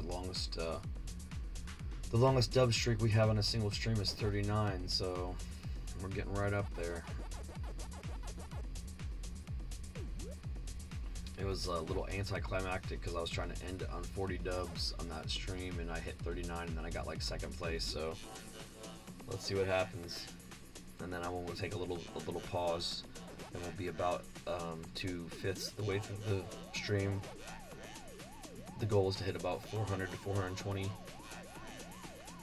So somewhere around there. I just want to make sure that I can take. I want to go try to see Phantom Menace tomorrow before it leaves theaters because it's a re-release, which is awesome. Try to do a little bit of stuff to recharge the social batteries. I love playing Pac-Man. I love engaging with you guys with that, but also it's important to do other things too to be able to keep your head clear, and it does make you perform better. I promise. I know. The reason why we're going to hit #1 on the leaderboards is because we're prioritizing mental health and also the rest of the channel's content while we're doing this as well, as opposed to there's other people that are doing strictly this probably and just trying to keep in their lane, fighting back and forth for #1 and #2, but just stay in your lane, guys. That's what we're doing.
Ugh.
I don't know what I just did there, but I don't know how I feel about that. I don't know.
There we go, guys. We're officially tied for the longest winning streak I have in any continuous stream. So let's hope that we can revenge the 39 and one that we had last time that ended with the second place. I think so. And then after we do get that 340th win, we are going to take a small pause for station identification so that I may get some hydration and also no libation. A little bit of cheese and crackers, and I suggest that you do get yourself a small snack, something to satiate your appetite, especially if you're a little bit hungry. I know that we're too quick to ignore those things when we're doing things that we think that we want to do, so I just wanted to give you guys a reminder. I personally like vapor distilled water and a bit of caffeine. You can do whatever one that you choose, but we definitely try to cut. We cut it where it's predominantly water now here in the Vid-Bits, which is an awesome real life leveling trend. You can pick whatever one that you want. You don't have to pick any one that we want because we really don't ever spout any specific brands off. So just fill up that water vessel that you have next to you and make sure they take a couple sips now and then. Keep yourself hydrated, healthy, and happy. And we're going to go ahead and procure this 340th win. And then, like I said, take a small break, pause for station identification and a little hydration.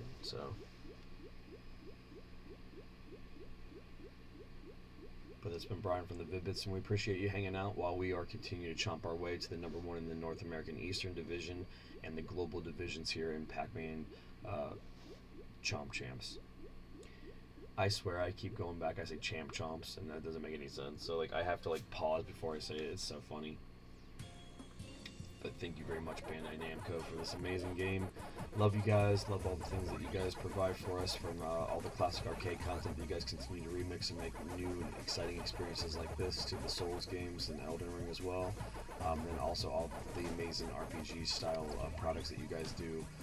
The voiceover, the ones where you get the voiceover guys from a lot of times from the animes to come participate and stuff like that. It's just, I appreciate all the extra effort that you guys usually can put into these projects and make them larger than life for us. So thank you very much. We really are thankful for you.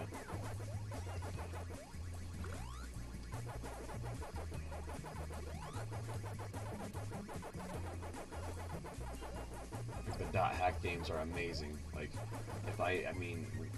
I just keep saying if, but hopefully when we can get a sponsorship through you guys. It's just to know that I'm sponsored by the company that makes one of the RPGs that's one of the most influential in my life. It's changed my life in so many ways. It'd be awesome to be able to do coverage of that and not really stress about what reach it gets, but be able to tag you guys in it and know that you're supporting us making it would be awesome. We'd be totally thankful to do that. We're already doing that with this. We're already doing that with Dark Souls. I own all the dot hack games, and definitely one of those people that wishes that you could remaster the original 4, but I understand. But I would love to do the GU trilogy, and but the problem is I really think that those games are best experienced. So it just would be difficult to expose people to those where it would be a spoiler thing. But there's going to be some people that wouldn't play the games, so to be able to let them be able to experience them while somebody else is gushing about them, I would love to get some more eyes on that project. The dot hack conglomerate.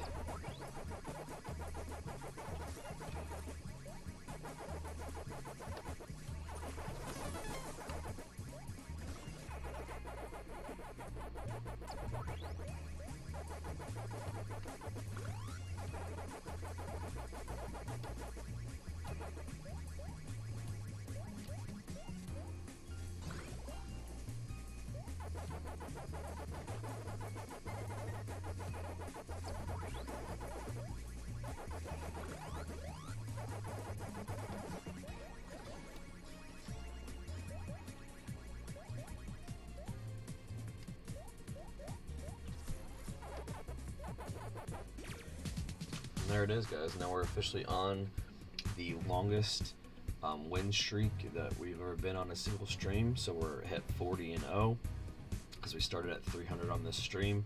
I know it's longer than that for if we're continuous. If you look back at the last stream, whenever the actual last second place, I think it was second place or something crazy. Then we have wins since then. So it's actually a longer streak than that. And if you feel free to go through and pick through the streams to be able to comment on this part of the video, like exactly where our ad streak was, but the goal is to push through to 60 more dubs and end the stream with at least 100-0 as far as undefeated goes on first place wins, and then that would make us 400-0 altogether, and then we can see where we're at.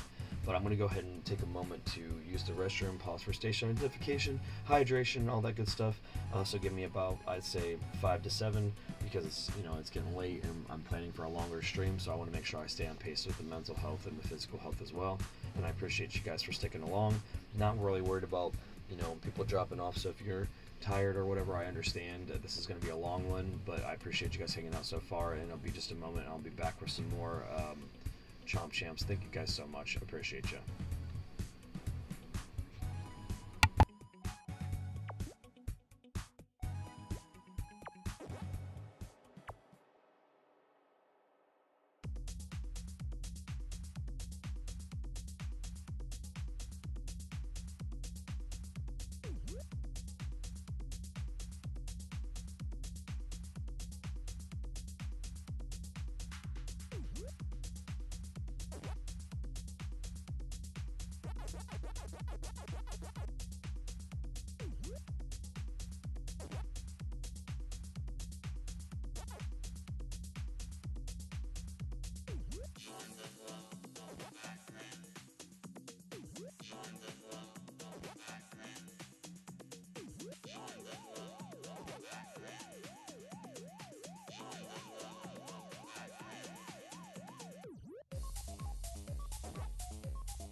Alright, we're back. Hopefully you guys are doing well. On this run so far, we're 40-0. As if you go back and you look at the previous stream, the streak is probably a little bit longer than that currently, but we're not going to go off of that.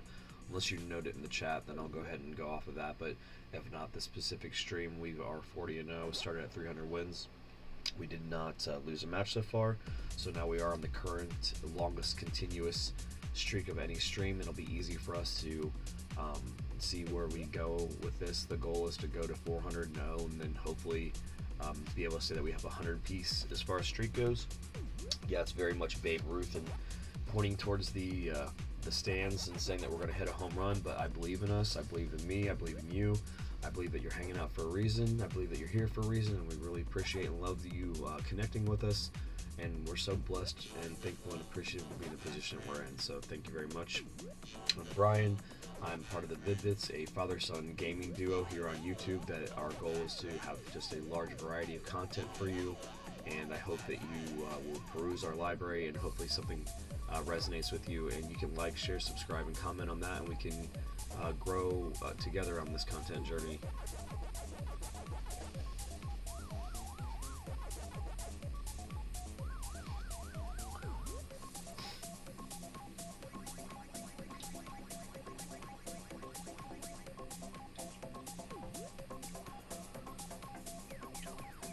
The Vid-Bits are all about working under pressure. I mean, I already have the pressure of trying to keep an undefeated streak, and now I'm trying to keep a dub streak on top of that, because to get a win in Chomp Champs, all you have to do is place 32nd or higher and you'll get a dub. If you place 33rd through 64th, you will not, and you will level up based on what you rank in, or what place you rank in each individual match, with 32nd placement being around 5 or so points, and the first placement being 75 points or so.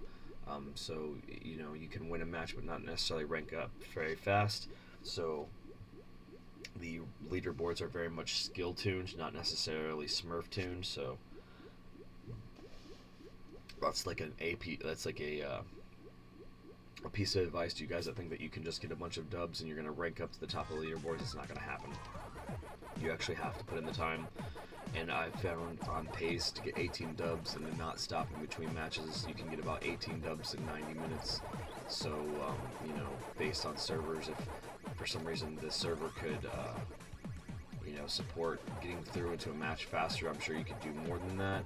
But, you know, I digress. So, look at that guy coming in and being all aggressive. That's an uncommon thing, because if he's an AI, usually the AIs don't come into my maze super early. You know, they don't necessarily usually know what to do when they're in here that early. If you didn't see, that's another example of what happens there. As soon as I got into a maze, I got warped to the middle of the maze. If you're in a maze and as soon as you go into the maze, the person in the maze perishes, it instantly will warp you to their spawn. That's just the way it goes. If you don't know, now you know. You want to make sure that you're really attuned to that when you go into a room. Make sure that you don't assume that you're going to get where you want to go when you get in there. It's not 100% guarantee because of stuff like that. Obviously, when you're talking about trying to program and code a game like this, there's going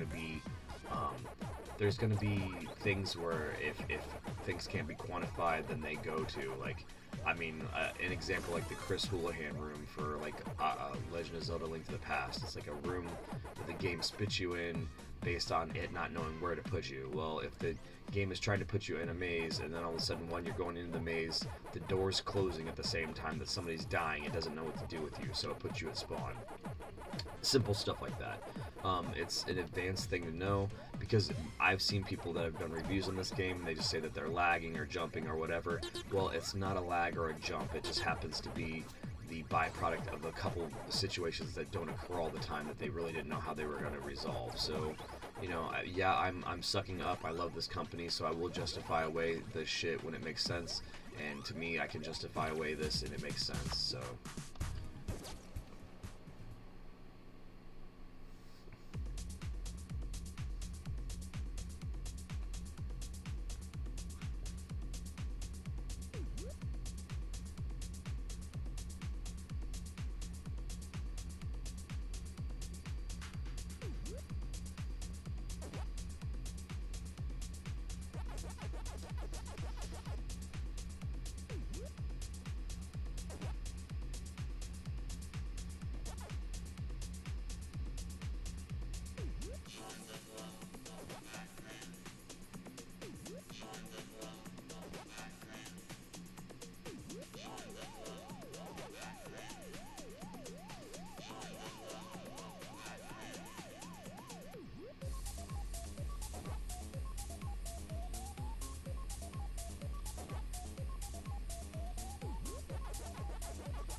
butthole.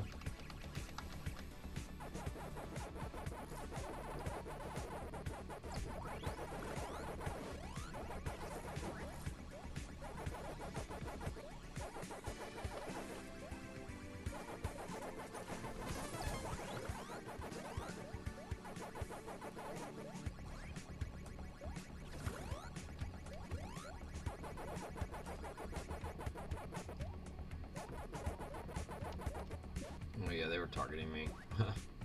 Duh.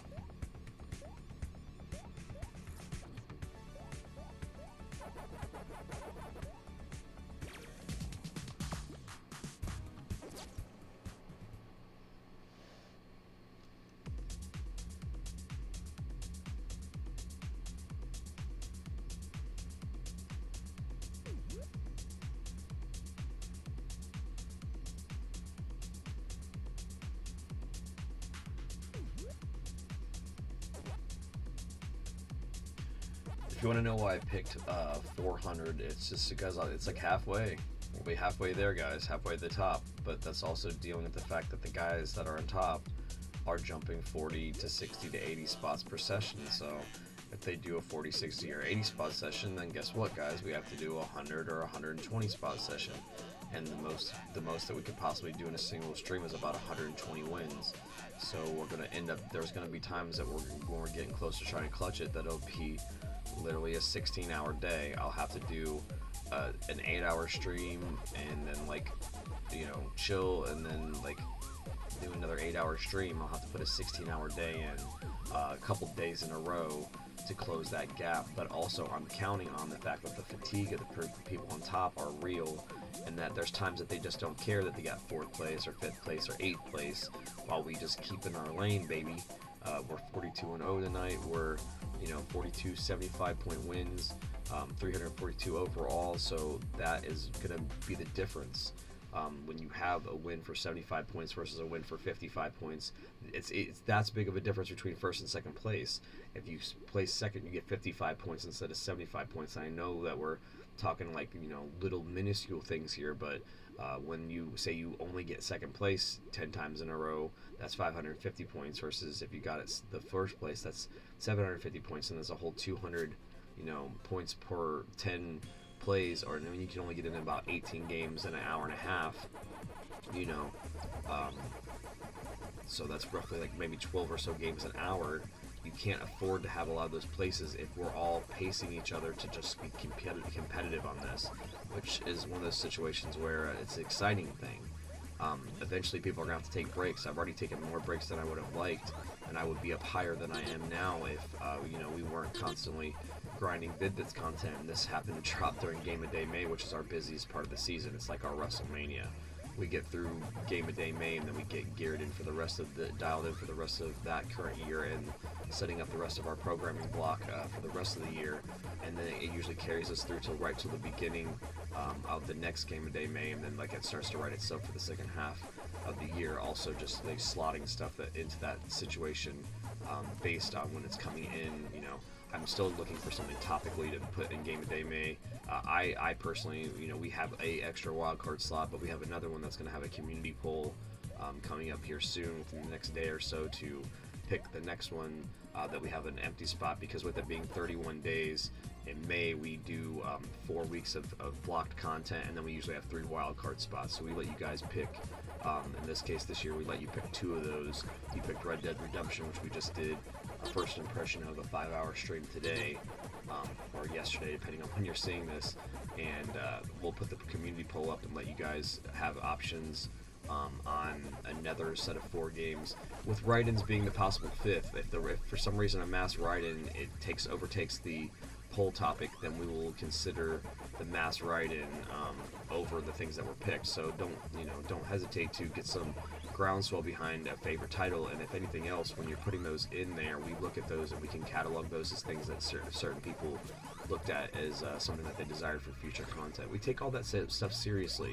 There's no reason why you guys shouldn't be curating the programming blocks, especially if we're asking if you come in and join us for the content. We want to make sure that it's stuff that you want to see. And plus, we don't even know everything that we want to play. So to be able to, I mean, we do, like, we have enough structured all the time to be able to fill the blocks out, but to be able to make sure that we fit in the stuff that we want to do based on also the stuff that you want to see, it's invaluable information. It's almost like we're kind of like, you know, polling you for you know, the purposes of the content creation. But some people say, what am I getting out of it? Well, you're literally having a hand in it.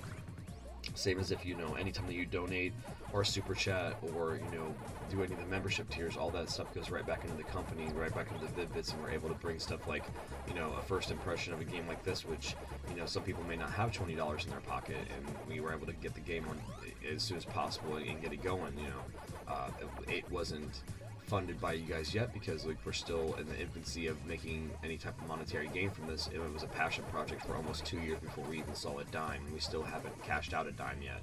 But another thing on top of that is we are a full disclosure company, so you'll never have to worry about, like, you know, but where your money goes. We try to put everything back in the company, so at the end of the day, yeah, other than we won't bullshit you and say that we don't have to eat, but the whole point is to, like, not, you know, eat out extravagantly and, you know, use your money for steak dinners. We're trying to pay ourselves, be able to handle our overhead, upgrade the laboratory, you know, buy more content for you guys to have, make the sound improvement things, you know, stuff like eventually having 2 streaming setups so that we're actually able to double our output, get a better communication line put in, you know, upgraded internet service and stuff like that for, you know, less ping and all that stuff.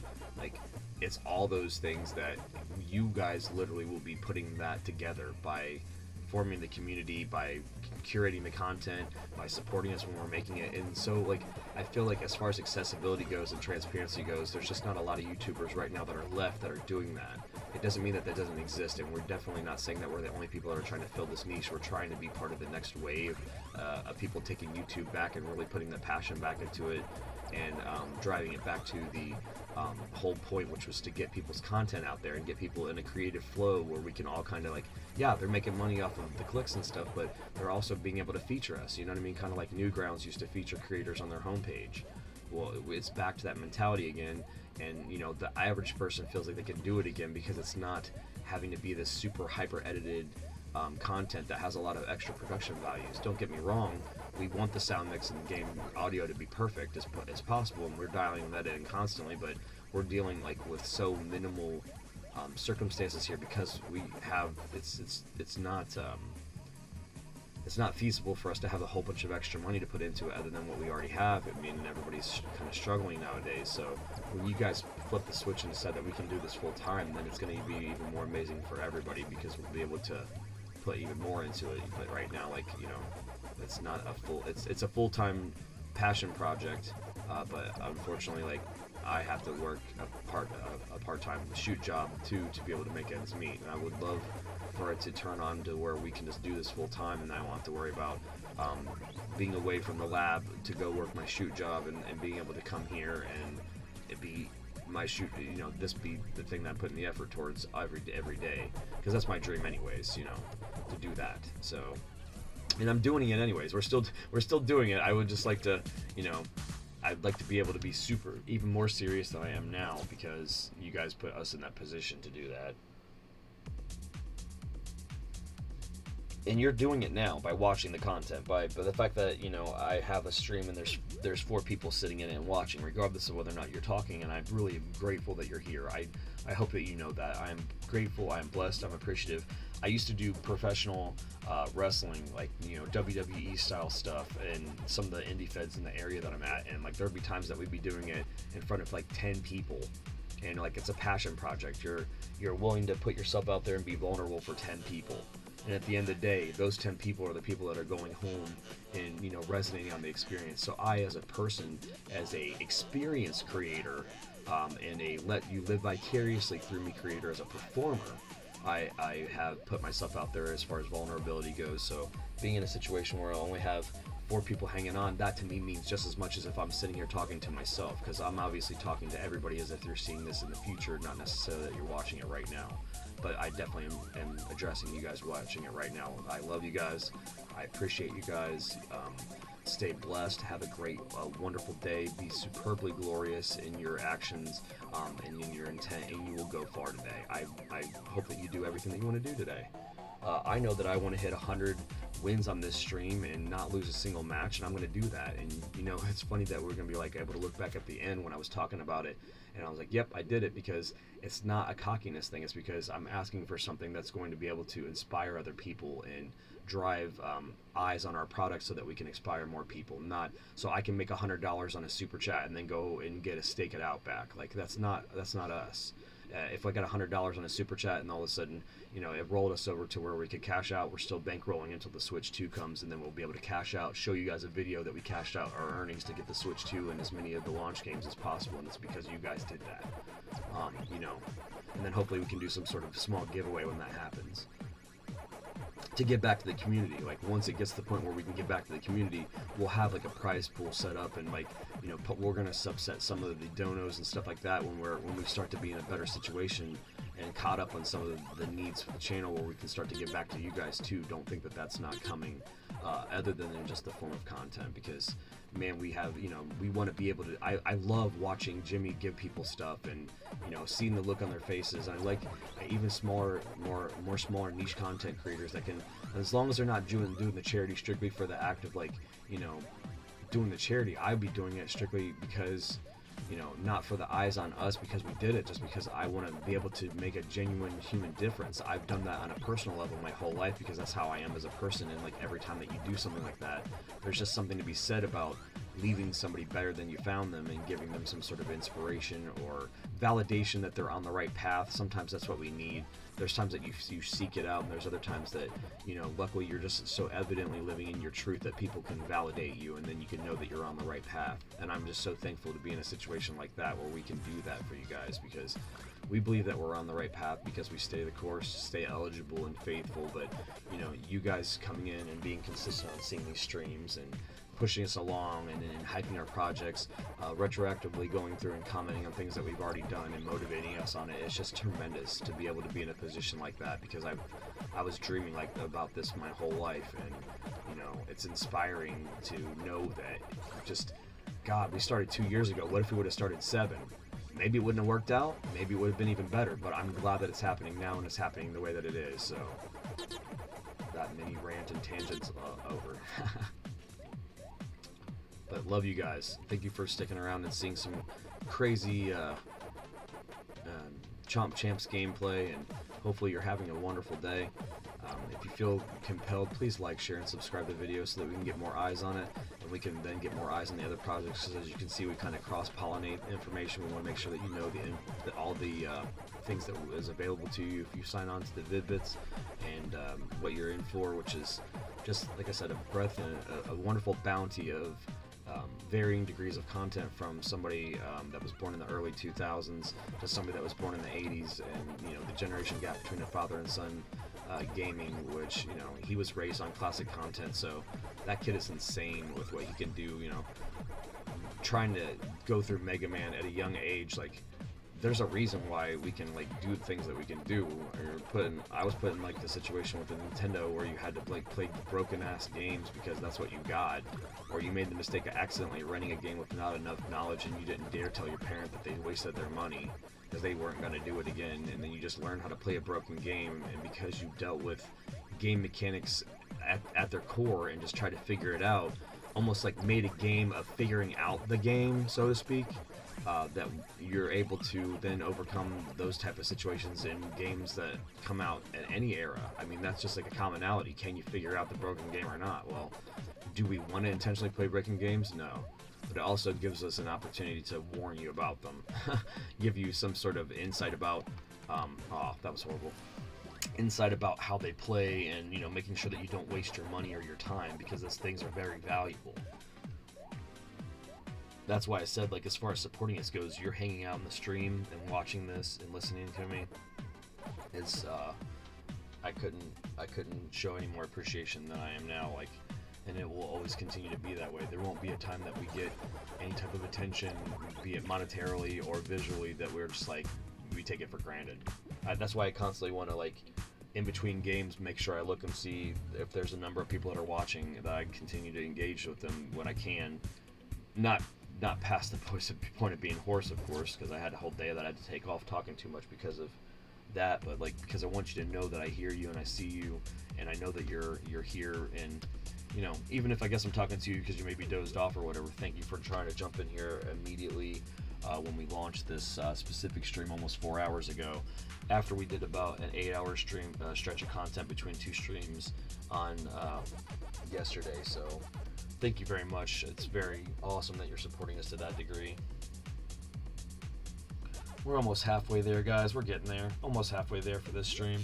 So I appreciate you guys hanging out. This one will definitely top out between 400 and 420 wins. I haven't decided yet. It really depends how I feel when I'm getting towards the final stretch and how I feel as far as the time goes, what it will look like, you know, in the future or whatever. I love the concept of being able to have 100 wins in a row. Nobody has that on YouTube, and I know that, you know, it'd be another first for us. It'd be another amazing thing, so I keep manifesting it. 100 wins tonight, 100 wins in first place. So we're manifesting it, and we're making it happen. I appreciate you guys, and I think that sometimes maybe you're being quiet in chat because you don't want to distract me too much, because I'm kind of manic sometimes in my tangents, and there's definitely evidence here up until this point of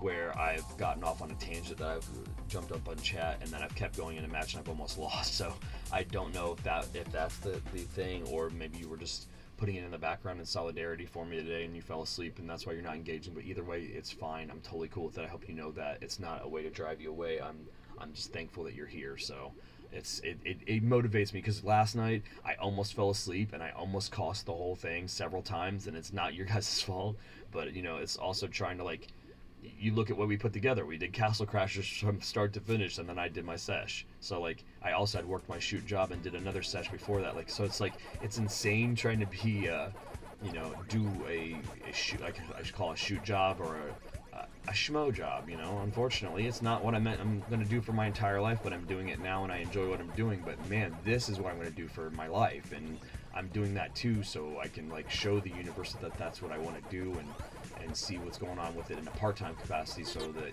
when it's in a full-time capacity, not only will I appreciate it even more, but it'll make it so that all of the struggle of doing it for nothing for over 2 years, other than the satisfaction and the pride of doing it, is going to have paid off.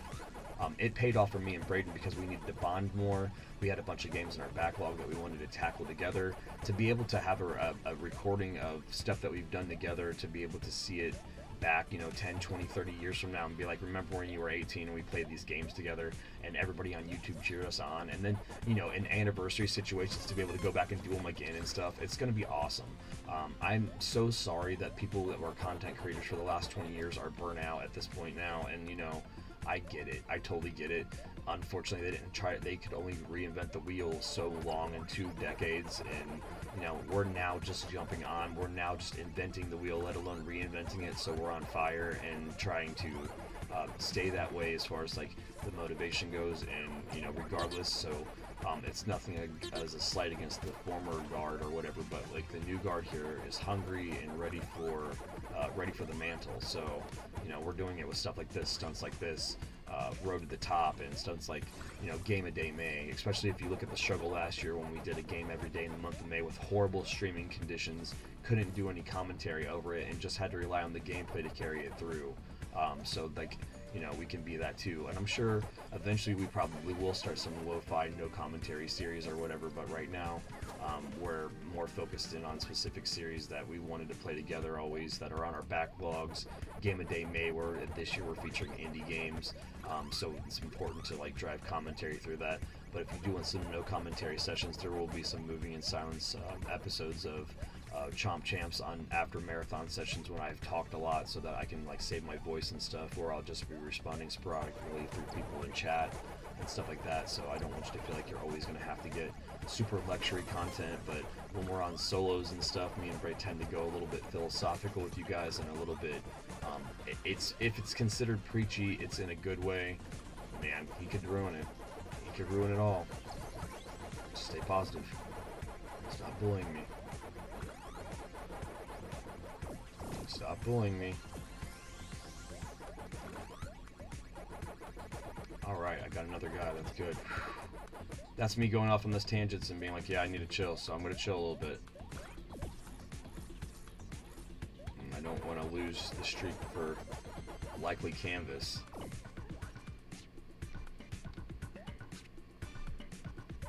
Alright.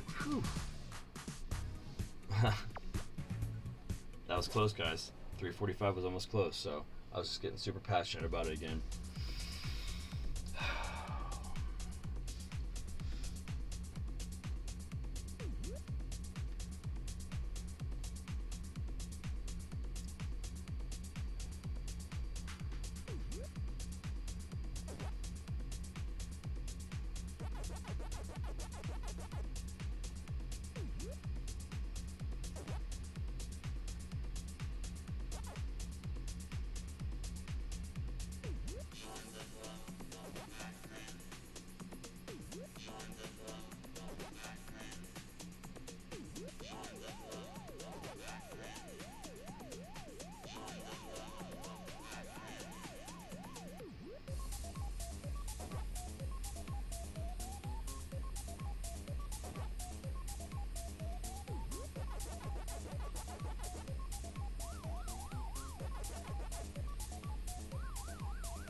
As we just crest upon halfway through the stream, or around halfway through, possibly, you know, maybe not, maybe only a third of the way through, I'm not quite sure yet, of this stream, I'd like to pause and give you an opportunity to remind yourself that you should hydrate yourself, give yourself a high five for doing so, and realize that you're awesome today.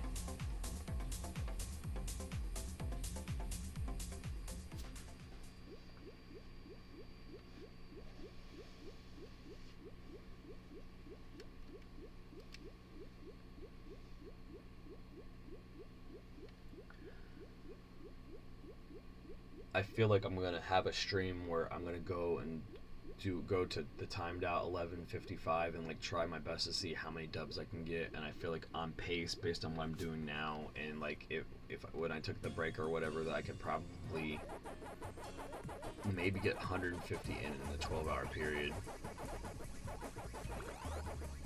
I just would like to have the maximum amount, so it's almost like its own record. Like, you know what I mean? Like, I will be able to have like a subsetted record, like the most pack wins in a single stream on YouTube. So like the most, it basically would be like the most statistically possible in a 12-hour period, based on pushing the server and stuff. So I don't know. It'd be awesome. I think it would be a cool stunt within this stunt to do. And I don't feel like, you know, it's really pushing myself too much, because I'm gonna have to put some 12s in anyway. So all it is just playing really good and making sure that I don't take super long breaks, but still, you know, properly hydrate and all that stuff. I'm in a situation where the lab has a restroom really close to where we record, so I can do stuff like that. Have long sessions and then be close to the restroom and be back quickly, instead of having to like leave and move halfway across the room and halfway across the house and stuff to do that. Just do mini fridge, and all that stuff is very accessible, so when we say we pause, we do pause. It's not like we don't, so I want you guys to know that, because it's important. If I feel like I was being motivated by somebody and I saw they were doing a feat like this, I'd want to make sure that they were being healthy.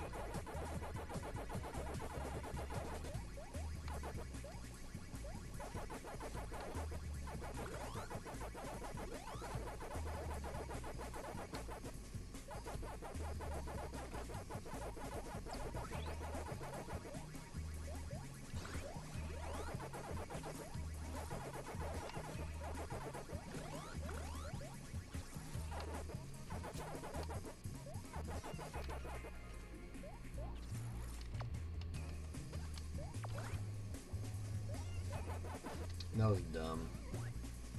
Or cocky, I don't know which one it was.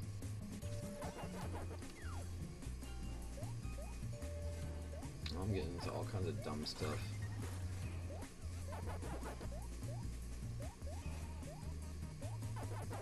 You gotta be kidding me. I didn't even see that stuff down there.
If you're wondering why I probably have so many bots in my lobby, it's because I'm the top rank. I'm a chomp champ, and like there isn't a lot of us, so they don't want. I mean, we're gonna face other people that are in our bracket, or we're gonna face people that are as good as our people that are in lower brackets, and these bots are as good as or better than the people that are in the lower brackets, and so that's what they're doing. They're keeping us spry, but they're not screwing over the people in the lower brackets by making them face a bunch of people that are high in diamond or platinum or chomp champ, because it wouldn't be fair. I mean, we have advanced AI and tactics and tech, and it wouldn't be right. It'd be off-putting, and it wouldn't help them grow their game. I truly believe that, because if you look, it says what region I'm in, what tier of the bracket I'm in, and obviously it says chomp champ, so that specifically I think is what they're seeding us with, is people that are closer to that. And I don't want they wouldn't want basically it to be an off-putting experience if people faced a bunch of high test people that were like, I don't know, if people found out that a bunch of lower tier people were in there, there'd be a bunch of like, I don't know, sweaty people, like, you know what I mean, like pushing people, and they shouldn't, like optimizing a route to go mess with somebody at the beginning of their game. And if you watch some of my earlier play, I did a bit of that with the pack inquisition, which is pretty much going into another person's maze and strip mining it and robbing it of 75% of its energizers after you watch them get the first one, and then just leaving, dipping, seeing if they're capable of dealing with finishing a whole maze without any energizers, pretty much, because they're just in the throes of doing their first move. You'll see a lot of people do that. I haven't watched anybody else's footage on YouTube, except for I accidentally got a little bit into a game of some random person, like, and I saw that they do a similar, one of the similar first moves that I did when I was climbing my way up the ranks, because I was facing a lot more real people. Like, that's the way it was. But now that I'm in the cream of the crop, they just don't want it to be off-putting to face us. Like, and I get that. It would be horrible to jump in a game and then just get chomped over and over again and not feel like you could even run your first pattern. That's why when I do the pack inquisition and I strip mine some of his stuff, I usually just leave, and I try not to then, you know, kill them too, because I've already now put you in a disadvantage to see, you know, it's not very likely for me to see those guys at the end of the game if I did that in the beginning of the game, because it's so hard to survive without any energizers unless you know, ghost AI, basically, where you can drag them out, where you can pull them in. Is that close? That's close.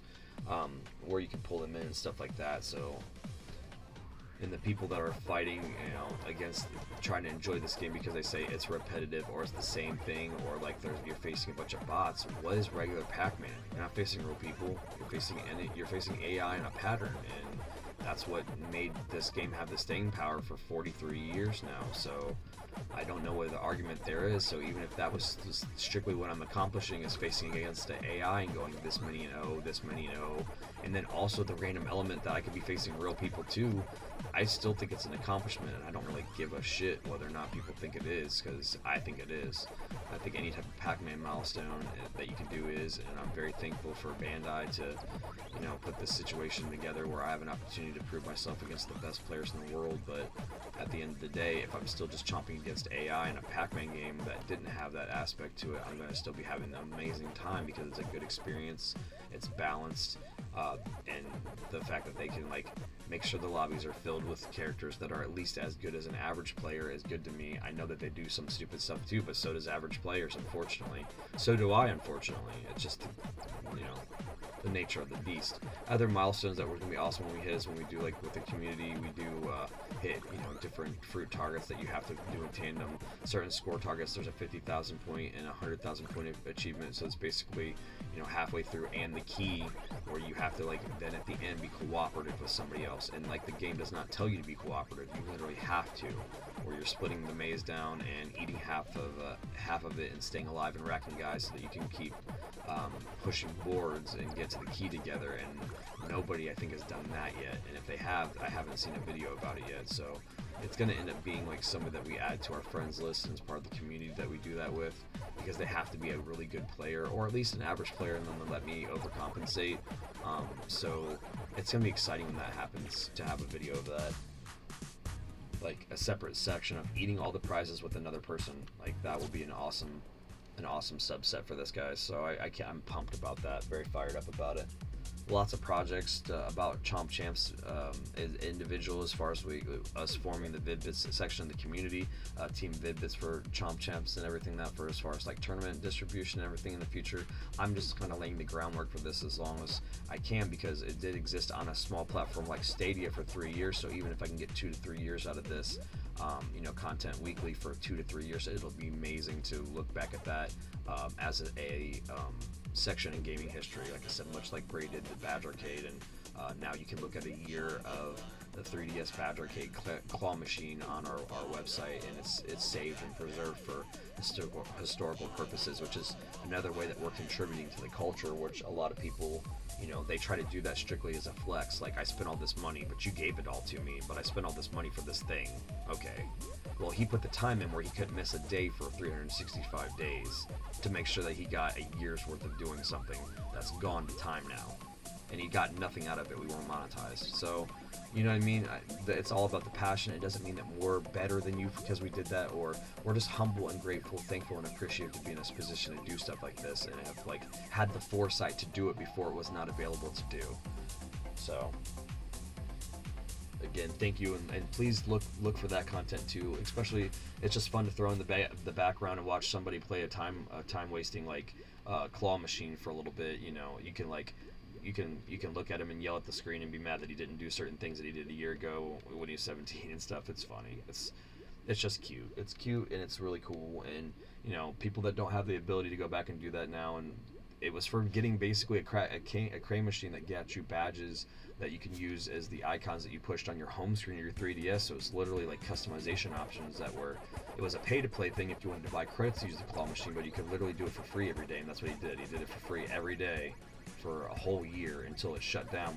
And it shut down to a broken state where it was still playable, and then he even tried to strip mine out the good stuff out of the broken state, barely playable thing as long as he could, and then he just called it a day when he hit a full year. And it made sense, because he could have done it until it completely shut down, and it probably was a couple months later after that, but it was in a strip mine condition where he had to rely on a lot of luck to even get anything every day, because he was relying on free plays and they were giving you less of that. So he really kind of locked in as long as he could until the game's like, okay, we're broken, and the only way that at that point is is when the server completely shut down. So if people want to give him crap for not going a little bit further, it was dumb, because he wasn't able to really get anything out of the content, and it was just it was going to get to the point where he was going to have to double up, and he had to have the most tremendous favorable thing to move 9 things to get to something he was missing and stuff. So it was just crazy though to see the dedication on that. And I mean, that's where we're gonna be with freaking Chomp Champs. Is we're gonna play this every day, trying to keep ourselves in contention. And the only foreseeable thing is if there's some sort of health reason or something that we can't at least put up. I mean, to keep the streak alive, I'll put up a game. If I have to that day, I'll literally stream a game to make sure that the streak continues. But we want to make sure that we're in this community the entirety of it, so that way you can see it and be like, man, this guy was dedicated. I know when I go into the Vid-Bits to look at a dedication for a feat, these guys are dedicated. I don't have to worry about when they say they're going to do something, they're at least going to try until it either is happening or it logistically is logicked out how it's more of a waste or more of a time sink, and it's going to prevent them from getting into the projects that we want, stuff like that. So hopefully you want Chomp Champs and you want to see me hit number 1. Either way, I'm going to do it. I'd love to have you along for the journey, especially, considering the fact that you have then the ability to be exposed to all the other stuff that we offer, and it's kind of like the gateway thing that gets you in here. So thank you for that. Hopefully you like video gaming, and if you like any facet of it, where there's something here for you. If it's speedrunning, if it's classic content, if it's current content, modern content, father-son, generational gap in the gaming decades as far as exposure and stuff, there's just a bunch of stuff here for you. So please jump up to the front of the line of the buffet and fill your plate, take it to the table, fill another one, take it to the table. Just know that it's not going to stop coming, guys. It's just really we're going to feed you till you're full, and then tell your friends. We're a little bit over 4 hours. We're almost at win 350. We got 2 more to go. Like I said, we're on the longest continuous win streak of the stream. We have 48 dubs. My goal is to hit 100 straight dubs, go 100-0 in first place, and then we'll probably call it if I do that. If I for some reason do get anything other than first place, I'm going to probably run to 120 wins, so 420 wins, and then call it, so that I can like have more time before the next session. I'm just playing it by ear and just kind of seeing what the universe wants to provide. But I think that Babe Ruthing 100 wins and going 100-0 for this stream and not losing a single match would be awesome, just for legacy's sake. So hopefully you guys are getting hyped up for me, because I'm at the halfway part. Because like I said, you know, I'm sure when Babe Ruth pointed to the stands and then he swung that bat and it connected and it just popped right perfectly where he pointed, he had to have just like had a shit-eating grin on his face. Well, I had one when I said that I was going to do it, because we're being humble, appreciative, thankful, and we're putting out positive energy and saying that it's not all about us. So, you know, if the universe wants to rock with that and pull us to 100 wins, then we'll see what happens. I still have to play it. It still has to happen, and all the conditions have to lie. So it's just one of those things that, you know, put yourself under pressure, guys. Like I said, I've used the analogy before. In school, I would like have 3 weeks for a paper, and I would read the book the night before the paper was due, write the paper in half an hour, and get an A. It's just, Braden had the same thing where, you know, the pressure makes us perform better. Life is pressure, so the people that are fighting hard from being at the bottom of the barrel and still fighting their way up every day, those are the people that are providing, you know, the most. So we're doing it because of the pressure, but we're doing it to also show you that you can do things that you don't think that you could do. You know, insurmountable odds are just another another thing and another day here for the Vid-Bits. There'll be that person in chat that's like, you're gonna go undefeated. Like, you know, I had somebody earlier that said that, you know, because I was playing so well thinking that I was a robot, and we were joking about it in an earlier stream, but I mean, the play probably to some people looks like, you know, you're watching a guy play a bunch of AI that is good as an AI, because of you're watching me go 48-0 right now, or 348-0 total. That's only because I played Pac-Man for 20 years like a robot. So I'm not saying like do that, but I mean, if you want to do that, do that. I mean, just make sure that you don't, you know, shill your other responsibilities as well, and you stay healthy and hydrated and all that other stuff.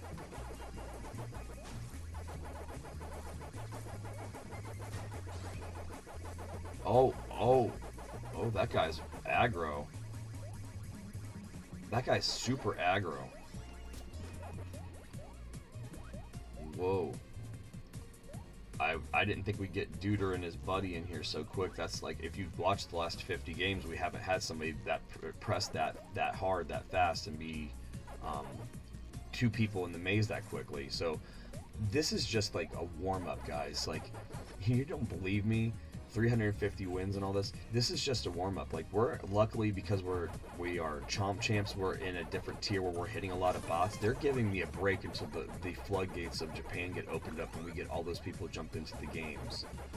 It'll open up more globally, and you know, those people will be in this tier, so the point where, you know, we're enjoying just to be able to chill and learn Ghost AI and all that other stuff, mechanics of all the different power-ups. But when these people are in here and every one of these lobbies, at least for a while, is 64 real people, that's when the real players will come to the top. So, like, enjoy this, guys. The people that are ahead of me on the leaderboard, we all need to be enjoying this, because I don't know when that date is, but I heard it's coming soon. Enjoy it, because the people that are super dedicated, not to be crappy, the majority of them are in the States. I'm not seeing it. Based on the numbers that I've seen move in the last week, and the game's been live for about a week besides the early access, I'm not seeing it. So it's not like I would play this game if it just had bots, so it doesn't bother me. But there'll be other people that will be off-put about promoting it or talking about it, because not only they can't handle losing to bots, but they're not going to be able to handle when, you know, Japan opens up the floodgates and puts all of their players on here, and those guys are as dedicated or more dedicated than I am. So the only solace is you can only play 18 matches in an hour and a half, so it's about roughly 13 matches an hour, and so like there is a finite amount of experience points that you can gain in that hour, because these bots are on an average skill level. So if you were to defeat all of those, the games still are going to last about 5 minutes. So like if you're in a lobby full of like regular players, real players, and you kill them at about the same pace, it's still going to be about a 5-minute game, so pace really won't change. I don't see somebody coming in and then killing 64 other people, or those other people killing each other at a accelerated pace than what we're seeing now. So, you know, if you guys are looking at the math and deciding that you're wanting to try to put the record up to, just know that you have to get dubs at a rate of 18 dubs per 90-minute period, so you're generating 750 experience points for a 90-minute period, and if you're streaming it, then you can maximize it at about like 12,000 experience for a 12-hour session. So, you know, I've done the math, and that's so I can learn how to look at the leaderboards and see what the people have done, and then learn how to take the breaks, and also because we're programming around it. We're not the Vid-Bits are full-time content creators, so like I can't step on our Game of Day May project to get my Pac-Man in. I have to get it in after we do that. So like, you know, Bray did his Dark Souls stream, and then we went into he did a first impression version of Game of Day May for Red Dead Redemption 2, and then he conked out while I was sleeping the entire time after I got off of my shoot job from an 8-hour shift, and I slept the whole time while I was modding off and on for those 2 streams, and then I was able to then, now while he's sleeping, do my 8-hour session. So it's like we're firing on both cylinders, and these other people are just playing it full time trying to stay number 1. So if we're gonna get number 1 and do other things, because like, you know, that's how we roll here. That's how we chomp. So, and it's not being like an egotist thing. We're just thankful to be in this position. We're humble and appreciative to be in this position. So thank you guys for watching. Thank you guys for motivating us and like spiritually believing that we're gonna do it, or you wouldn't be sticking around. Or, you know, maybe you're sticking around because you're wanting to see me fail. And I those haters are giving us balance, guys. Like, let those haters in your life give you balance, because you know, you can turn your biggest hater into your biggest fan once you've had a little bit of mutual understanding. Sometimes it's just because they're jealous, and other times it's because they don't understand your point of view, and other times it's just because you guys just don't resonate the same on the same level, and they're going to be that. I mean, life is all about vibrations and energy and stuff like that, and if somebody isn't vibrating with you and you're forcing your hand on it, that's not an intelligent thing to do. You're going to then add some sort of aspect to your life that doesn't need to be there, and the universe is trying its best to repel it from you. So just be mindful of the company you keep and the energies that you put out, and the karma that you accrue, which is basically, it's just how much energy that you put out towards other people's intentions and whether or not you're putting out harmful. You know, as long as you're putting out neutral to good, it's good. If you're putting out intentfully harmful, and then you're wondering why the universe is screwing you over and you're not getting what you want, like your Pac-Man score or your food or your job upgrade or all this other stuff, like it's because you're an asshole. It's because you did bad things. You're doing bad things, and like the effect of the bad things you've done is still out there resonating, and it's got your stink on it. So, you know, renegotiate your contracts and look at your life and evaluate yourself. Give yourself a high five, take a sip of water, and realize it's going to be okay. Renegotiate the contracts and start to do some of the things that you want to do with your life. Like, you want to play Pac-Man, play Pac-Man. You want to draw, sing. You know, be a race car driver, be a race car driver. Actor, model, whatever you want to do, you can do it. It's just your doubt is going to prevent you from doing it as long as you let that shackle your creativity. Don't let doubt shackle your creativity. Jump into the Vid-Bits Fun Club today. You can do stuff like jump into our Discord with other people that are like-minded, that have projects going on.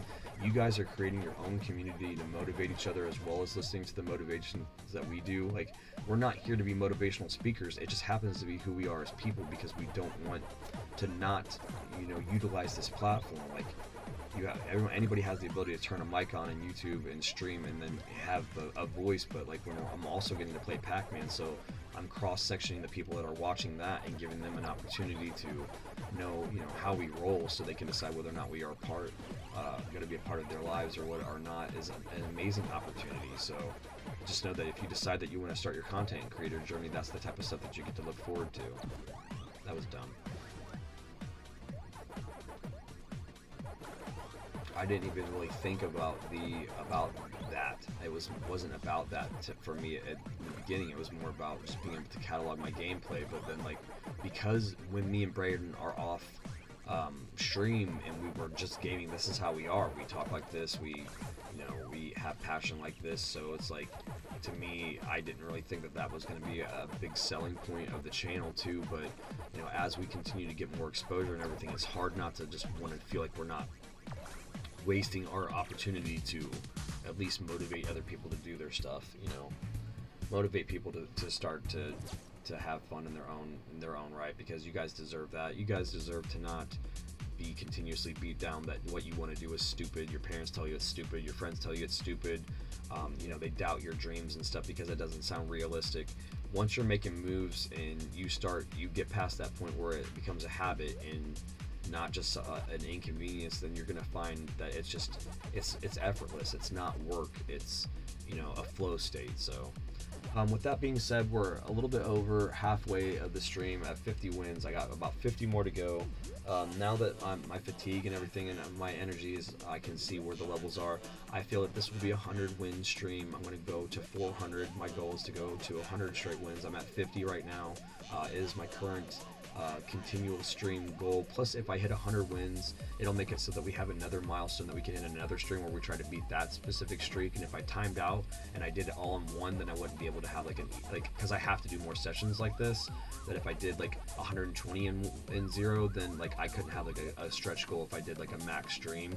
So it'd be cool to hit 100 and 0 and be like, can Dad beat us 100 and 0 continuous stream? You know, something like that, because I like to challenge myself. So we got 50 more wins to go before this stream's over. We're 50 and 0 as far as wins go. 50 first place victories on this specific stream, and we got 50 more to go, and then we'll check and see where we are on the leaderboard. We haven't checked at all because I just want it to be a surprise at the end of like the 9 hours where we're at. So sorry about that. But if you want to play along, all you have to do is buy this game on any of the platforms and look at the leaderboard, and you're going to see us on the splash screen so you can know where we're at if you want to. And if you do decide to do that, then that's awesome. I'm sure Bandai Namco would appreciate it. I would appreciate it too, because it continues to grow this game's base and stuff like that. So feel free to do that. And if you do, post in chat where I'm at, because I don't know, and I won't know until the 9 hour mark. So.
It's ironic that we talk about the money thing and his name's Wrong Money. I'm like, yep, the Vid-Bits are not about the wrong money. Either make it the easy way or make it the hard way. You can either make it the easy way or you can make it you can make it the hard way or the right way. It's stupid. It's stupid to make it quickly. It is. Like, quick money doesn't give you, satiation. Quick money makes you sick. Quick money makes it so that you can't, sleep at night. We're not about that here. The only quick money that we would be about is if Bandai Namco wants to, help us be brand ambassadors and stuff like that, because we are doing it anyways. We're doing it for free, and we'd love a little bit of compensation if you feel that the need to do so, if it's in the form of like free games and stuff for us to play and review, or cool merchandise to be able to wear. So when I'm out there in the streets telling people to play Chomp Champs, that I'm rocking some cool threads and stuff like that. I shouldn't have done that. It's one of those situations where I'm going to do it anyways. I'm going to go out and get a pack polo and stuff like that, but it'd be awesome if, I had an official Namco Bandai one, because I'm out there representing as the Northeastern Division champion. I would love to have that. It's something that Brian, as a kid, would have just dreamed about, so I'm trying to manifest the crap out of it.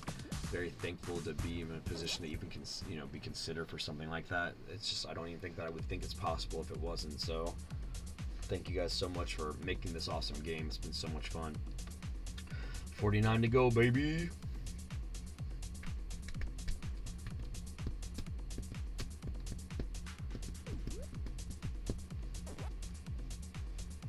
You guys are awesome for hanging out for this. You guys are freaking awesome. if me and Braden would have looked at Game of Day May last year and thought that, you know, if we would have had anybody stick in any of the streams for more than a little bit because of some of the numbers are so low on that metric, and here we had 2 streams yesterday where we didn't drop below a couple people, and, you know, I've had this up since, you know, I started, 4.5 hours ago, and I've at least had 2 people in here the entire time. It's been I've been so thankful for that. So like I said, it's very motivating, especially when I'm on these solos. You know, Bray's crashing and trying to, like, we're dual hammering it when we're not doing that project together. We're sleeping in cycles and stuff to be able to continuously push the content out right now while we're pushing to the goals of 1,000 videos, and also, like, you know, 3,000 subs. We have all these stretch goals and stuff with some of the people in our community and stuff like that. So it's awesome that you guys are hanging out because it keeps me awake. Last night, if you would have saw last night from, like, I think it was like 260 to 300 I did, and there was part where I almost fell asleep several times. Like, it was nuts because fortunately I'm starting to lessen my caffeine intake. So, like, late nights now, I thought that I'd be wired strictly on motivation, and there was some drought times where I was just by myself, and it was hard because I almost felt like I think I nodded off, and I just saw myself running into a wall a couple times, and I'm like, thank God for good RNG where they didn't kill me, and they could have. Like, I'd doze off and, like, oh shit, and then I'd be, like, against the wall, and I'm like, that's why I keep saying make sure that you're clocking your mental health and stuff, because, like, I don't want to say I pushed myself too hard.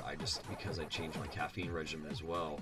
And I've said one of the most important things when you do something that's working is to not change any part of the process. Well, I did change my caffeination, and, like, it almost was to my downfall because I thought I was going to run strictly off of, like, chat support and just the hype of it all and all that.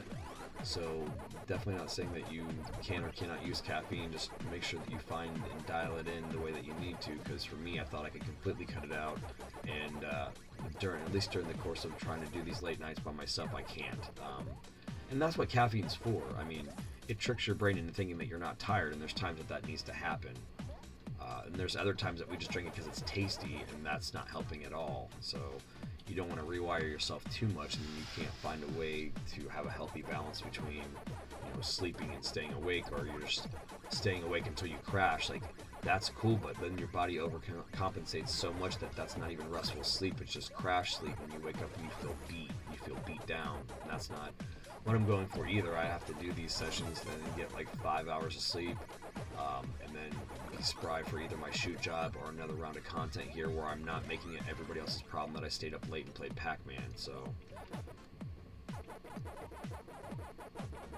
healthy work-life balance, guys. Like, I plan on trying to wake up and go see Phantom Menace, and I don't know if that's going to happen because if the movie starts at 2 and I'm tired from playing 8 hours of Pac-Man, I'll just catch up on my sleep because that's way more important. I've already seen Phantom Menace. I just wanted to see it in the theater, considering the fact that you know, they brought it back after 25 years, and that movie's, you know, it's lauded for its pod racing scenes, but most of the time it's shit canned for the Jar Jar scenes, and I have nostalgia for seeing it in the theater when I was around Braden's age, so I definitely want to do that again. But I digress. If it gets to the point where I can, I won't be sad about it. I'll go. This is one of those things that I'll always know that I've seen Phantom Menace in the theater. At least I saw it twice back to back when it was debuted, so I can at least say I've seen it, versus this is something I have one shot. I have one shot to do this for the first time. I have one shot to be the first and inaugural Pac-Man champion or in the top 10 of that, so I want to make sure that we are there. Come on, go down. Yes! Yes! You'll find times, guys, that you do stuff like that, and there's nothing that's bending to what you need, and then there's other times that you do that, and it's amazing.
I did drop down to I bottomed out, and I did regain some a viewer or two. So I just want to let you know what we're doing is we're trying to hit 400 wins on this stream, and you're a little bit over the halfway point. We're lucky to be on an over 50 game winning streak, number one position out of 64. So I'm very happy for that, and I'm hoping to go flawless on this leg of 100 wins on this journey. So I'm glad that you're hanging out with us for that. So if you'd like to see more, there's a playlist that shows all of the wins and all of the dubs on the way to number one in the North American Eastern and Global Leaderboards for this game. Thank you so much for hanging out.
Well, no, guys.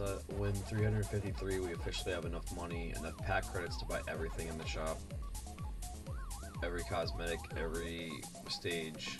I mean, we don't have the DLC, so I guess if they make that cost money and as it unlocks, and you don't just get that added to your inventory, I guess we wouldn't have enough to buy that probably. But yep, enough to buy it all. So I don't know. I went from back and forth thinking I wanted to like do a stream where I spent the money and bought it all. Now I kind of want to just feel like I want to accrue as much as possible, because if I spend it all, then that number starts from 0. But then again, at that point, once you've wiped the shop out of everything, the only thing that really gauges how much you've played besides your level is how much money you've accrued, considering the fact that if the levels reset every year, it really will be how much pack coin you have. That will be the experience point measure of this game. That's not the tangible that's tied to experience itself and levels itself based on the leaderboard. So it's always kind of fun for there to be something like that as well.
Oh, come on.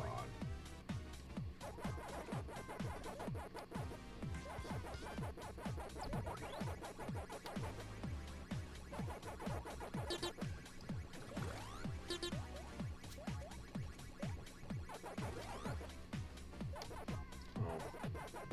No. No.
that. There's like two different parts where I got stuck against the wall for no reason. What the hell?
Horsey Sock. His name's Horsey Sock. That's one of the coolest people I've seen.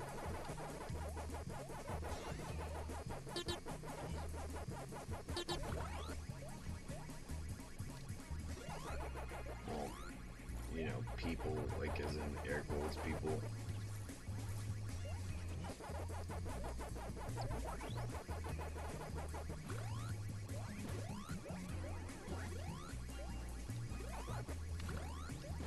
That was awesome. That was awesome. Oh my god, that was awesome. That's probably like, oh my god, that's one of the best continual like little runs that we've ever had. I don't care, chomp me. That's fine. That was flipping awesome. I mean, I circled around and I got him twice, and wow, Sorry, just trying not to be super hyped. I'm trying to calm down because, yeah, I gotta stay focused. I don't want to lose what I got going on. But man, that was neat.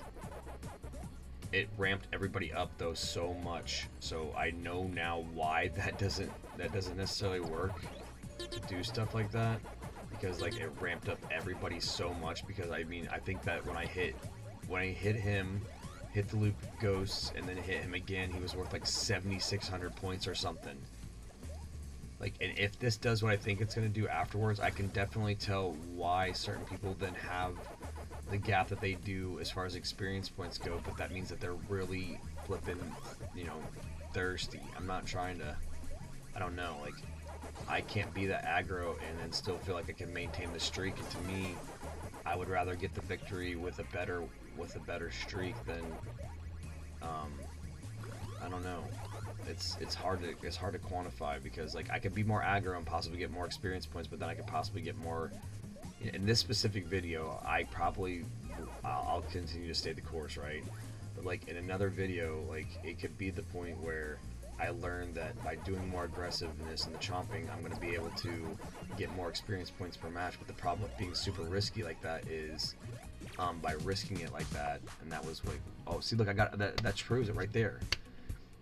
If you get a higher score, you get more experience points, but you can't get higher scores right now because people aren't tandeming up and getting a lot of scoring. So there's two options here. You either get somebody to pair up with, and then you guys rack boards to the point where you can get a high score like that. Like that was the trade-off. I got double the wins right here. Like, so this closed the gap of 2 matches in the course of 1. So when you have somebody that's way out there, they could be going in matches and just eating a lot of pack people, but then not necessarily, like, the only way to superly optimize that is to get first place as well. So it's risky, but I can definitely see where it'd be viable to do that as a strat and try to use that as a way to rank up.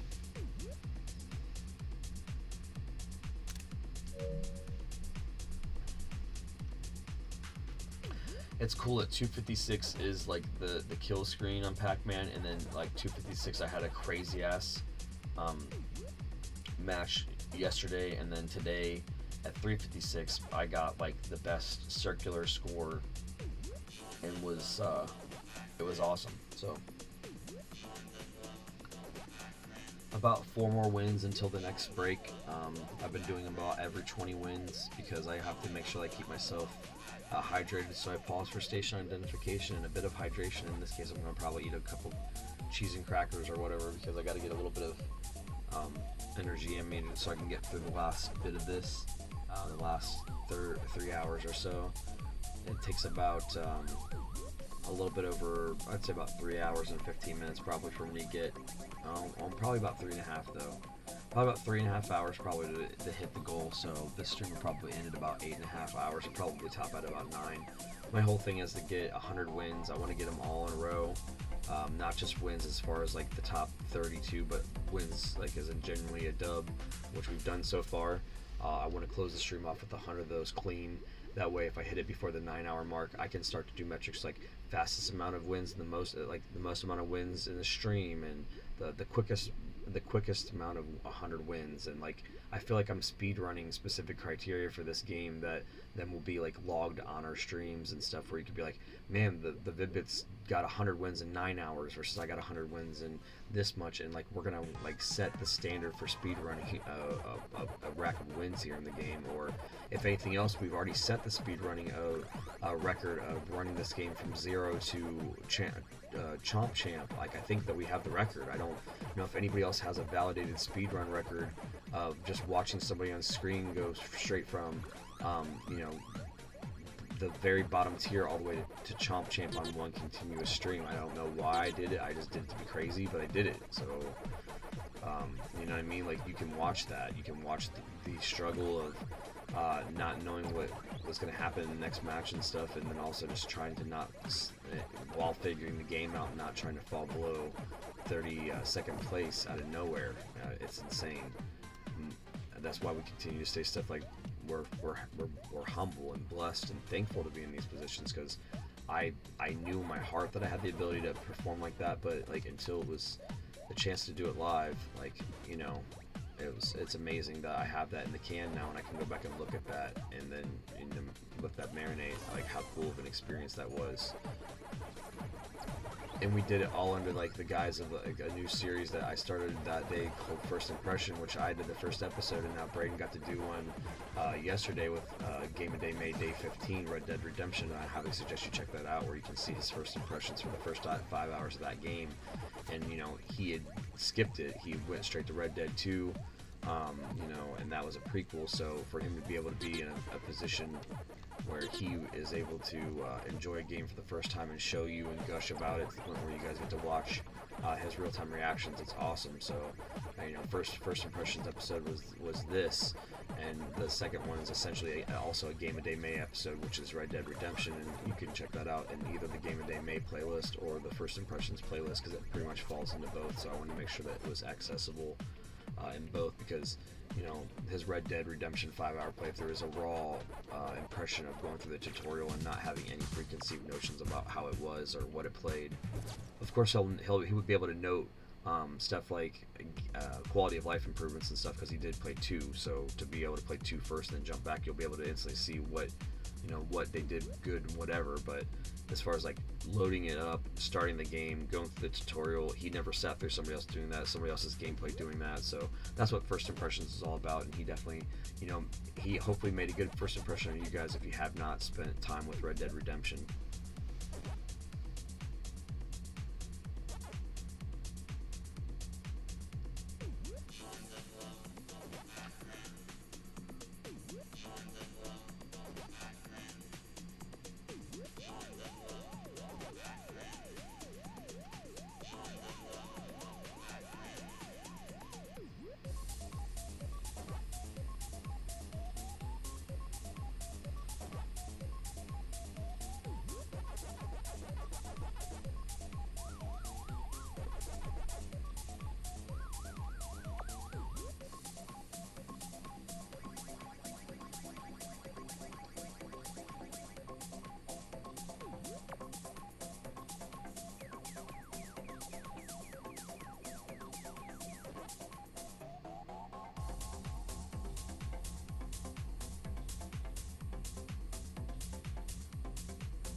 I feel like after this rack of wins, you'll clearly be able to see what I'm talking about getting the quality wins versus like just getting the dubs, because like, you know, to be able to jump up the maximum amount of experience in 100 wins, not a lot of people are doing that too.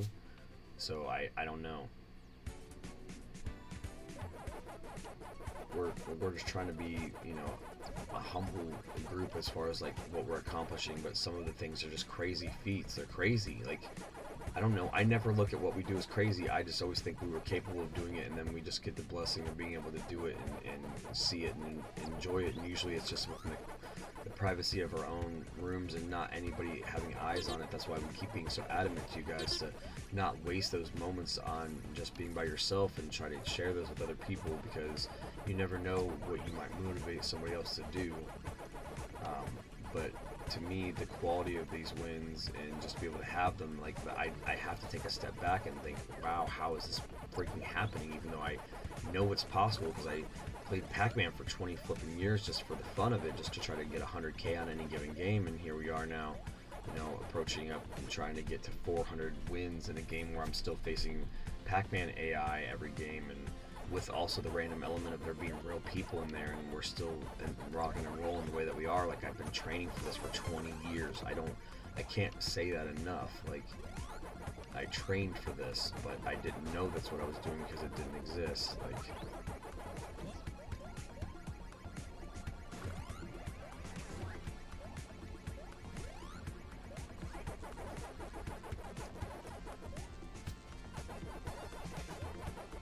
I remember the other day, I was like, I've never seen that thing that was targeting me. Like, no, I saw it. I was so dumb. So dumb to say stuff like that, but it's funny. Like, if anybody caught it, they could have said something, but they didn't. It's fine.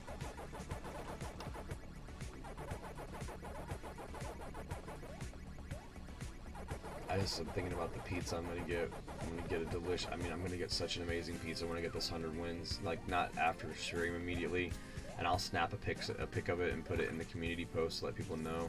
Like the pizza's gonna symbolize that I freaking got that 100 wins. I won 100-0 in my dubs, and yeah, it's gonna taste so good.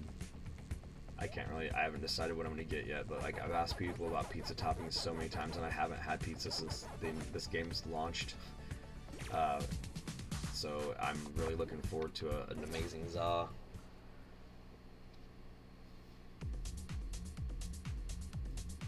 Probably some big floppy foldable slices, and I'll make sure to take that first slice out so I can take a beautiful picture of Pac-Man. See, he just closes his eyes like, yes, I can imagine the pizza, Brian. Waka Waka Pizza. Power pellet pizza. And this is the person that's saying he's losing his mind at the 5-hour mark. No, but what I'll say at the 5-hour mark is we appreciate you guys. Check out Game of Day May. Check out Chomp Champ Stats Road to #1. Those are some series we got going on. We also have Dark Souls 3. We have Dave the Diver. There's plenty of Cuphead content on there. There's speed runs. There's classic content. Last year's Game of Day May is just a breadth of about a whole month worth of beating games. So check out any of that content.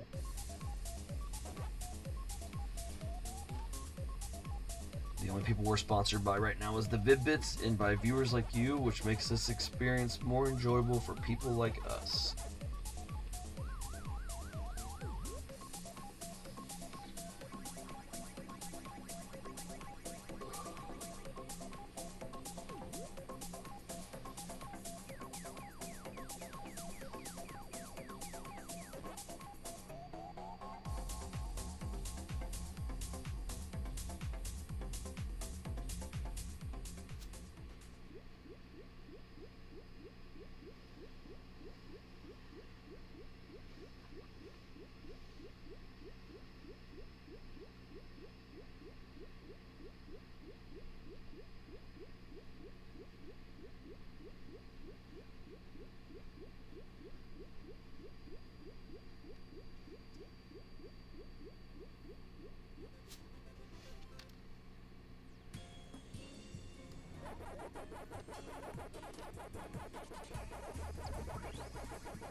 That's just some good game right there, jeez.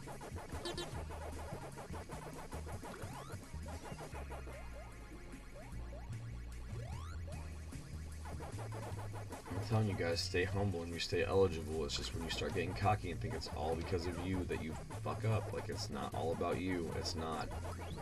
You may be the one doing it, you may be the one actuating it because of your regimen, your skill, your ability, but you trained up or whatever, but ultimately, like, either the universe is going to play well and marry with your energy, or it's going to send you, you know, into some sort of spiral because you're too cocky or unappreciative. So, and then even people that aren't like that, they still will get what they think they want now, and then something else will go horribly wrong in their life. So, you know, you need to like make sure that you're balanced and you're appreciative and thankful of your skills, and not just like thinking it's all about you. Like, you can just not be able to do it at any given time. I've lost skills on games that I got super cocky about.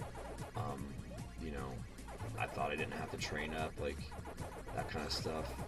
Like, I haven't put up any Mario speedruns because it's one of those situations where you have to train up when you're doing it. Like, I've tried in a couple of our streams just to do a speedrun out of nowhere. Like in the Tyson stream, I tried my best to do one, and it was like I got a really decent time in Mario 3, but it's not my personal best.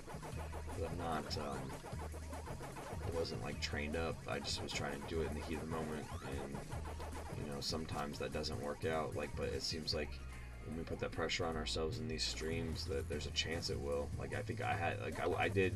I'm probably one of the only people to stream like all those Nintendo games in a row and then beat Mario 3 and Friday the 13th back to back like that. Like, it was weird. Like, I don't know. Like, I just kept jerk cutting the games that I wanted to play, and then went and happened to be those back to back. And like, you wouldn't think that those games would mesh with each other, or that somebody would have the ability to one shot back to back those games. But I did that. So you want to see that, check out what we call the Tyson stream, which is basically the first half of a 9-hour stream where I try to beat Mike Tyson's Punch-Out, and the second half where I beat a couple of Nintendo games, and then basically a couple hours worth of just doing one level of a Nintendo game and jerk cutting to another one, and just trying to show as much as I could in as short of a period of time as possible.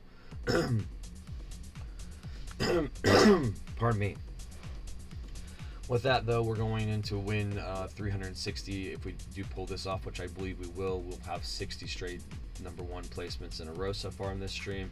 The goal is to go for 100, so we'll go from win 300 to win 400 with 0 losses, with hopefully 100 wins in a row in the number 1 spot, which will be my personal best for sure. The previous singular stream personal best, I believe, was 39, but we did start on a dub string here, so I don't know what the total is. If you want to go back through the playlist and kind of like tabulate that for me, that'd be awesome. If not, I'm not stressed about it, because eventually I will go through and categorize and tabulate all these wins and losses, so I can actually see what my percentage is of everything, just so I know. I would love to know. I believe I'm definitely in the top 1% of the top 1%, though. I truly do. Based on how much we're playing, what the other leaderboards movements are like, and stuff like that. So let's go ahead and take this. Pardon me. Take this 360th win, then we're gonna take a small pause. Pause for station identification and a bit of hydration. In this case, a little bit of cheese crackers too, so I can get the motivation and energy up, besides just hang out with you guys to get the last 40 dubs of this stream, and then we will be moving on to later today, game of day made, day 16. Not quite sure what's on the docket. I mean, I do, but I can't quite say. But we got that going on, and probably going to be a pretty chill day because of doing such a lengthy champs early. But obviously we got to stay on pace, so I will definitely be taking a definite long period of time to relax and chill, so I may or may not be on the game of day made today. I'm not sure, because that's how we have a roaming schedule of 2-player ones, 1-player one, 1-player alternating ones, so there's definitely some room to move around there. But you'll see me back with some more Chomp Champs later, like way later after this, because I'm going to be like almost at 9 hours on this. But I'm not trying to give these guys room to breathe as far as like giving a bunch of space between the 2 of us, or the 3 of us, the 4 of us, because I did take some time to see what they would do, and when I put the pressure on them, they decided they wanted to do 60, 80, and 60 and 80 and 100 match streams, so I had to do the same thing. But the difference is, and this is completely false modesty here, not false modesty, but I'm just completely humble brag, but like their win losses are just they're not the same. Like they've got the wins, but they're not getting first places like we are. So we just have to be humble. We have to be appreciative and thankful, and just stay the course, so that way we can keep getting these dubs. But like, it's crazy that there's people that have so many more than us, and they're not ranked up as high as us because their rating is not as high.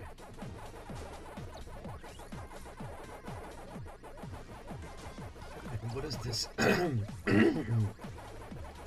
Pardon me, like, what is this kid doing? Like, what are these guys doing? Like, they're trying to ruin everything. Like, I mean, it's bound to happen when this happens, but like, wow.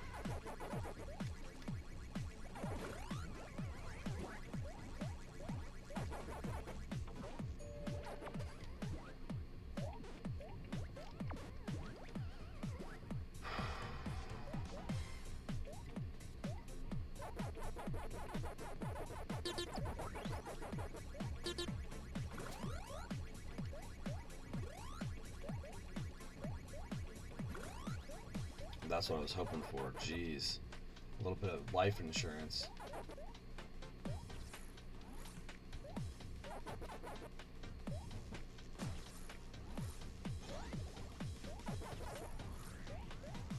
Major Sand. Can you like get that last line? Probably not.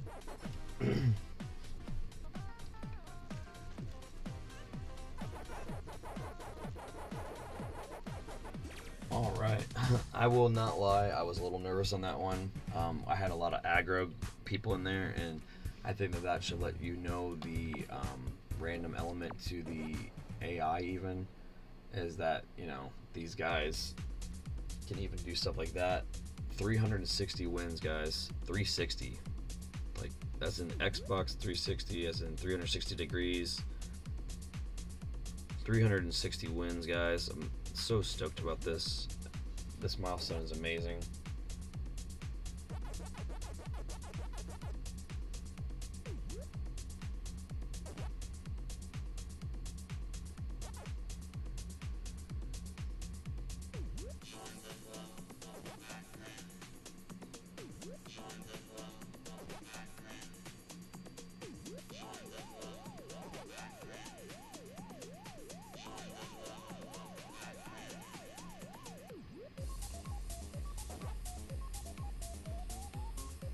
Alright guys, so we are 60-0 for this stream so far, 360-0 total.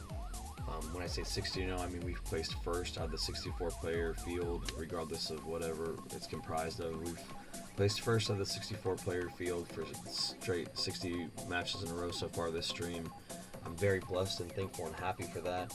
I'm going to take a moment to pause for station identification, use the restroom, hydrate myself a little bit, eat some crackers and stuff, just kind of like get myself set in for the last 40 matches of this stream. So I hope that you're enjoying it so far, and we'll stick around for the rest of it. It's Brian from the Vid-Bits, so just give me a moment or so. I'd say I'll probably be back in about 5.5 tops, so we'll see you in a minute.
Alright guys, I'm back. Heading into the last stretch here.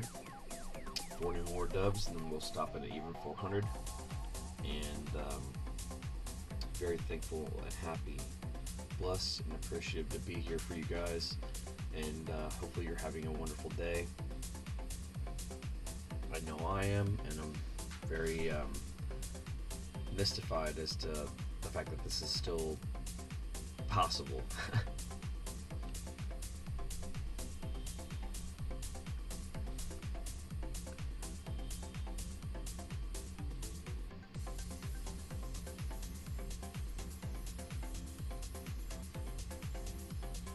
We are officially on the longest individual stream streak that we've been on so far since this game came out, as far as like actually getting number one in the field.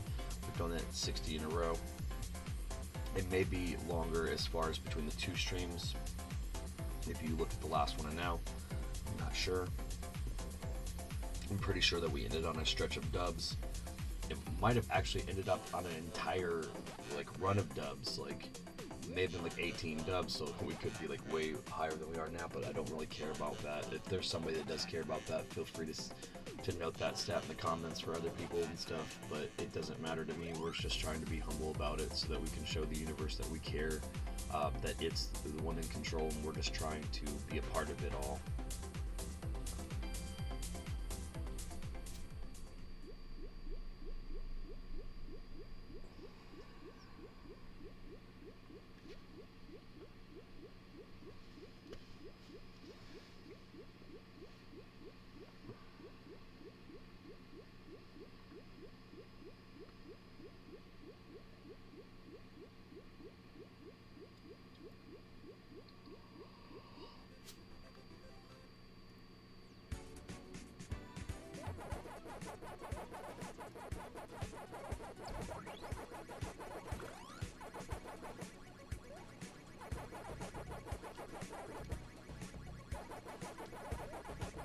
Jeez. Get out of here.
Ooh.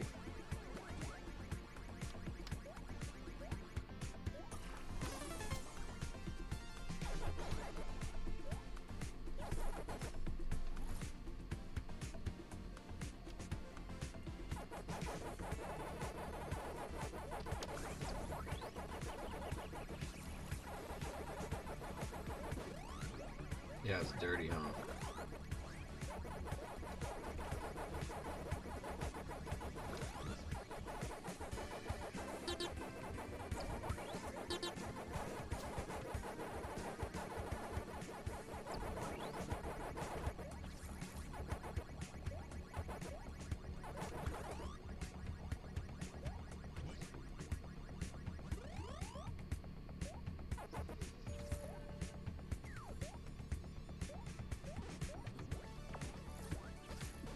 Oh, come on, Brian. Don't do that. Oh my god. Did I screw it up? No. Almost. Almost, guys.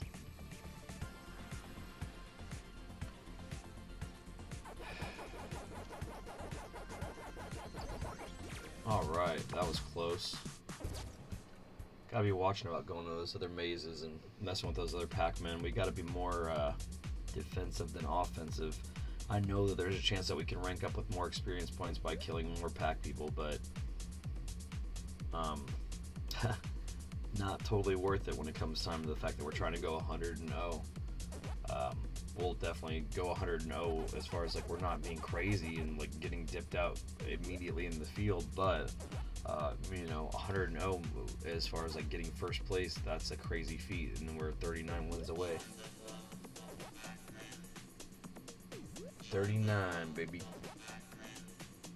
39 wins away. 39 is the previous amount of wins that we had total as far as like in a row in a continuous stream. So we've now eclipsed that by about 40 or 22 more. So that's awesome. That's an awesome stat within itself. Looks like we're doing pretty well as far as like getting close to being level 25. I guarantee we're one of like, yeah, I mean, based on like what people's levels are, I don't know. There's a chance that we're very in the minority as far as like how high a level we are on that too.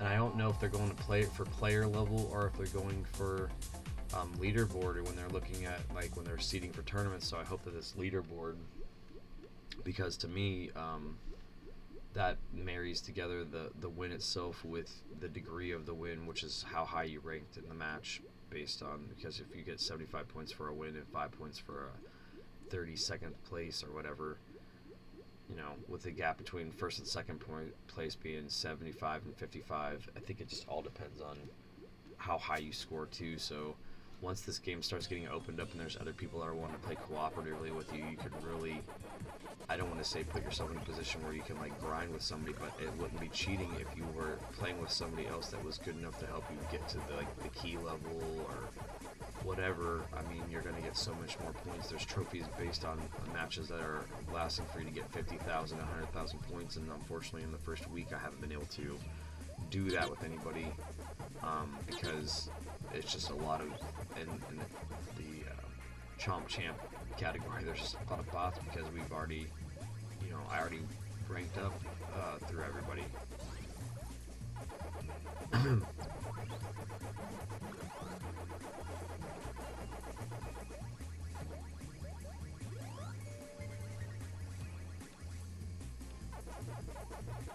What the heck happened there? Like, they just be dunsies?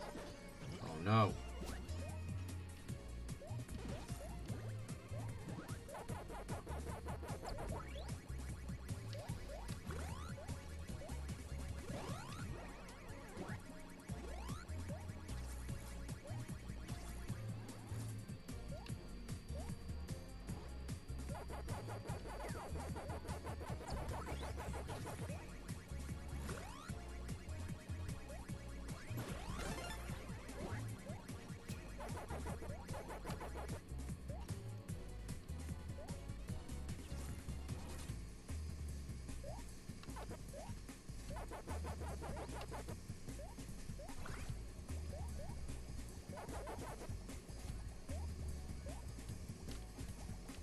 No.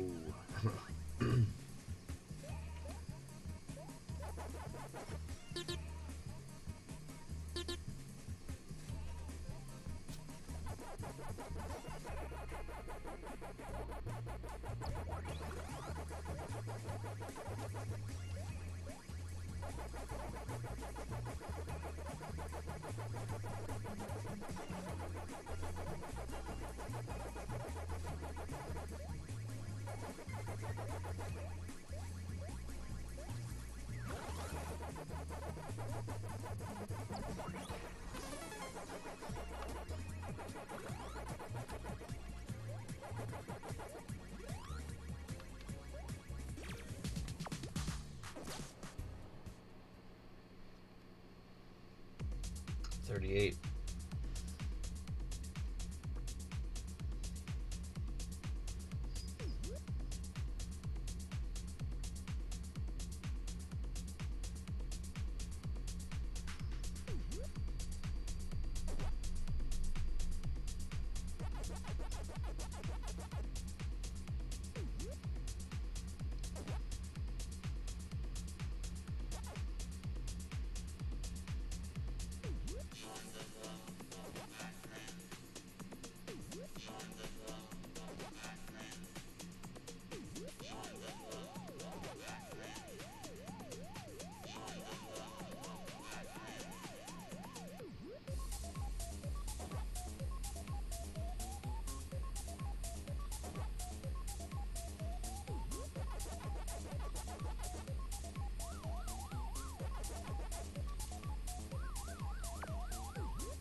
just for pacing sake, guys, this stream will probably end around 12 p.m. EST. It looks like about, by pacing wise, how long it will take to do the rest of the matches.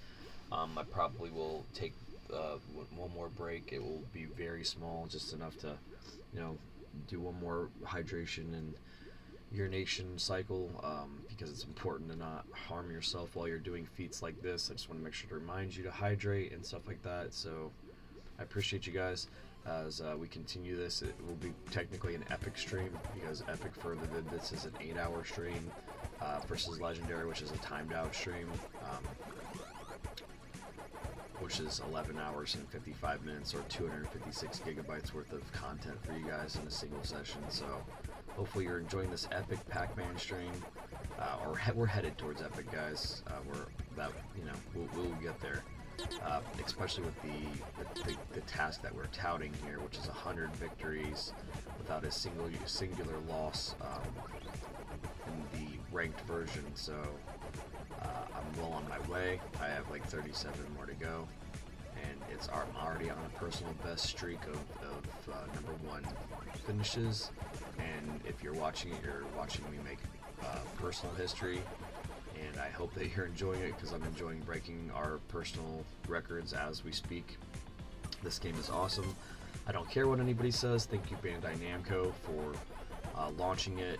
And I'm kind of sad that I did not pick up the Google Stadia, regardless of whether or not it was considered a success or a failure. I love to embrace all video game media and as much as possible. And if I would have had my finger more on the pulse, like I've said before in stream, I literally picked up an Xbox 360. For the first thing I picked it up for was for a Pac-Man Championship Edition. I bought that console for that game. And there wasn't a physical game that attracted me to buy an Xbox. It was that. It was a digital game. So I will always have an affinity for like the genre, and to the point where I basically was willing to buy a whole console to emulate as my own personal Pac-Man machine at home, because that Pac-Man Championship Edition is awesome.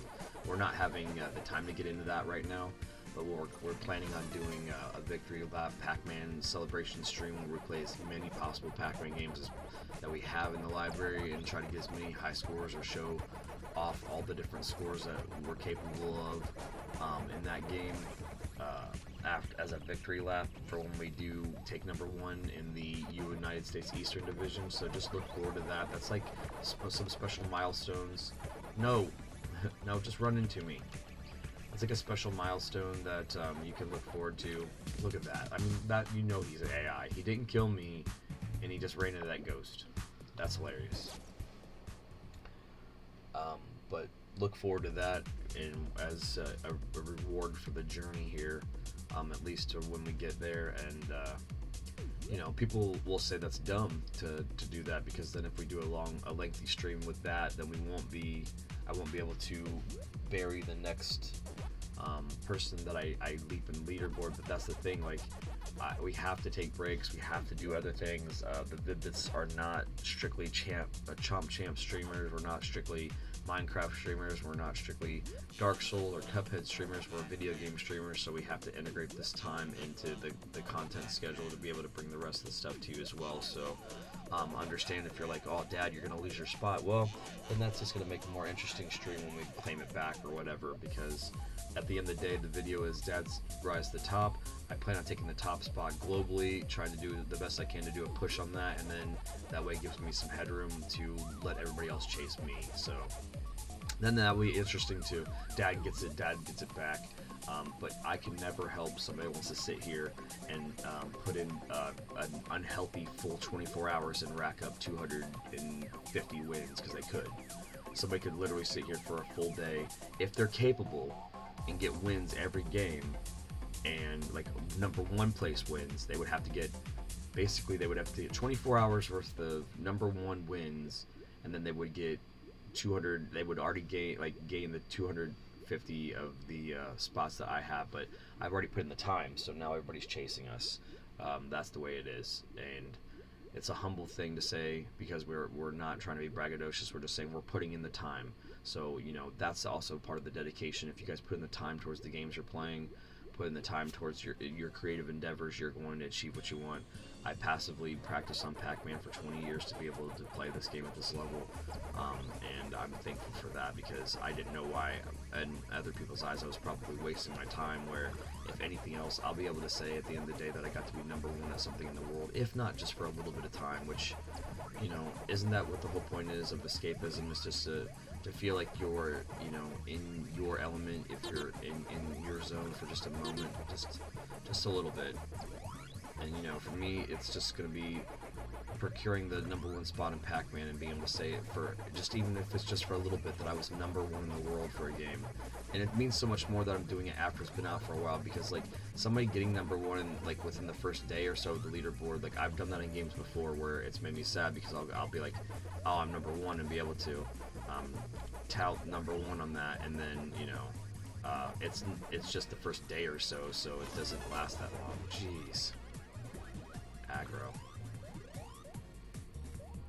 Aggro ante. Didn't have to do that. Could have let me just be me, and you're like, no, I gotta use the speed boost and do a duns on ya. You don't got.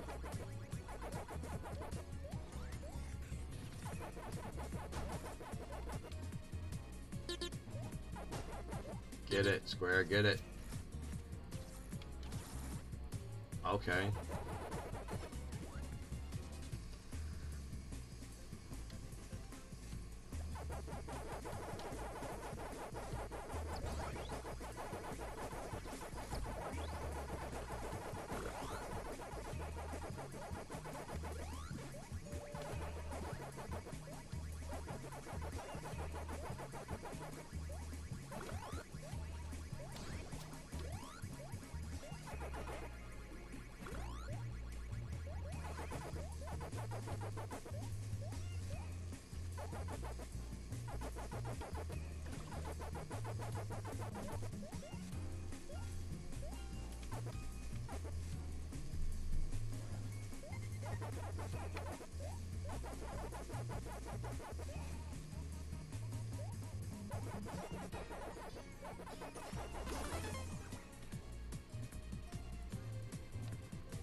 I hope you have an awesome Thursday.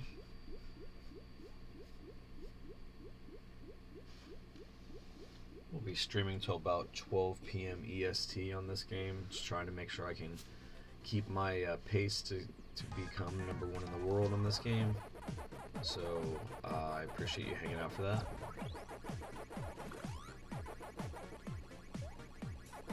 Working it like it's a job, but it's a fun job, because if you think about it, Pac-Man had a job, and his job was to protect the Power Forest. So, like, you know, it might have not have been the most exciting thing to other people, but Pac-Man loved it. Just got to like go around munching power pellets and fending off ghosts, and that's what we're kind of doing. We're, you know, we're protecting the power force, so to speak. We're just trying to enjoy doing it before all the other pack people decide to show up to work, because it's about to happen, guys. As soon as you know, the districts open up and Japan's competitive field is thrown in the mix with the rest of us, I feel bad for us, because those guys are dedicated. It's the origin of the game is from that country, so you know, most of the time it's like a pride thing. I'm sure they want to be on top as much as I do. I'm gonna be quiet.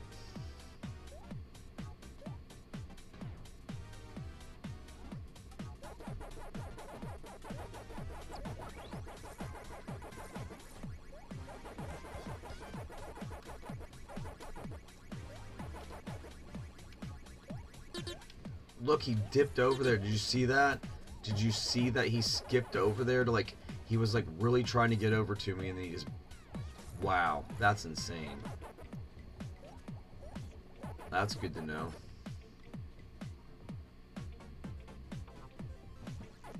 Wow. There's lots of antis now. Yeah, get out of here, anti.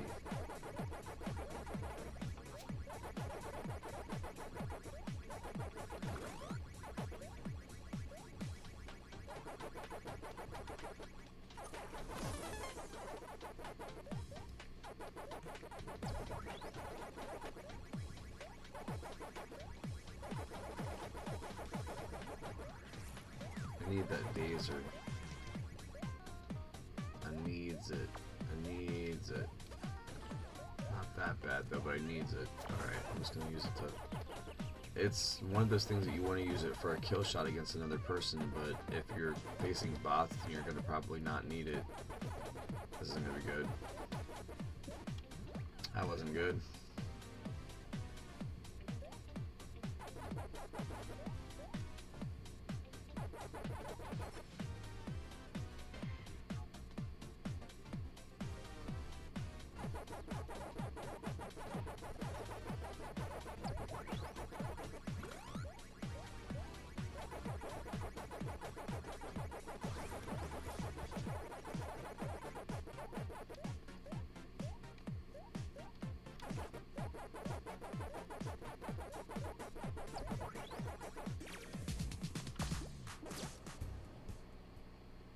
Four more.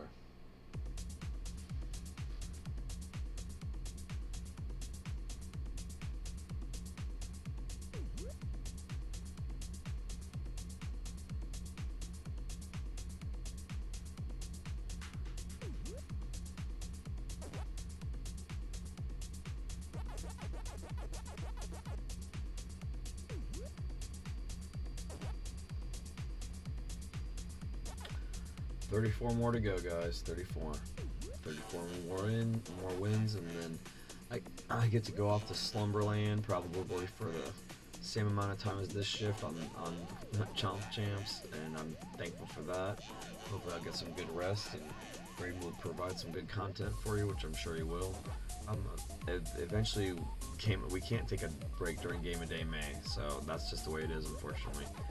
So at least every day in May you will have at least one pack snack, which is a 90-minute Chomp Champs episode, and a Game of Day May for sure for the rest of May. So I hope that you don't feel oversaturated with the content. It's just what we do here at the Vid-Bits in the month of May is we play a different game every day. Also, it just happened to be that we started a new series called First Impressions, which is we play a game live and don't have any preconceived notion about it.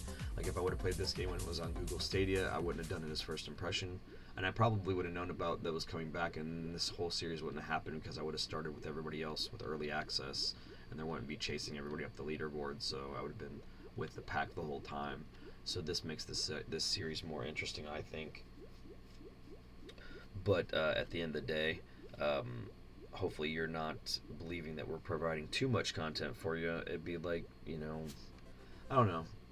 You can always just choose not what you do and do not want to see, but we do enjoy having a wide variety of content, so we're always going to have that. So if that's off-putting to you that we have a wide variety of gaming content and that we don't pigeonhole our content into one specific niche, I apologize, but I do hope that there will be something here for you that will make you stick around, or at least tell somebody else, ping somebody else with it that will find some of the content appealing, because we want to continue to create it for you and curate it for you. We're going to do it anyways, but we would rather curate it more towards what you want to see.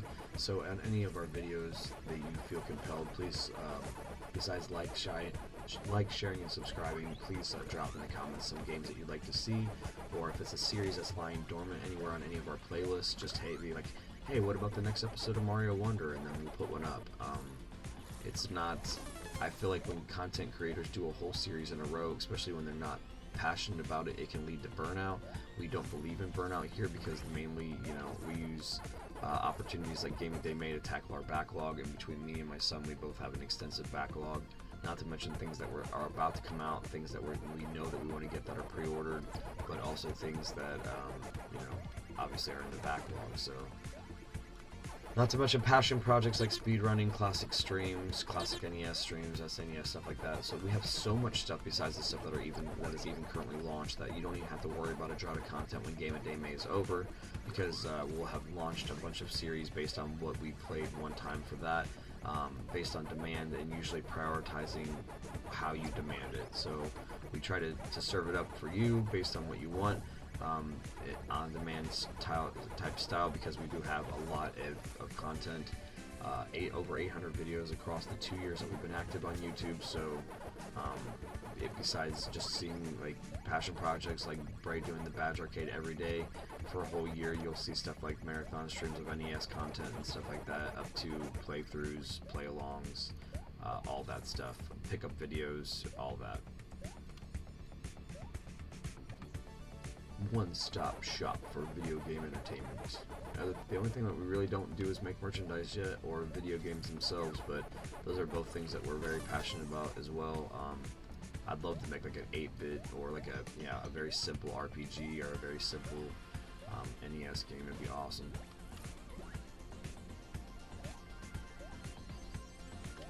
I'm gonna lose it. I'm gonna lose it right here. Oh my god! Don't lose it.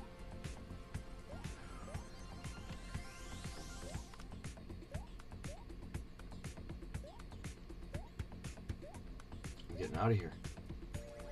Oh, and I almost screwed up there.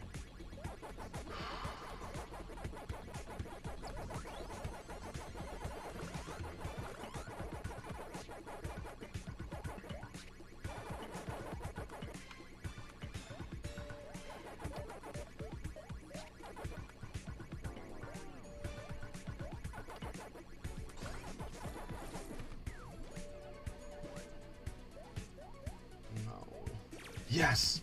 Oh my god, guys. Oh my god. Whew. I thought that was it. Man, okay. So, for the last bit of this, I'm going to try not to get super ranty or mission statement-y. I think that you kind of know where we're coming from here, especially if you started from the beginning of the stream. So, the rest of this, I'm going to try to move a little bit more in silence. I will be pinging people in chat if you guys, do stuff. Movement in chat. I will still engage with you guys in between matches, but I got to make sure I dial in. I don't get super into my. I think what it is my brain starts to lag about what I'm going to say next, and then I'll make moves like that. But oh my god, did we almost lose it?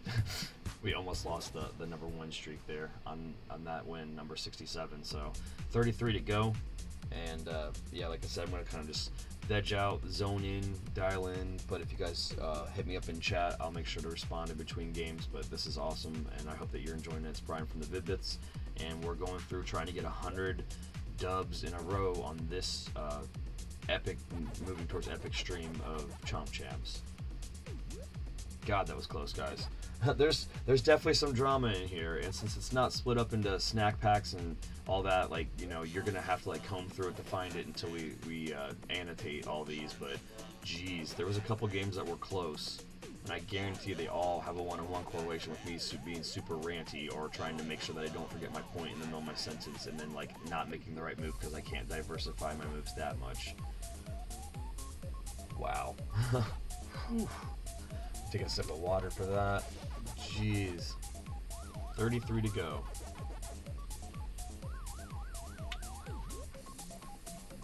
I just gotta stay focused. Wow, I mean, I'm just... Whew.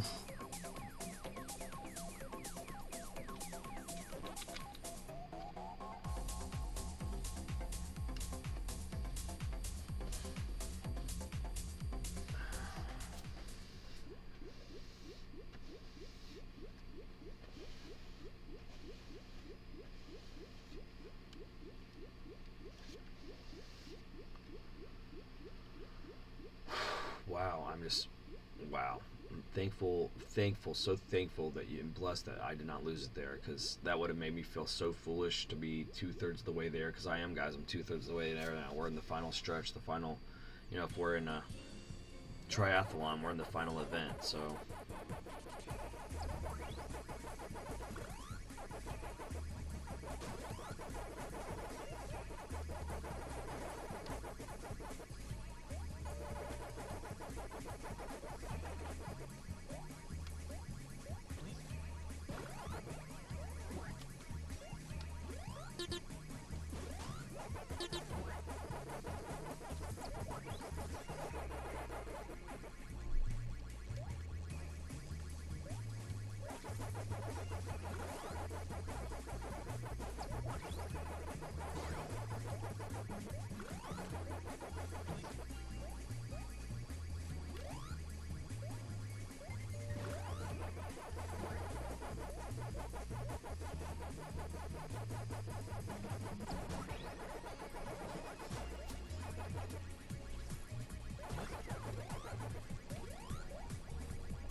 Don't go up.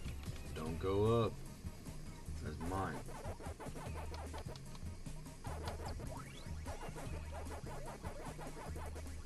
Yeah, I knew that was that.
32 to go.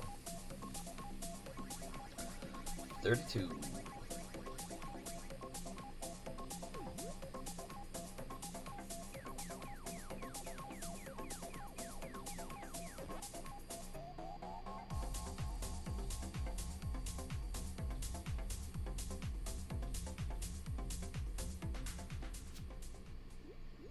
And going back to early part in the chat, we got Matthew in the very beginning. What would you do if you did somehow get to #1 in the world? I mean, I'll continue to say it. We're going to get to #1 in the world, and what I'll do is I'll keep pushing. I'll keep striving, and I will rest and do an 8-hour marathon or 12. I'll probably do a legendary, which is a tapped out stream, to push it as hard as I can and see if I can actually. I know it's about impossible, but I'll probably do something like try to go undefeated the whole stream. You know, it's not impossible. It's a near impossible task. We're trying to do that right now on a 9-hour stream, so I don't think it's impossible for us. I think that it's one of those things that I didn't want to do it right now because then I don't want to not be able to do it later. Because the road is still to get to 1,000 wins ultimately to even be in the conversation. Because I bet you by the time I'm done, the people that were in the 700s and early 800s will be up there. So I had to make a big push to even start to have a consideration. Because I don't know, say the seasons last 3 months, I want to make sure I don't have to I don't want to make sure that I'm out of the conversation. So.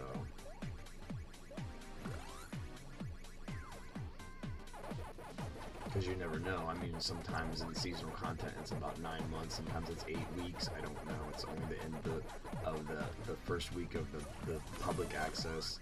It's the end of the second week if you got it early access. So, that's another reason why I feel like the accomplishment is validated because it's still, it's already had a couple weeks now. So people that are dedicated are the ones that are, involved the most, so there's enough people there for me to feel like it's worth it just to get it for that, and just to be able to say that I did it since I was going to do it, and I did it. And if I would have got early access with everybody else, then I would have been up in the conversation the whole time, and the videos would have been more formed. Like, I try to stay with the guys versus I try to overtake people that I know are early access people. You know what I mean? I just know they are because they had that number when I logged in the first day. Like, I was in day 1.5, and it's statistically impossible for somebody to have already had 400 wins. I think they were already at 400. They're at what I'm going for now at the end of the first week. So it shows what you can do in about a week, which is what our gains are. So it really just makes sense. So I have to stay on pace here because these people are obviously playing on that pace. And again, I'm gonna even though I'm doing decent, I'm gonna stop kind of going into tangents because I just want to rip it and run and get through this so I can get to the finish line, which is 2 more hours, about 2 more hours, maybe 3. It's about 2.5 to 3. So 3, 6, 9.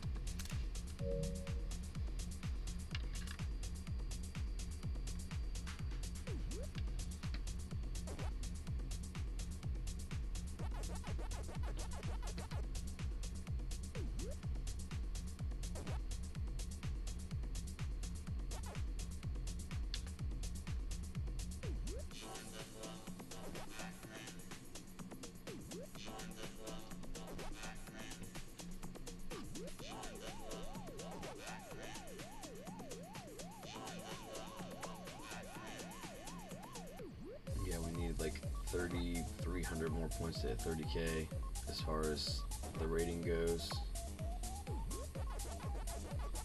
And it's we have about, on the docket, if we can get what we have chalked up, we have about 2250. So next session we obviously see where the goals will be. Push to 500 wins, which is half a K, and keep the moves alive. I hope to see great gains after we get the next 31 wins and then look at the leaderboard for the first time in the session since the beginning, because I've waited so it's almost like it's almost like the icing on the cake.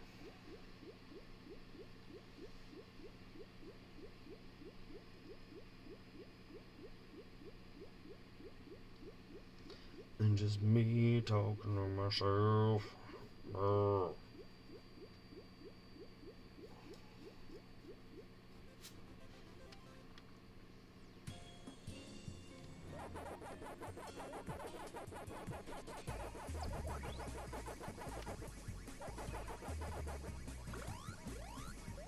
No, don't do that, jeez.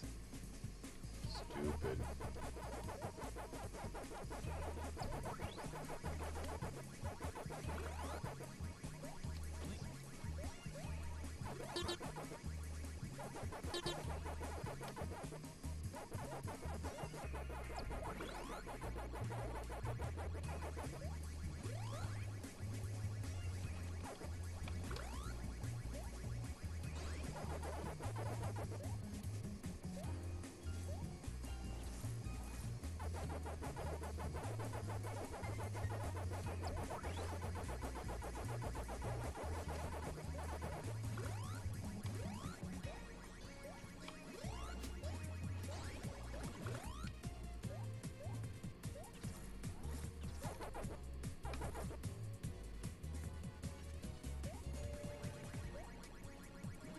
Oh, this place is crazy junked. Jeez.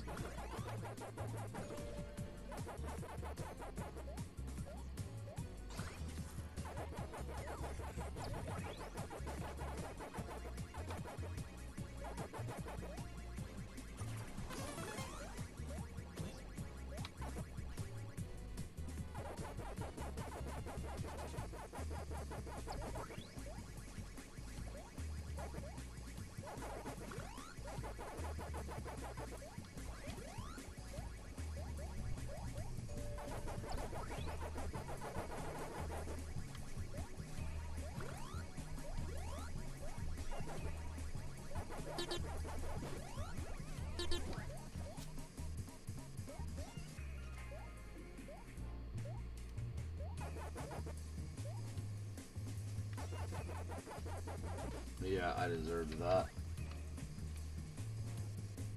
Nice. There we go, guys. 30 more to go.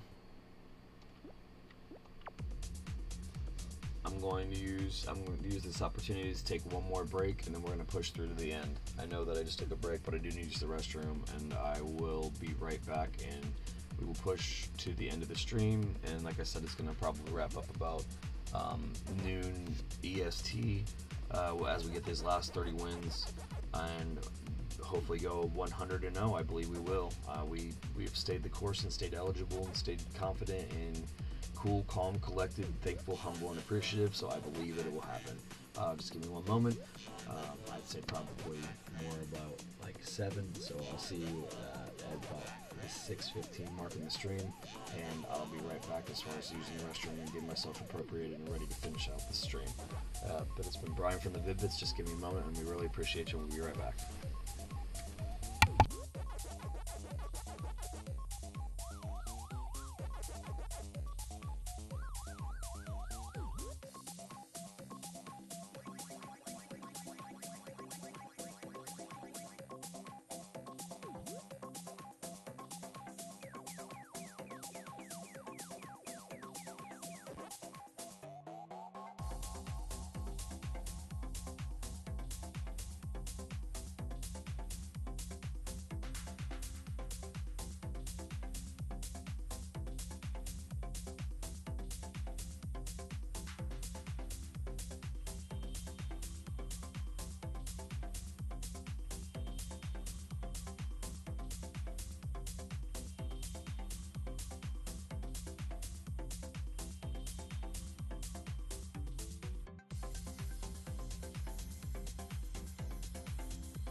Alright, as promised, guys, we are finishing up. I'm going to probably not take another break through the rest of it, so I can try to end on the time I promised, about 12 p.m. EST, and we are quickly approaching Epic Stream rarity here, which is an 8-hour stream, and I hope that you appreciate this length I'm putting in for you guys, so that we can put the Vid-Bits at number 1 on Chomp Champs in the North American Eastern and global divisions. So I'm very thankful and appreciative and humbled to be your host here.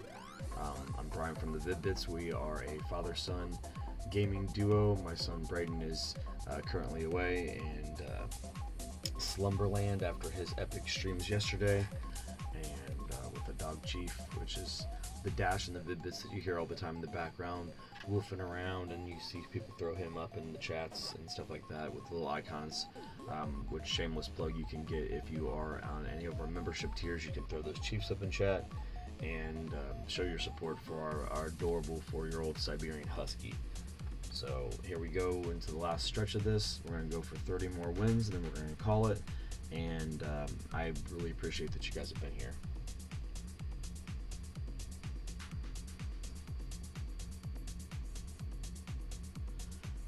Just know the majority of these I'm going to probably move in silence. I'm not out of energy, but I'm definitely on the lower end of it. Been staying caffeinated, slightly caffeinated and hydrated, and you know what I mean, but I'm trying to like not caffeinate anymore and just wind down so that when I'm done with this I can crash. And I do suggest when you just do stunts like this, 8, 12s and 18s, not to mention 24s, that you guys take care of yourself. I don't suggest that you do 24s more than once a year. It's great to have like a gimmick that you do once a year, but I wouldn't suggest that you'd like plan to do it more than once a year, so that way you don't put yourself in a stressful situation or be sad that you subvert expectations. So but in this case, I put myself my back against the wall here, saying I was going to get 100 wins, because the difference between wins is if you're in 32 to first place, you get a win. If you're 33 to 64th, it's a loss. So it's just the degree of wins, and I'm trying to get first place in every single game for this stream, which is 100 games. So I don't think anybody will have that content logged, let alone the fact that we've logged the entire journey from tutorial to where we're at, and I think that that's amazing for perpetuity, and I'm very happy to be involved with the legacy logging of that content. So if somebody ever wants to be able to go back and look at what this game was like when it's discontinued, because unfortunately service games don't last forever, then they'll be able to have they'll be able to go back and be like, wow, that was awesome, that was Chomp Champs, So I really wish I would have had Google Stadia at this point now. I would have bought it just for this game. It was a different game, I guess. This is like a remastered version of that game. We're still supposedly missing powers that game had. It reduced the powers from 11 to 7 for this game. I don't know if that was out of balancing issues or if they're omitting it, because if they do this as a seasonal game, they will want to put those back in as per season. So I don't know yet. This is all speculation. It's speculatory that there's even going to be seasonal content, but I'm not sure. I hope so. I hope that they will then reset the leaderboards every season, so that people that didn't buy early access would feel like they had equal ground with everybody else and stuff like that. And then just basically post standings for whatever that season was, so that people will be able to know what they got or whatever. I know it's wishful thinking, but that way it's reset on an even competitive field every year, and then people don't have to necessarily, or not every year, but every season, and people don't necessarily have to spend time like I'm spending to catch up to somebody that put in the time since they got early access. And it's no disrespect to anybody that's on the top of the leaderboard because they put in the time because they got early access. I probably would have. Again, I would have had I known. So this is another one of those everything happens for a reason things. Because the end of the videos would have been a lot less interesting with Dad hangs in the top 10 versus Dad pushes into the top 10, because I like that you guys get to follow the journey. That should actually say 371, but it might not catch up, and I'm just going to keep loading through. I don't know why it didn't process my victory there, process my pack points, but it will. It'll catch it up on the next one.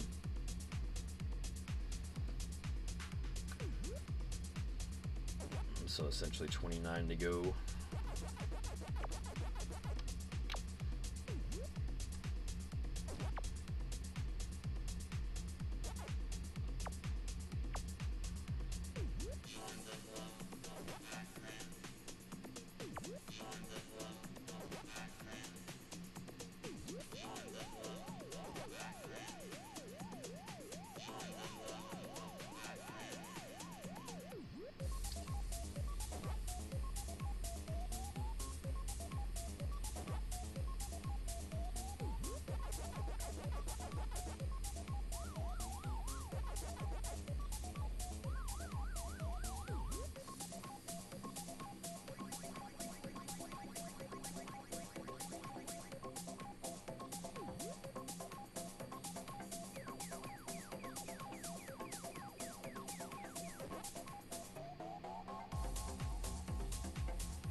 No.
Lost, dude.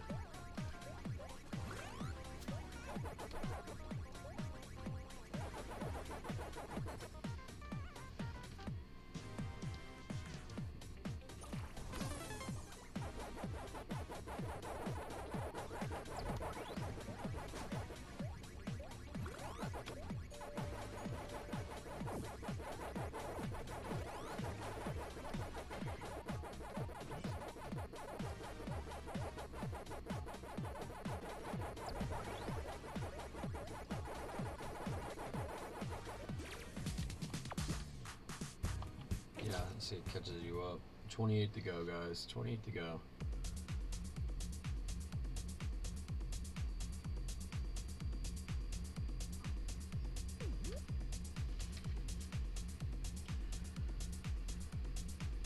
$28 more wins, and then this entire stream was dubs.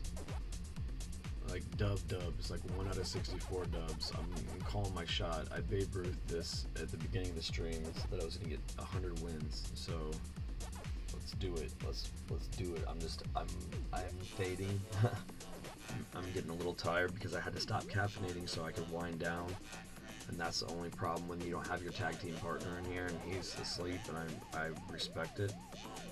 I'm just trying to push through because I set a goal that's going to be a great goal. It's going to be it was a great goal, and it's going to be a great stream. And I just keep thinking to myself, like, I can't wait till the stream's going to be like a separate stream that was 100 wins that catalogs from 3 to 400. So we had some near misses in there, and we're chomping along, man. I love you, Pac-Man. We're just basically just hanging out together, me and regular Pac-Man. Everybody else has got all these crazy gussied up costumes, and we're just repping regular Pac-Man because nobody else is. Nobody is. And if they are, they're not repping him to this degree. He's not a chomp champ. He's not, I put on a costume in the shop for a second and then took it back off. I've never played with one through a match, so I'm the only one repping original Pac-Man in a game where it's all about looking like all these guys. Some of them look exactly the same. We don't. We look like Pac-Man. We look exactly like Pac-Man, so even though he looks exactly the same, he's standing out in a field of people that look all gussied up, individual, crazy, and that's great. That's the cool thing about this. It reminds me of Bomberman online for 360. It was very much about unlocking skins and what cool characters you could unlock and stuff.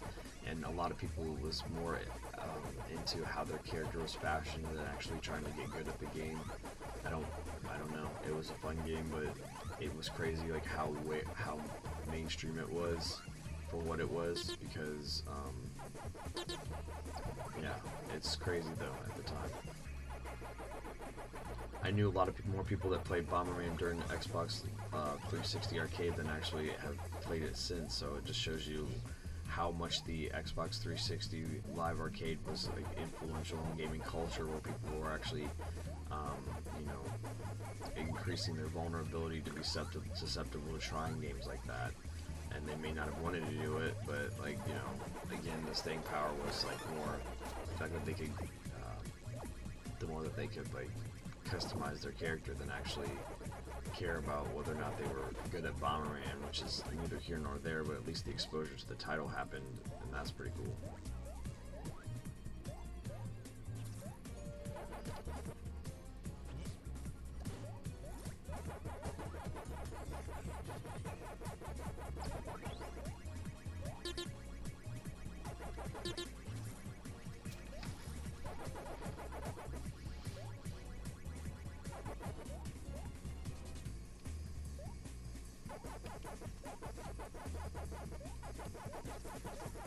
Yeah, I knew that was going to happen.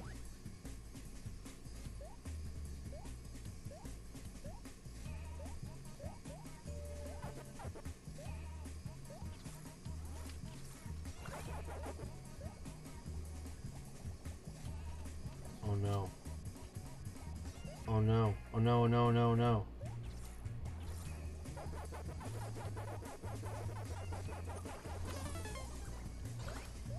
Did I ramp the speed up again? I deserve that shit. I deserve that shit. Jeez. Go back in my original maze. Is that it?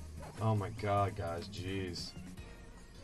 I didn't say there wasn't going to be a little bit of drama in the end, in the last leg of it. Man. You really should be wary about how far you stretch out of your outside of your home maze before you have a good amount of points to secure what your goal is. In this case, I just want to be, in case, the worst case scenario that I'm in the lead. 27 to go.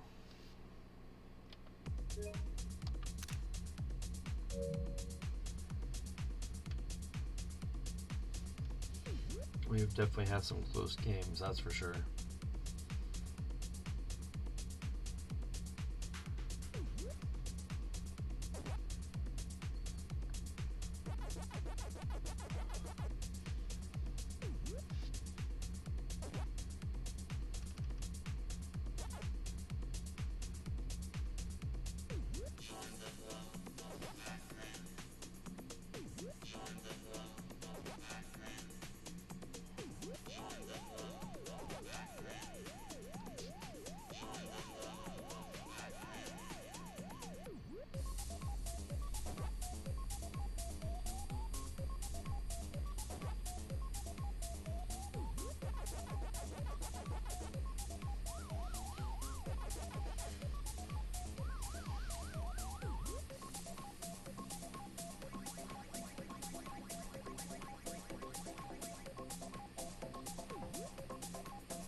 I should not. Yeah, I would say I shouldn't have gone for that.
No.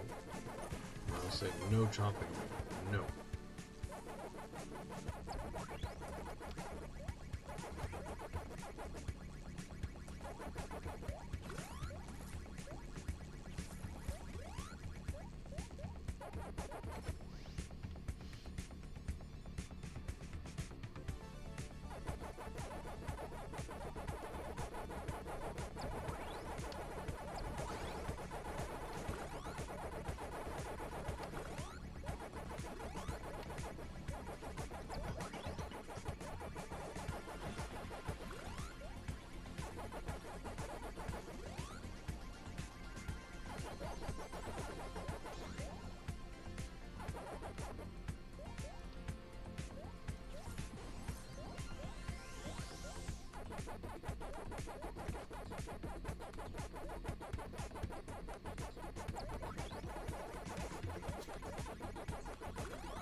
Good to have you in chat, Abstrax. That's awesome. Yep, womp womp. These guys are womp womping. Getting a little on the last legs of this journey here. About 26 more dubs to go, and then I will call it. And hopefully that'll be around noon EST. Based on projections, I did have to use the restroom a time that I didn't expect, so unfortunately I had to take an extra break.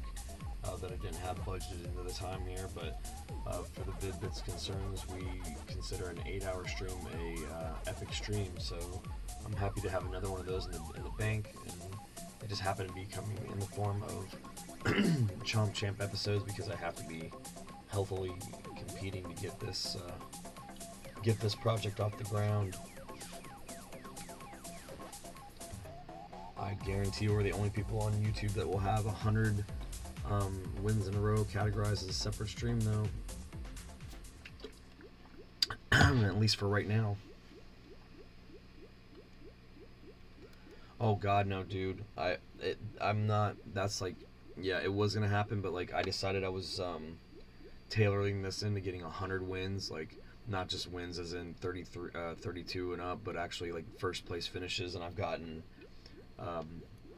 I don't know, I lost count, but every single game so far I've actually gotten first place, so I want to make it so I leave room for stretch goals, so like if I tap out a 9-hour stream at getting a win on every single game and getting first place in every single game, and I give myself stretch goals, then I can do it for a longer period of time and then have like another one, you know what I mean? Like I'm going to have to do some 12s still to stay competitive, so I'm also thinking, you know, probably I won't call it at like 10, but I probably won't call it at like 11, but I would probably call another one at like 10 hours and then call another one at max time, like so I can do it 2 more times with the attempt to do it. But this first one, like 100 is a nice round number. I don't feel like there's a need to go above that, or I don't know if that necessarily proves anything. These guys are going to have to sleep eventually too.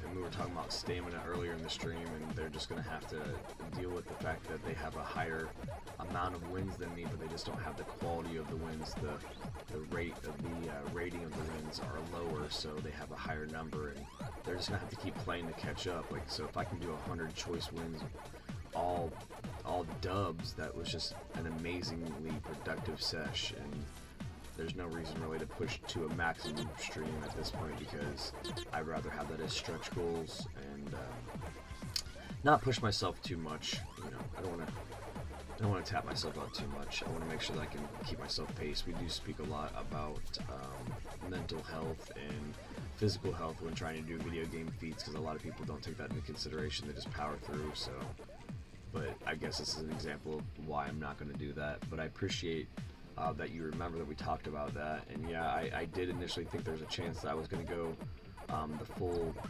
9, but like, or like the full stream, but like doing this feed or whatever, we should tap out about noon EST,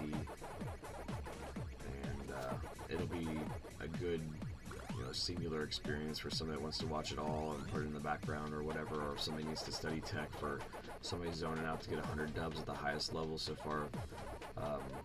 Chomp Champs, you know, I'm gonna at least have that there for them. Just really can't wait till we start facing a bunch of real people, because if you look at the beginning of the journey, I did face quite a bit of people in the bronze and silver tiers, and it was a lot of fun.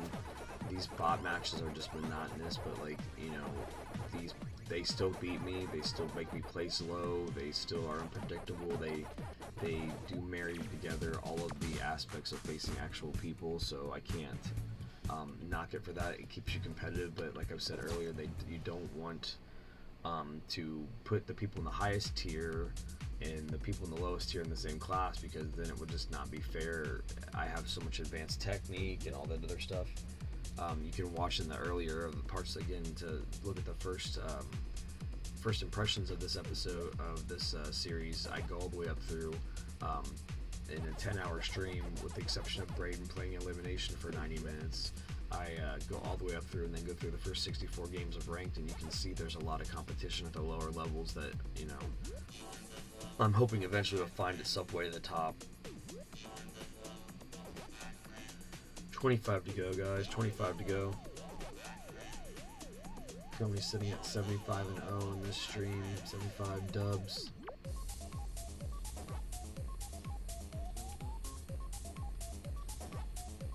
Stretch goals is 30,000 in the rating, so obviously that's about 28 and change away. We have the ability to garner about if I'm doing the math correctly, about 22. So we'll be about 6 to 800 shy of 30K, which is another huge milestone on the leaderboards, I know. So it's almost as another reason why I was pushing for that 100 wins on this stream, is to be able to overtake some people in the leaderboards, or then put myself in a higher consideration for next time.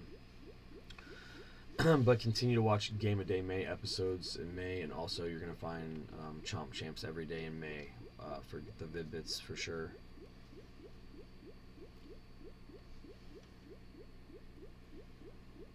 I appreciate you though, AbsherX, like trying to push me though. Like, yeah, I was planning like a full on 12, but I thought about it, and as I was like kind of mentally producing it while I was doing it, I kind of figured, like I said, for a 9-hour stream to 8.5, 9-hour stream to hit 100 wins is just a great thing on its own. So I just wanted to kind of be able to stand on its own. Like, that's an abnormality that Beefy Clip guy came in here. Like, it doesn't happen. They don't get super aggro like that.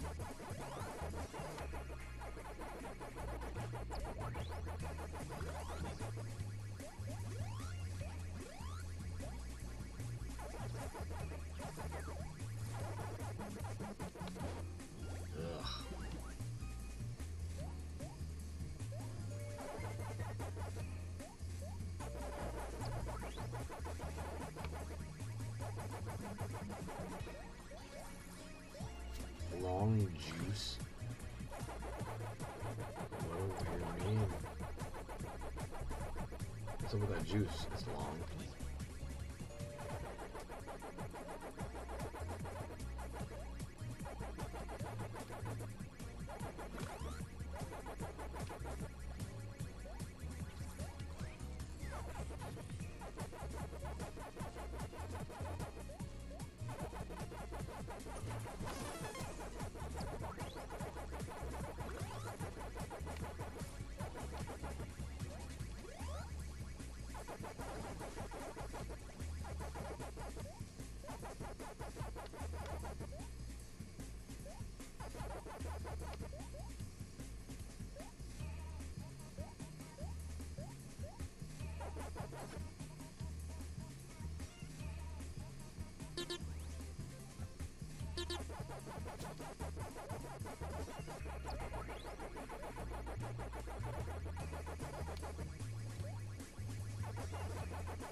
$24.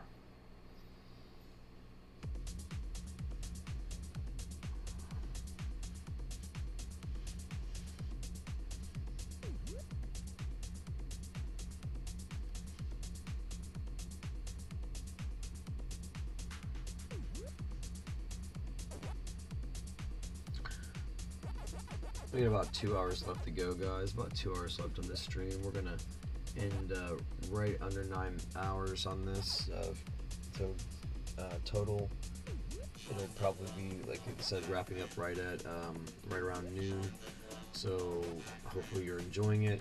We're trying to get on this stretch 100 wins, which would push us to 400 total, but these actual 100 will be special because they will actually be first place victories in a singular stream. This our streak right now is 76, and if you combined with the last stream, I believe the last leg of that, the whole 18 was dubs. So we're actually coming close to 100 straight wins between the two streams. So it'll be amazing to hit that milestone, especially to have that in the hopper for legacy reasons, to be able to look back at it and study all the tech and stuff, and how this game was to how it evolves. You never know. They could patch it and people will not think it's favorable, and sometimes when they do stuff like that, half like the fan base will run away. So all those type of things we'll have like the historical footage, the historical documents, as they say in the movie Galaxy Quest.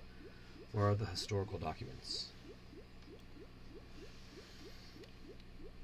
So 24 more to go, and then I am free, and I can lay down and go to sleep for a nice 6, 7, 8 hours, and I'll be so thankful to have that, but also amazed to wake up to see what Bray will produce tomorrow, because he is the other half of the Vid-Bits, and he's amazing. So we do projects together, we do projects separately, and he's been tackling some Dark Souls 3 and had an epic stream yesterday, and then also check out day 15 of Game Day May yesterday, where he did the first 5 hours of Red Dead Redemption. He had never done it, so it was his own first impression of it, based on his thoughts and his feelings, and not like the oversaturation of all the reviews and stuff for a game that's been out that long. He literally had put his head in the sand, so to speak, about it. Played a little bit of Red Dead 2 and stuff, but like never touched one, and so you get to see his raw reaction to that too. So I highly suggest that you check that out.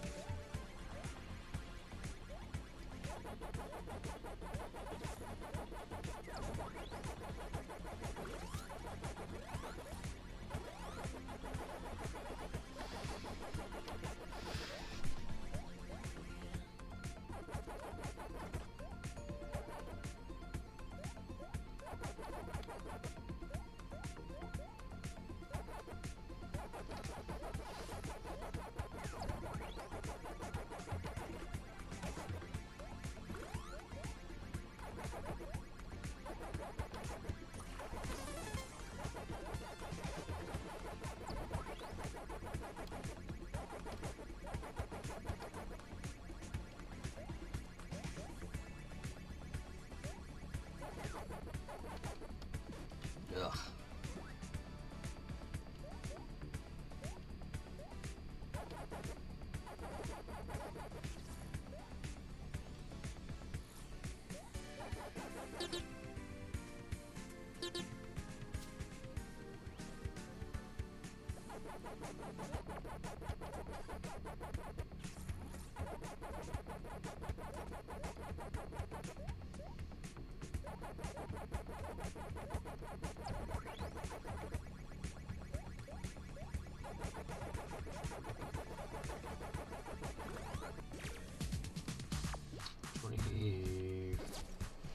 To go.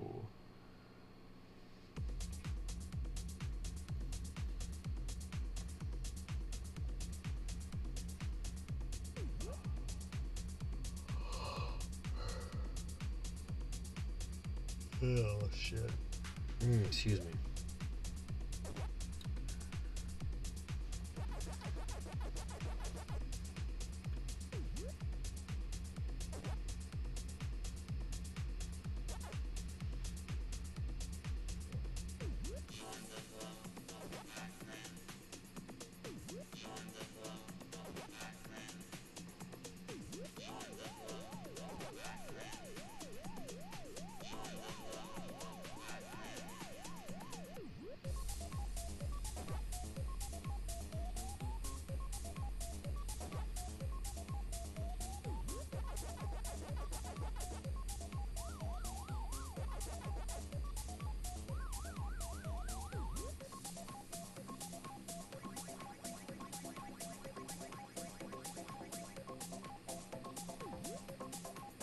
I also feel like if I hit the top 5 in the global leaderboard, that we should always still remain to talk about that I'm in the top 10, because unfortunately the movement is so often. I don't want to like think that I'm in the top 5, tout that I'm in the top 5, and then come in and realize that I dropped into the top 10, you know what I mean? So it's just, unless I'm super in there, and so I know that every day when I check it, somebody's not gonna be able to put in 24 hours enough time as long as I put in the time type thing.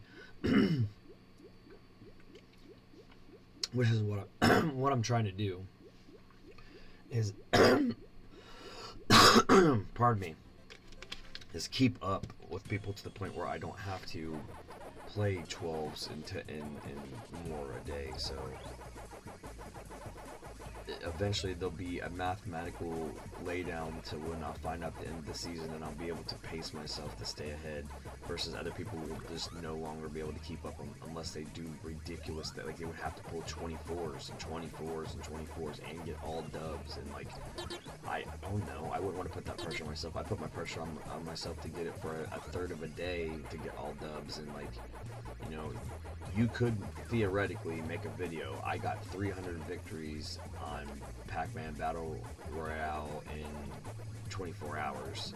And like, you could do it. It's possible to do it. Now, it's not healthy. It's absolutely unhealthy. It's not reasonable because I'm having to concentrate at such a high degree at this level. Like, it looks simple. It looks almost probably boring to you at this point because if you watch 70 matches of me do this and you're like, okay, he just makes it look easy. It's not easy. Like, you have to concentrate to a degree where, like, now I'm only talking to keep myself awake. Like, unfortunately it's hitting that point where I'm pretty exhausted, and I've cut down my caffeine consumption greatly, and it's made it so it's a little bit more difficult sometimes to push through in the later nights, late parts of the night where I would normally be super caffeinated. So I don't want to start making mistakes here.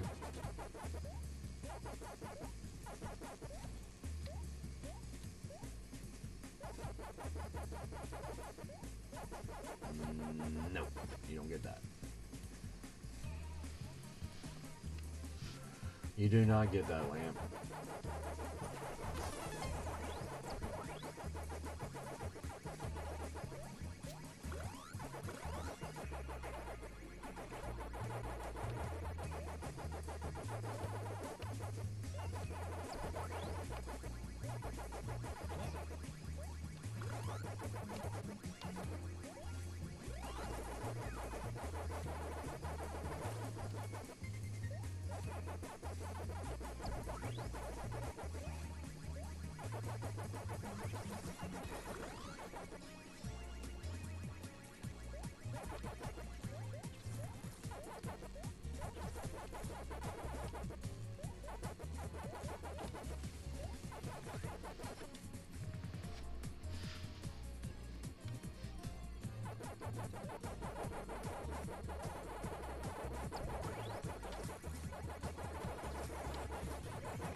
Yeah, barely got that.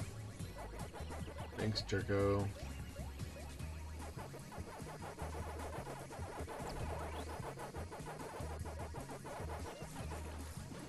Oh no.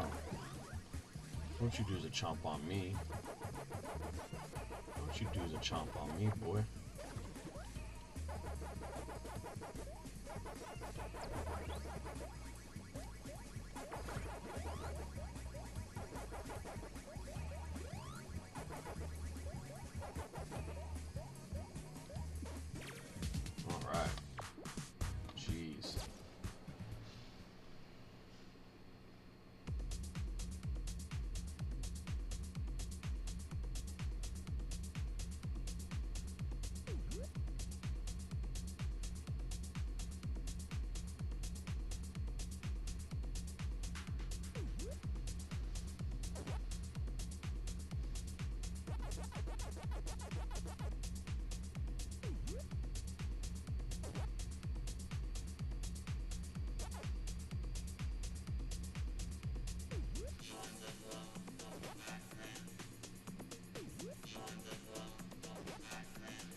21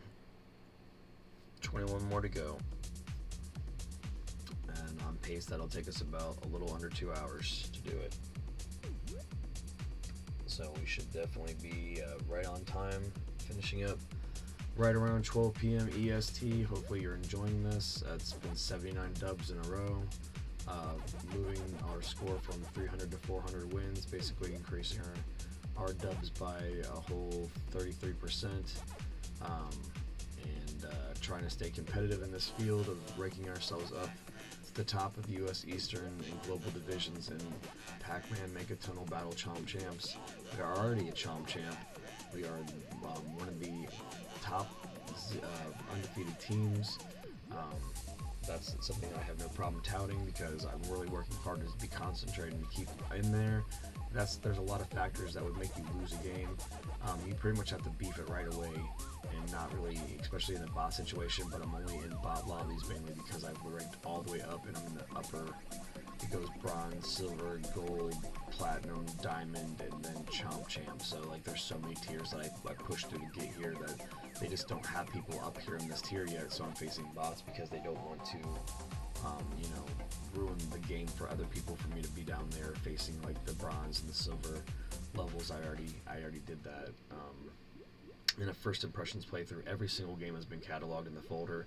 So feel free to check those out if you wanted to go along with the journey. We appreciate that. But 21 more to go. I'm trying.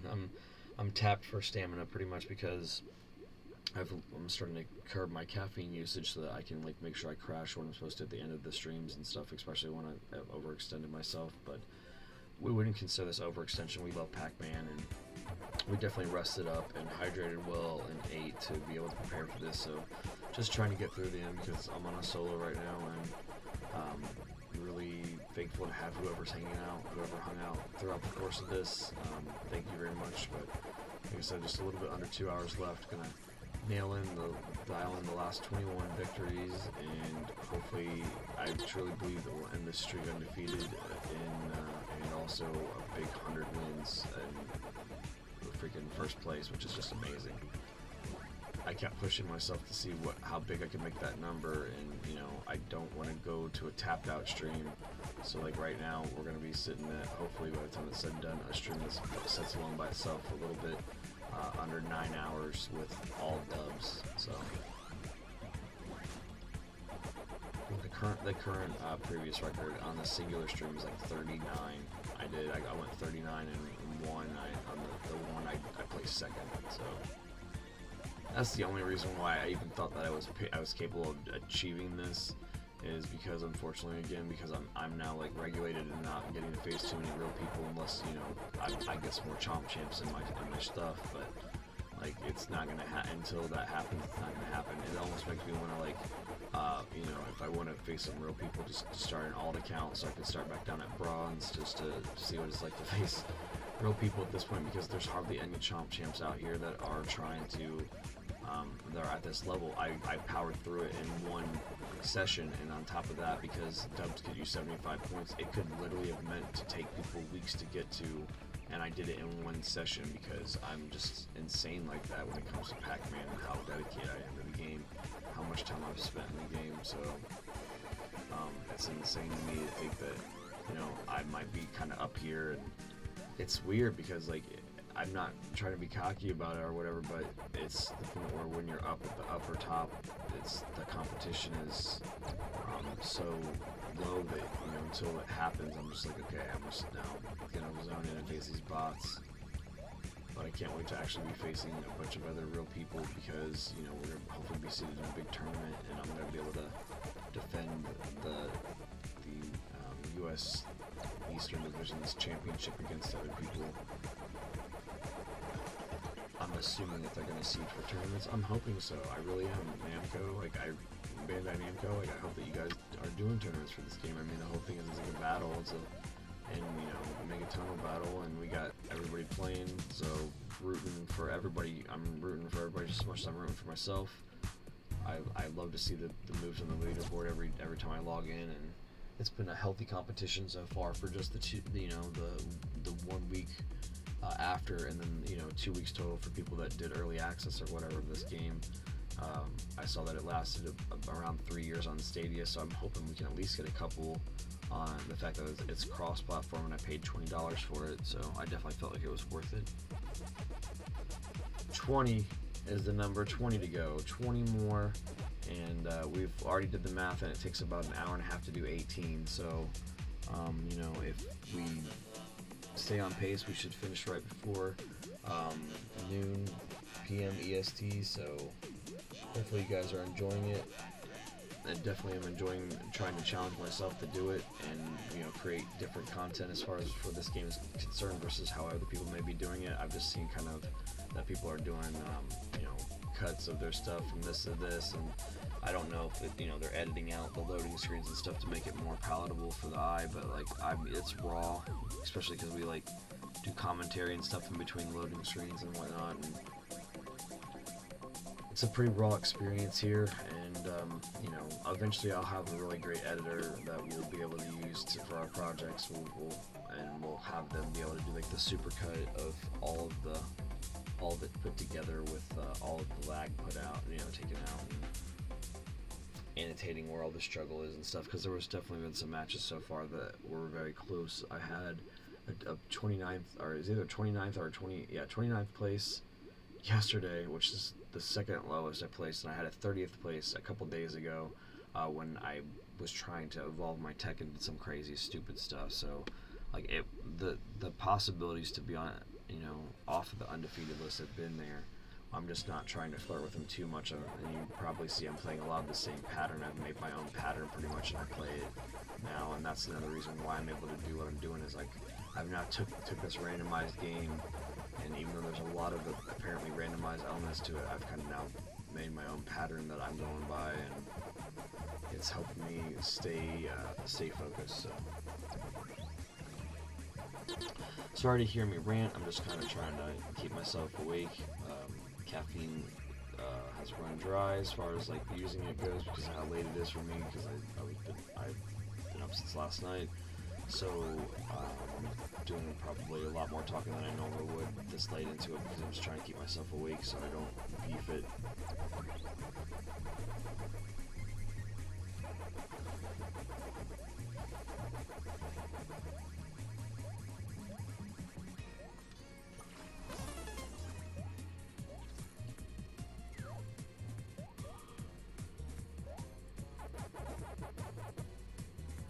No.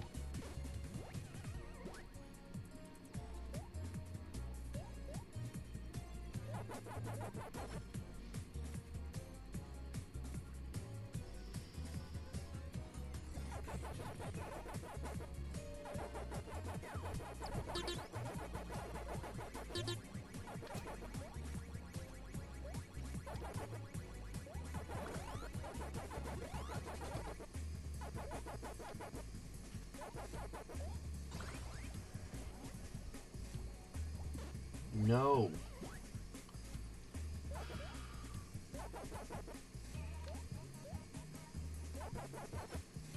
Gotta clutch this, guys. I gotta clutch it. I can't be down to 0 guys. There we go. My God. There's only been a couple games, guys, that I've been down to 0 guys, and those have been really nerve-wracking. So.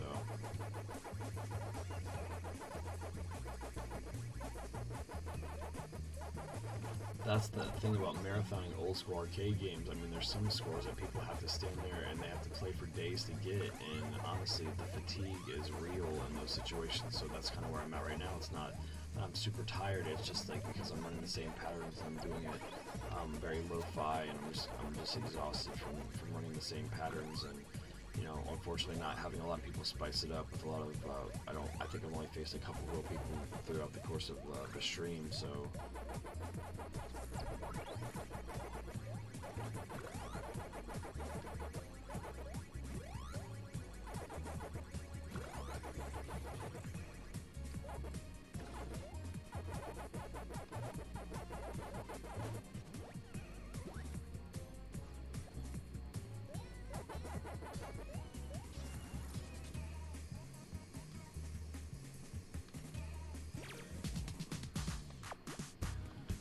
19 to go, guys. 19 more.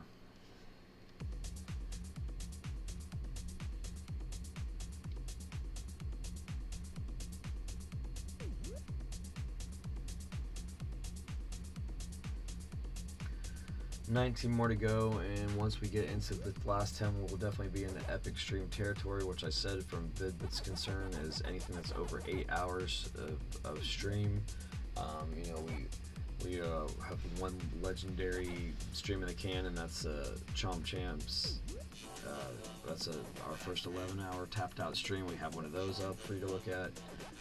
But yeah, this will be a great singular stream of 100 dubs from 30 to 40, from 300 to 400. So that leg of the journey, if you're looking forward to the rest of it, then it's going to be a nice little treat for what's to come, because unfortunately we're dialed into having to do longer sessions right now to stay competitive. I will refresh the leaderboard and everything when we wrap up and we get the 100th win. So we'll check out and look and see where we moved on the leaderboards. But I haven't looked for now 7 hours, so I don't know. I mean, I'm only taking about 15, 20 minutes worth of breaks in the course of it. So we've been on the grind for, you know, almost 7 hours. It'll be, you know, minus breaks, a little bit over 8 hours worth of play. And I'm very thankful and happy and blessed and appreciative for the level of play that we've been able to execute. So, but I won't lie, I am exhausted, and I will be happy to cross the finish line and unfortunately probably self high five and then crash face first into a soft bed and be happy about that I was able to put something like this in the can and have the ability to do so. Because gosh, is it just like, people can look at it and be like, oh, it's so easy. It's not easy. Like, you still have to like do the math like in micro computations all the time, and like you can't, you know, you can get wins, and I'm not saying that it's not easy to get dubs. I'm saying it's not easy to maintain a winning streak. It's not easy to, you know, then also be in contention for somebody just to come in here and wreck up the place, and it could be another real person. It could be, you know, I don't know. I'm not trying to be intimidated.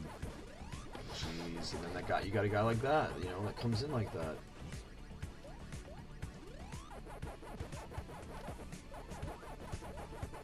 Alright, I'm literally gonna have to, I keep saying I'm gonna move in silence for the rest of it, but I have to talk to keep myself, you know, focused right now. I'm exhausted, so I need the motivation of, unfortunately, hearing my own voice to keep me awake. Because I just stopped drinking the caffeine as much, and it really is affecting my stamina. I hate to see how much I rely on that, you know. Definitely have tried to curb it some, and paying for it dearly.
come on, man, catch up.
Don't do that. Oh shit, oh shit, oh shit, oh shit, oh shit. Oh shit.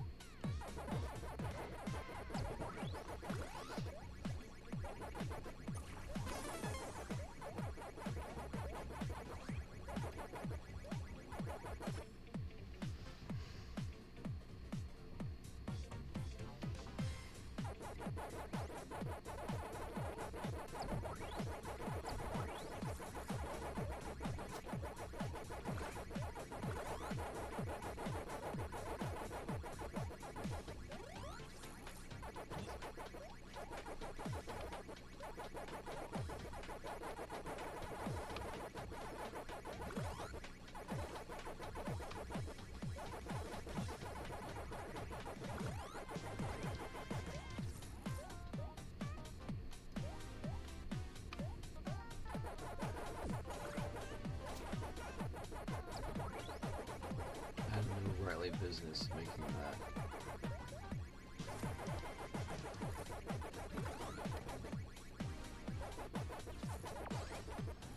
Why'd I do that?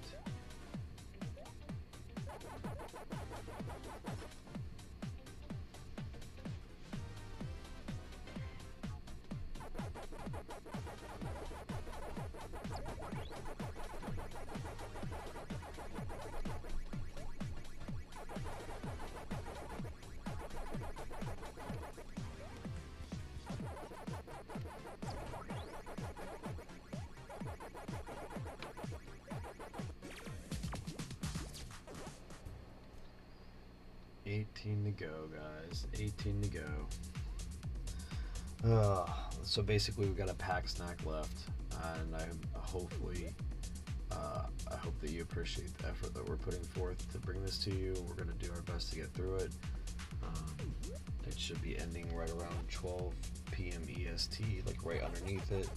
Takes about 90 minutes to get 18 wins. It's about that. So just a little bit of cheek smacking. Just trying to get myself hyped up. Unfortunately, we bottomed out in chat, and that's fine. I don't expect everybody to hang around for the whole time. It's totally understandable.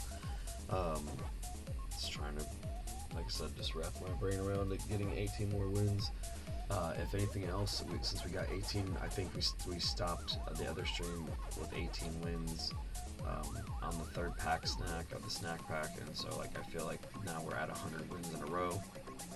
Regardless, so I mean, I think it's a great accomplishment, but I think we're going to push to make sure that we get that on one singular stream instead of it between the combination at the end of the last stream and now. So 18 more dubs, and we'll be at 400 matches. We'll check our progress, and then we will call it a sesh, a very successful, epic session. So 90 more minutes with me, and we'll be done. And I hope that you're enjoying it. It's Brian from the Vid-Bits, so. Just hanging out and ranking up with some champs, chomps, chomps.com.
Dumb.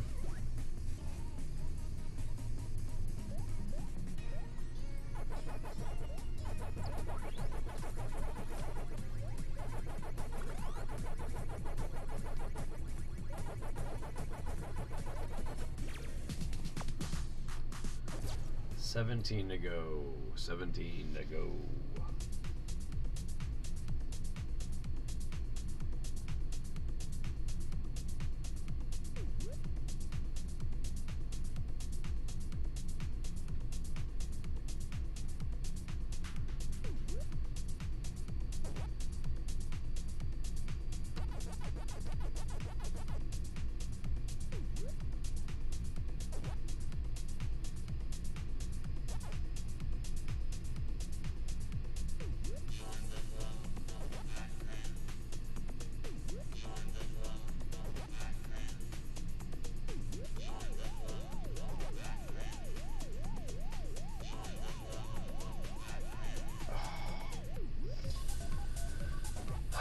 Unfortunately, it's as far as like doing that 24-hour thing. I was saying that's a young man's game, man. Like literally to get 300 dubs, like I bet you could get 300 dubs, but not 300 first places in 24 hours. It would just be ridiculous.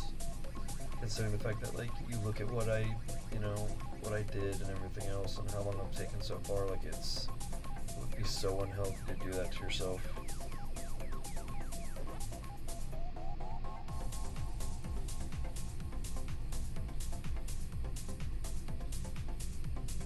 It's already a win in my book, considering the fact that we're now officially double the longest official streak that we've had, which was 39. So on this stream alone, we've had 83.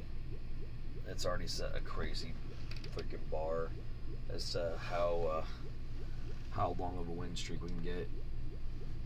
I'm so proud and thankful and blessed and appreciative and humble about all of this, and especially like just the different accomplishments we've done in the last week. So I'd definitely say that the second week of Game of Day May this year was insane. All of it's been great so far, but yeah, it's just, I'm so happy.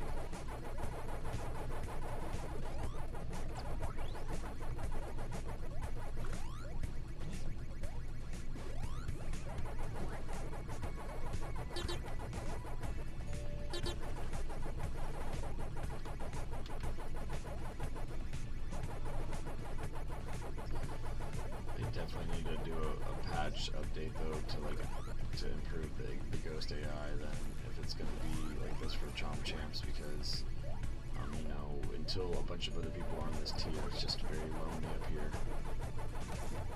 Very lonely, and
I won't lie, my brain is like becoming a little mushy as far as like being able to course correct as soon as I normally would. You can definitely see, oh my god, see that kind of shit.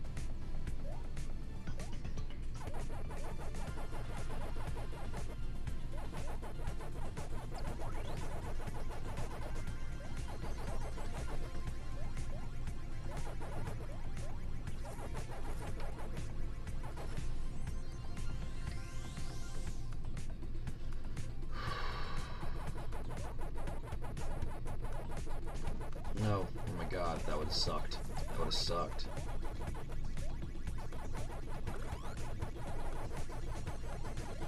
Stay in our lane, guys, stay in our lane.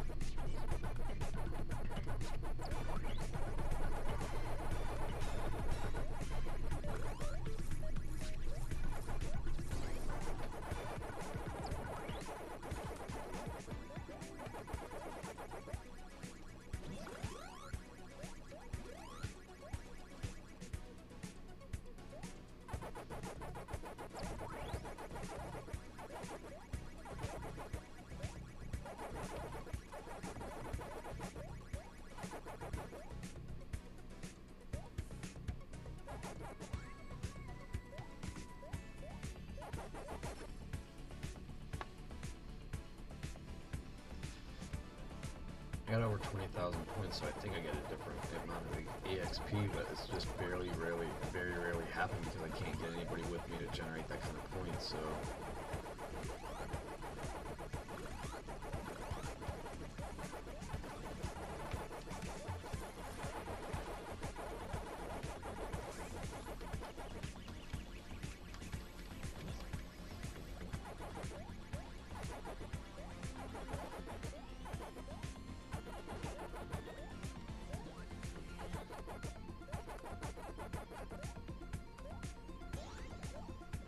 Get it. Get, man, you didn't get it.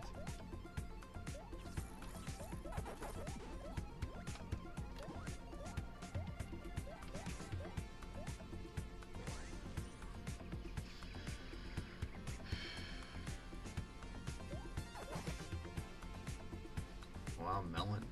This is, this is a highlight to get this far in here, guys. Yeah, it's not happen very often, so.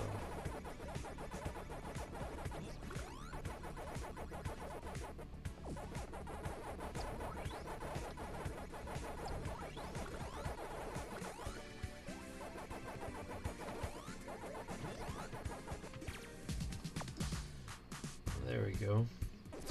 That's nice. 15, guys. 15 to go.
14 to go.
Do that again. I don't know why the hell I thought to do that again.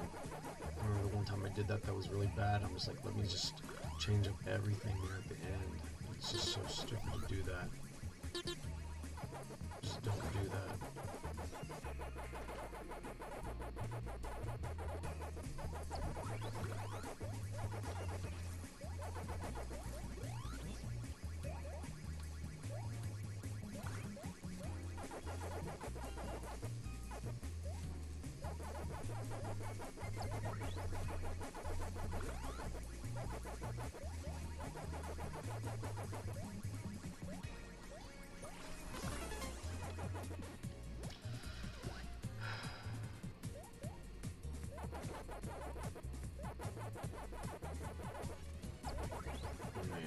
the mental fatigue is real, guys. It's not like I'm not so tired that I'm gonna pass out. I'm just mentally fatigued from trying to not get anything other than first place for over 8 hours.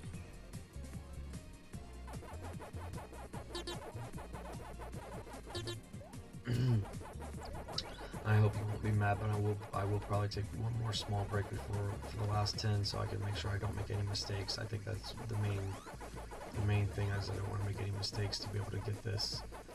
It's funny because I'm sure other people will say it's so mindless, dude. Like, how are you gonna make a mistake? It's like, no, I've been on it for it feels like ever. So, you know, it's very possible to make mistakes at this stage of the game.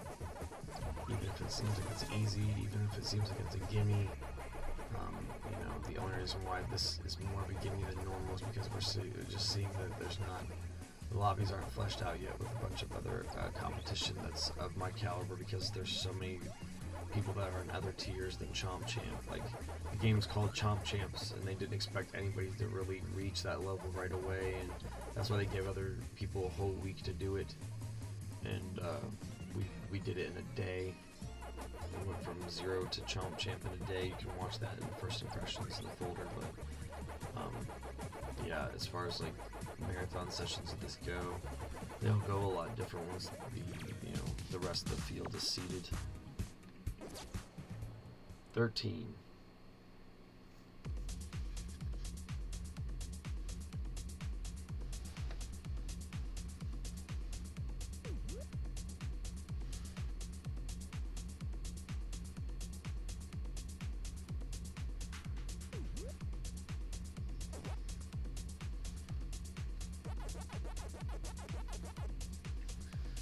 It's gonna be just about in time to start into epic territory once we hit 8 hours.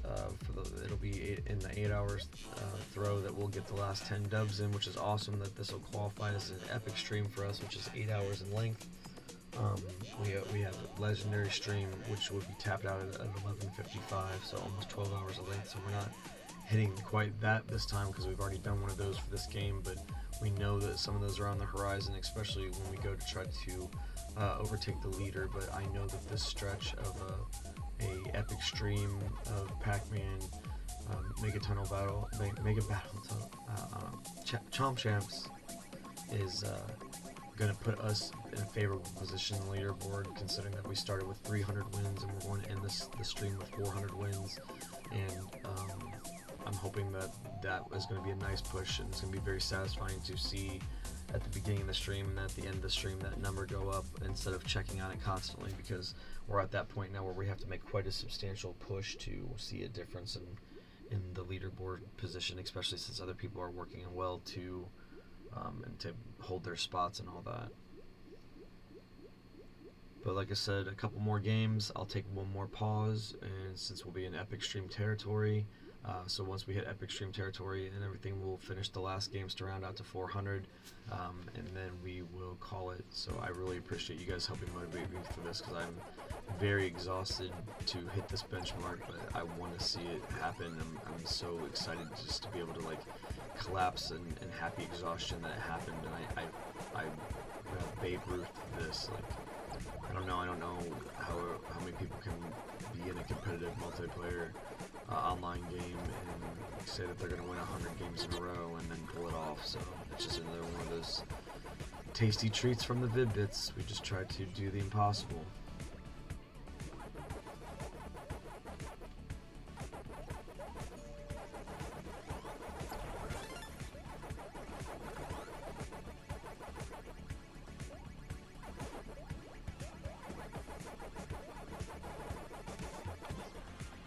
I know I've seen Funky Barbell before, so that's the type of stuff that makes me hope that it's a real person and he has the same name and he looks the same, I think. But it's probably not going to be. But again, I don't care, because when we come to facing each other like all the time, I feel like I have a good shot. So even if they've discovered a meta, they've stripped the powers away from 11 to 7. So I think that they, either there was balancing issues there or whatever, and they didn't want that to be a thing, so.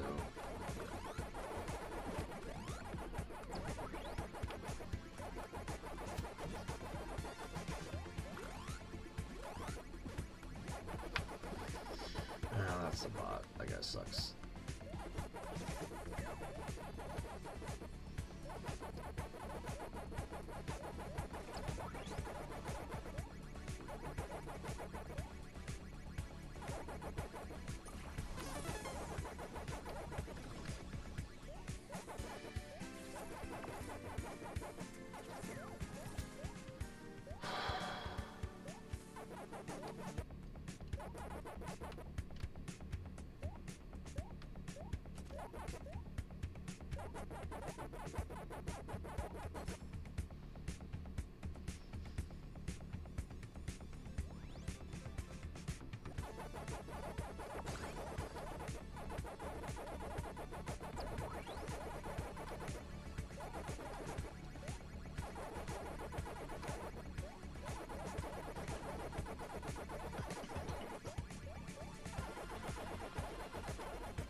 It's been a little bit since we got an extra guy, so.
Alright, jeez.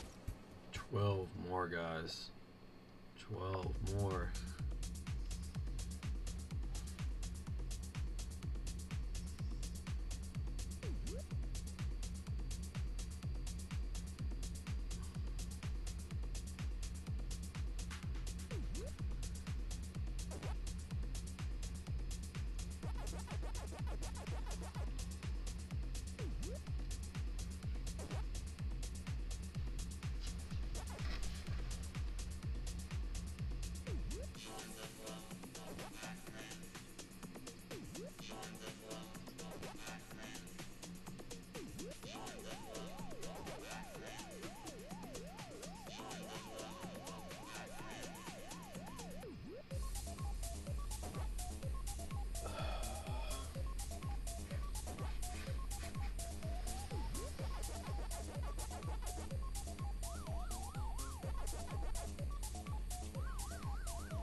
We call our shots here, guys. We call our freaking shots. And it's so you go back on the stream, and 7 hours ago you hear me saying, I'm going to Babe Ruth this. I'm going to point over into the yonder, and I'm going to call my shot. I'm going to hit a home run. And the home run was 100 wins, 0 losses, 400 wins total, 0 losses. And, you know, we're so close.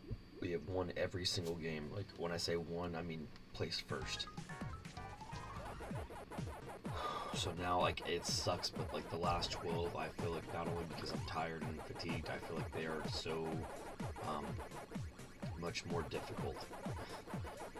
I don't want want to say that my brain's like turned to mush, but hitting patterns consistently and making sure that I make all of like the routing choices to not just get a second place or a fourth place or whatever. It's so it's a little taxing at this point, in a good way. When I do go for the 10 and 12 hour streams with no losses, those will be ones that I have to pretty much train for, because I thought I was trained up for this, and I pretty much was, but I didn't do as much training as I thought I could have done for it, as far as like making sure that the rest of my regimen was good. It's not unhealthy in any way. I'm just a little tired. That's all. And you're gonna have that.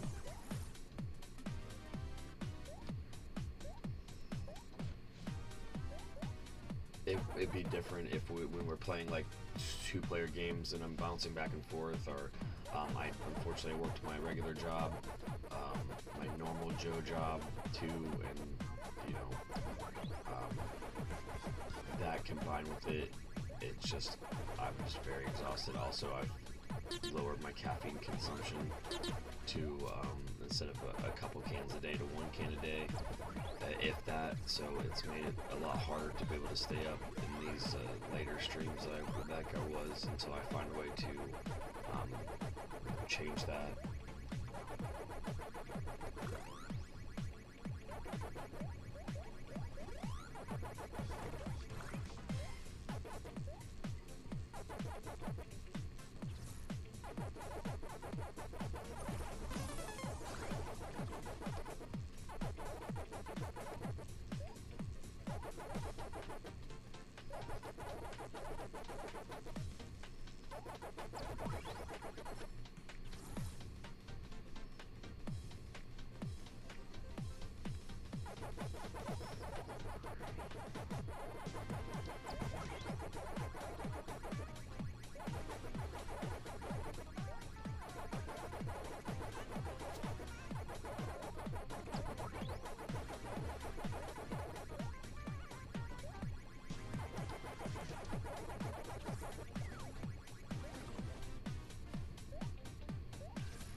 Okay guys, 11 more, so like I said, one more dub, and then I'm gonna take one more break and go into the last 10 wins. So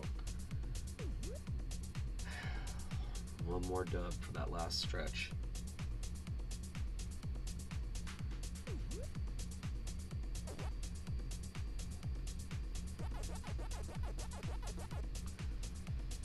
We're kicking down Epic Stream's door with this this last match in the 80s column. So as we go to 390 to 400, we'll be in Epic territory. Thank you so much for everybody that stopped by. Hung out for a long time. Hung out for a sixth of a day even. You guys are awesome. But like I said, 11 more wins until we're done with the stream, so we're going to do one more. I'm going to take that last break. It will be a short one, like a 5-minute, just enough to give myself one more push to get through it, because it's definitely, I'm taking its toll. I'm definitely hitting the wall, but I know that I can do it, and we're going to get it done.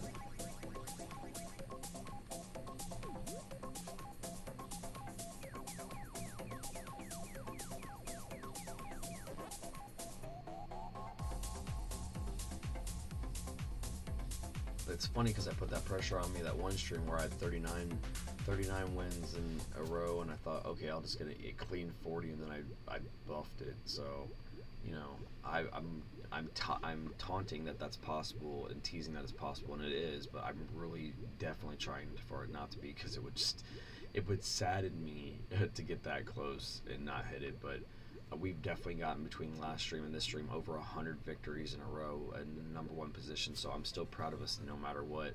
But in perpetuity for this specific stream, I would love for it just to be a clean 100 wins on the first spot. So I'm definitely going to keep pushing through. It's rolling over until the next day, obviously, in the Eastern Division. So I'm not sure, especially with the schools starting to come out and stuff. You know, these kids could start coming out of the woodwork anytime now, while I'm finishing this up, and put the hurt on everything. But I don't think it's going to happen.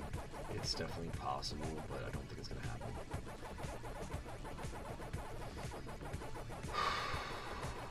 But I will feel so good to hit the 100 wins and then be able to hit the hay. It'll be amazing. It's going to feel sublime and very earned.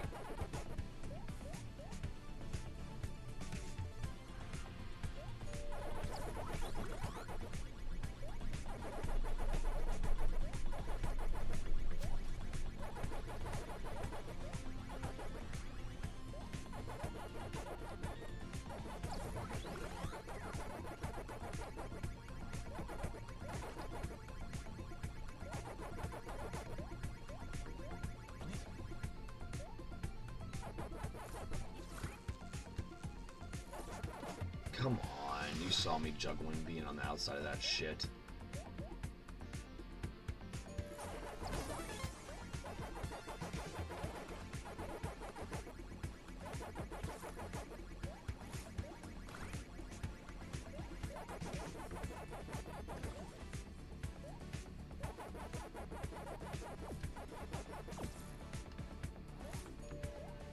Oh god. No.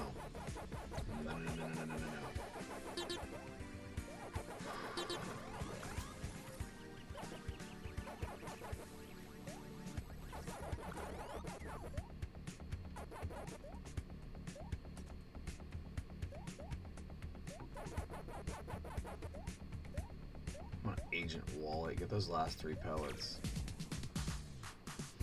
11 there.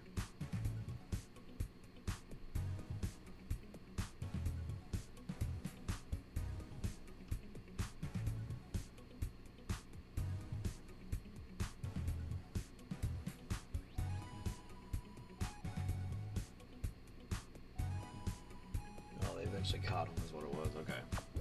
I just want to make sure it wasn't some shenanigans. Alright. Even Q. Alright, guys.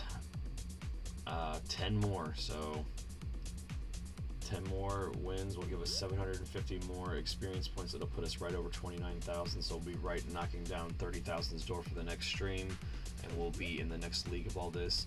I have to use the restroom, like I said, real quick. I'm going to go ahead and put on the station identification while I get a bit of hydration and a little bit of, cracker saturation. There you go. With some alliteration. And we'll be right back for as we just now crested into Epic Stream, which we only have a handful of Epic Streams so far here at the Vid-Bits, so it's amazing to put another one in the can. And this Epic Stream of Chomp Champs will commence with the last 10 victories, leading from 390 to 400 when we come back. The Vid-Bits. It's been Brian, so just give me a moment, and we'll be right back with the end of the Epic Stream of Chomp Champs.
Okay, Vid-Bits, we are going to finish this off with 10 more wins, and then we'll be done.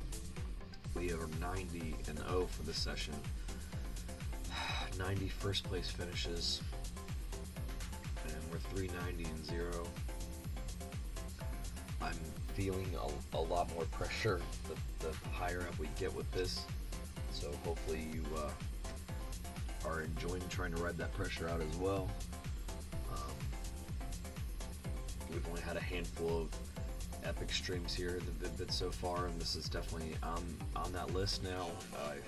I put myself up to insurmountable odds. We're gonna set up a knockdown, 10 more victories, and call it a session.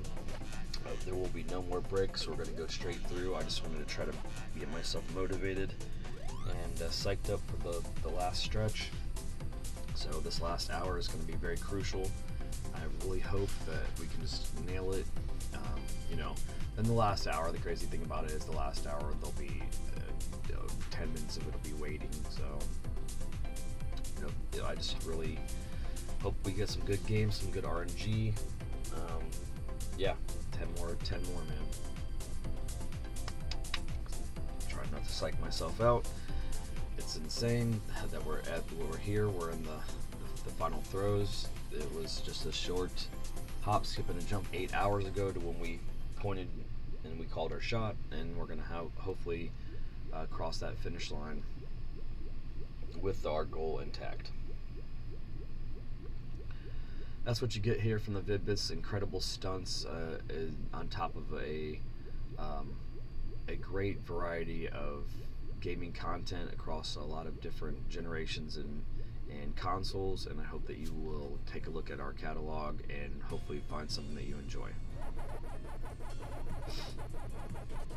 Here we go. I'm just trying to psych myself up, trying to hype myself up. I made the goal to win 100 straight matches on one continuous stream. The only thing I did was take mental health breaks and hydration breaks and restroom breaks throughout it, so nothing like more than 5 to 7 minutes a couple times throughout the course of it, but it's just like been straight through, just me, and we're gonna get it done. Like it's so close, as we can taste it, man. Like that's insane to think of, that we're gonna get 100 wins. We're gonna have on YouTube, somebody's gonna be able to just click on this 9-hour stream and watch 100 wins on Chomp Champs, and I'm so thankful that it's us that's gonna put it up there for him.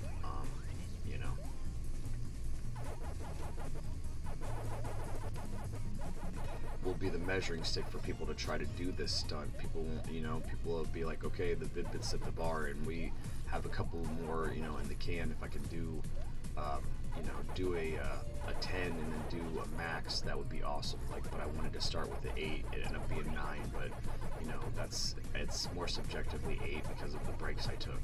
But I digress.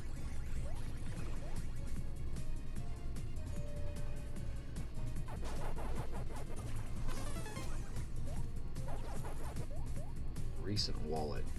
See, it makes me wonder if that person's not. No, that's a different gimmick. I don't know, guys. You're getting a little sloppy with your AI names. Not very original.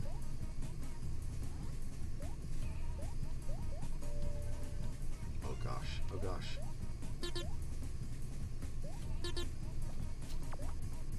No. No, no, no.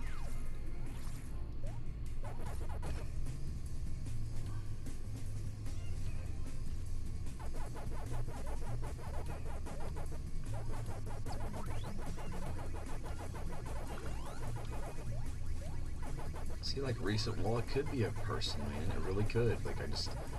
I don't know. I see the moves sometimes that are like, no, it can't. It really can't.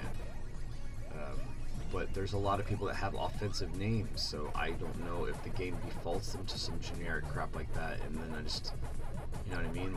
I've seen people with some offensive names, and they don't flag them on their platform, but they are clearly offensive.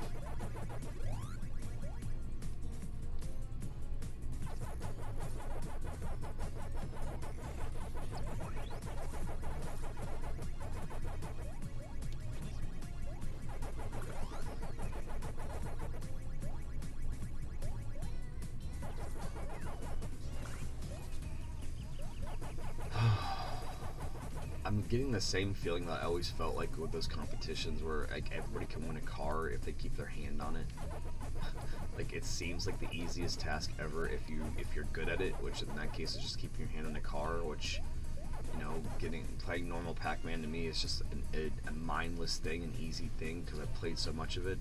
But like if you take your eyes off the prize and you do a big stretch and yawn, or you mess up by like, you know, pointing at something, the next thing you know your hand's off of it and you're just looking at, you know, dumb in the air that you just spent so much time on it. And that's really an analogy for where I'm at right now.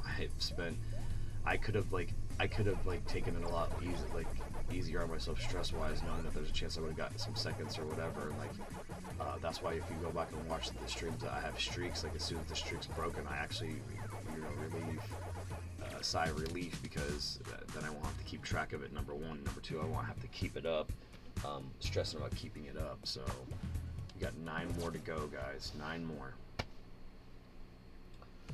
9 more. We can do it.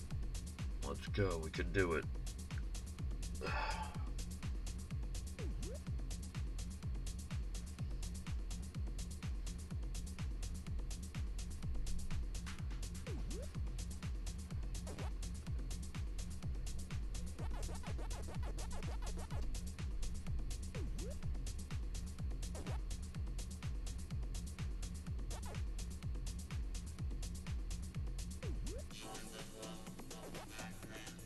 We're going to count them down with Chiefs.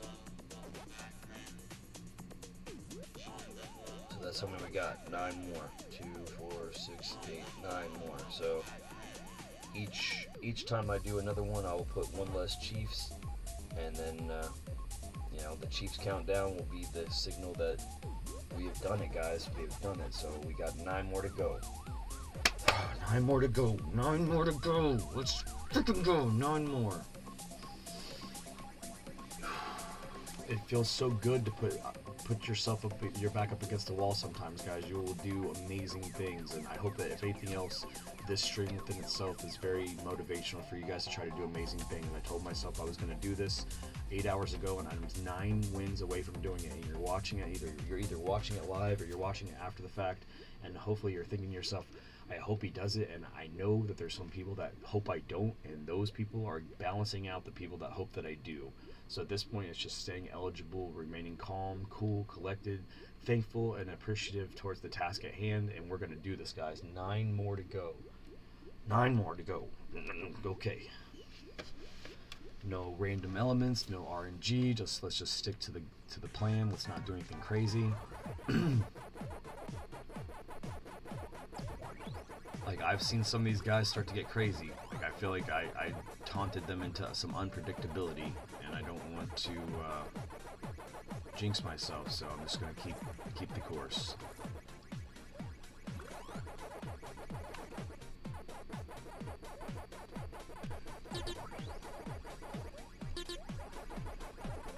But like, I feel like no matter what, like how I feel right now is probably how like a game tester feels when they're playing a game, because your brain pretty much probably goes to mush with it by the time it's all said and done. I mean, you're doing every possible button combination. Sometimes you're doing every possible move set in every possible scenario, every stage. Like, I think I talked about the other day, like how many different combinations of buttons that they had to test and smash based on like all the different combinations that you had and all the stages and every character. And I'm just like, man, you know, one character, one stage, wrong scenario, and you got a game crash. It's like that type of situation. And the people that are in charge for that, you know, back in the day, there wasn't updates, right? So like playtesting was like so choice as far as like making sure that the game had quality assurance, because if not, it would get printed onto the card or whatever, flashed onto the circuit board, and then it was done. It was a done deal. There wasn't going online and getting an update. There's no update. Like, the game's just broken then. So, you know, I feel at this point, I've ran this game so much that I can tell them all the things that I think are issues, and they already know what they are because they're minimum. They're so minimum. It's like, this process happens because of all the weird scenarios that are very unlikely to happen, and you only know that because you played 500 games type of stuff. And that's where we're at too, guys. We're at about 500 games. We count practices, a couple elimination games, the tutorial stuff. Alright, I'm gonna shut up.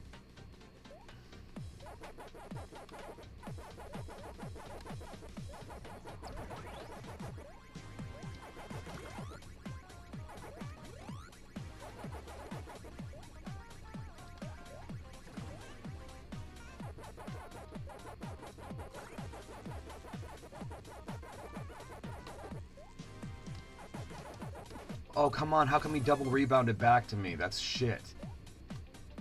Holy shit. That's the kind of stuff I'm talking about. Okay, jeez.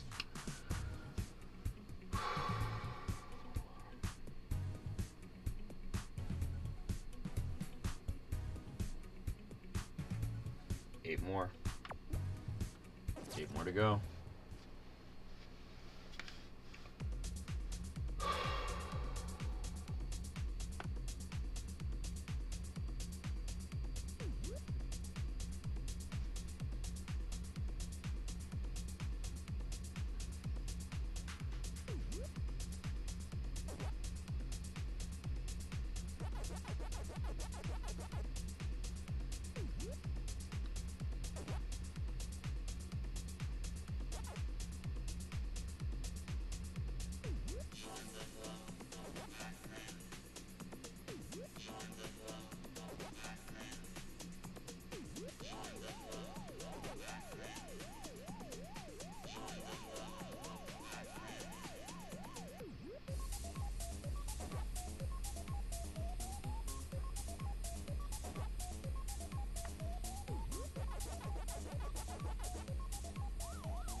Alright guys, I decided to celebrate this milestone. When I get the 400th win, I'm going to switch out of the sushi theme back to the 40th anniversary theme, which I think was free, so I don't feel like it will count towards anything since it could have picked it initially.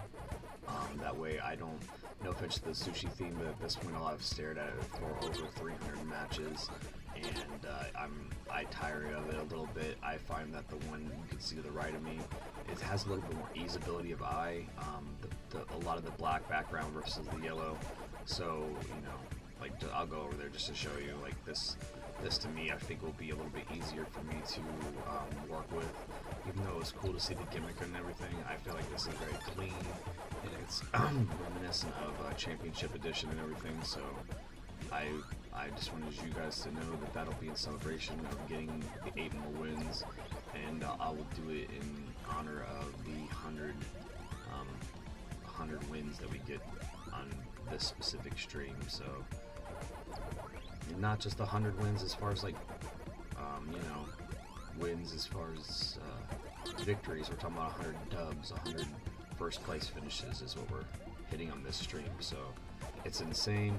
Like, share, and subscribe, you know, especially after the accomplishment, especially if you know people that play this game. Like, hey, you want to watch Dad from the Vid-Bits get 100 victories in a row on this game? Like, and you could use my strats, my tech, whatever. I haven't had to worry about strats and tech since I told you I was going to stop talking about it, because honestly, when I jumped up to Chomp Champ, it's just been ridiculous as far as like having to face a lot of bots, and they're about the same skill level as like the median average player, you know. So I think that I will be happy to get back to facing real people when I can. Like, but I just don't want to go through and just, you know, wreck regular people, so to speak. It wouldn't be fun. Because I had a leg up on a lot of people just because of playing a lot of Pac-Man, so if you go watch the first couple of games where I'm actually facing a lot of real people, I'm just wrecking, or they're leaving me alone when they find out what kind of player I am, type situation, which is it's all good. I just want to be able to hone my skills even further by doing it against real people, but I don't want to do it until I hit my goal on the leaderboard, unless we naturally come across each other in the maze, that I won't, like, you know what I mean? I have battles with Heisenberg and Ryan SIO, and they're earlier in the leaderboard, and I remember their names because they were epic battles, so I can't wait to be in situations with more people like that, you know, so we can push each other and make each other better Pac-Man players, you know, Pac-Man Battle Royale players.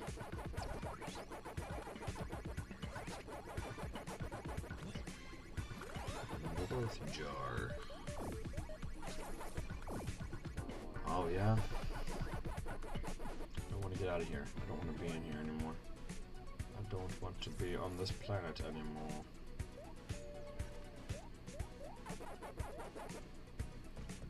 Chill pan. Like, I almost feel like I've played enough games where I'm either seeing the same names again, or B, they are, you know, definitely AI. I know they are. I don't know. I don't want to go back into that again. That was the Great Trials and Tribulations stream, which was the last one. It was the push from, I think, 260 to 300 and, or no, 250. I don't know, 250 to 300. I think there was definitely some DPS in there. I almost fell asleep several times. Almost blew the streak by having a 29th place finish. It's great. So I felt like it was very much in my best interest to make that look weak by comparison, by, you know, backing it up with one of these back to back.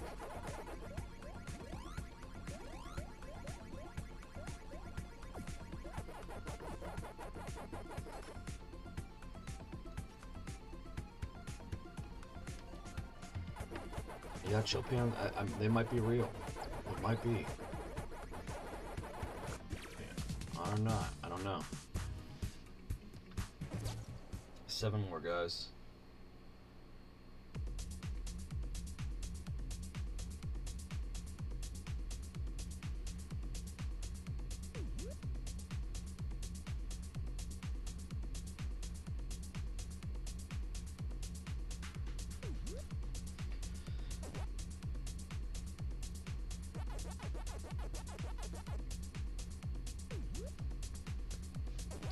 Epic stream territory, guys. Over 8 hours for us live, and you know, it's good because the overflow will make it so that, you know, once you take out the breaks, it's about 8 hours worth of content.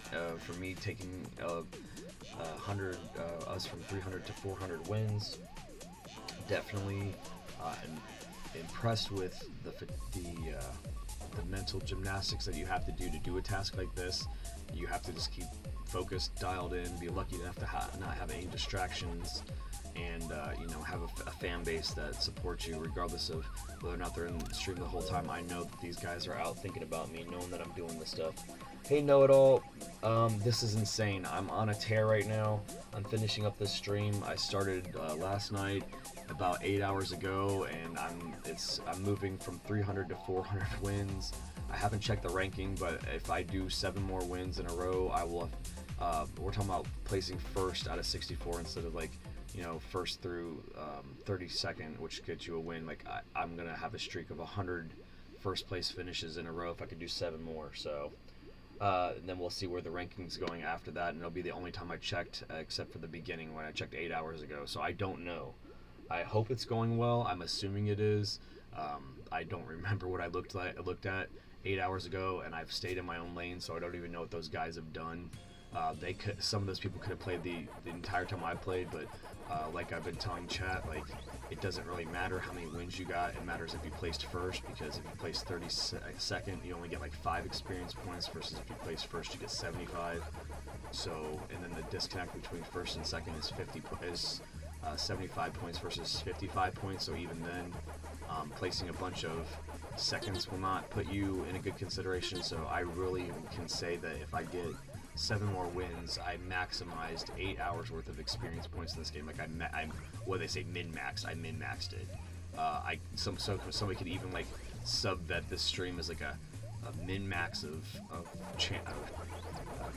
chomp champs. Like Dad literally took this game and found out how many points he could make in this amount of time, and then made every amount of point in that time. So I don't know if that's like heroic or if it's just like crazy to put myself under that pressure, but I know that you know what it's like to put yourself under insurmountable pressure, know it all. So I don't know if I was like semi-inspired by that, but we've already said that our forte is to like do these insane gaming stunts and pull them off. So I literally said on stream I was going to do it 8 hours ago, and I'm so close to doing it. I think that there's other people that would be like, you're jinxing yourself by even saying what you're gonna do, or you know what I mean. But there's no hiding at this point. I have a ridiculous streak. So like somebody in some chat could say something at any given time to rattle me about how big it is. So I have to kind of always understand the scope of how big it is at this point, because if I let it get underneath me, like last night, I almost fell asleep a couple times because I was by myself for too long and I was too fatigued playing.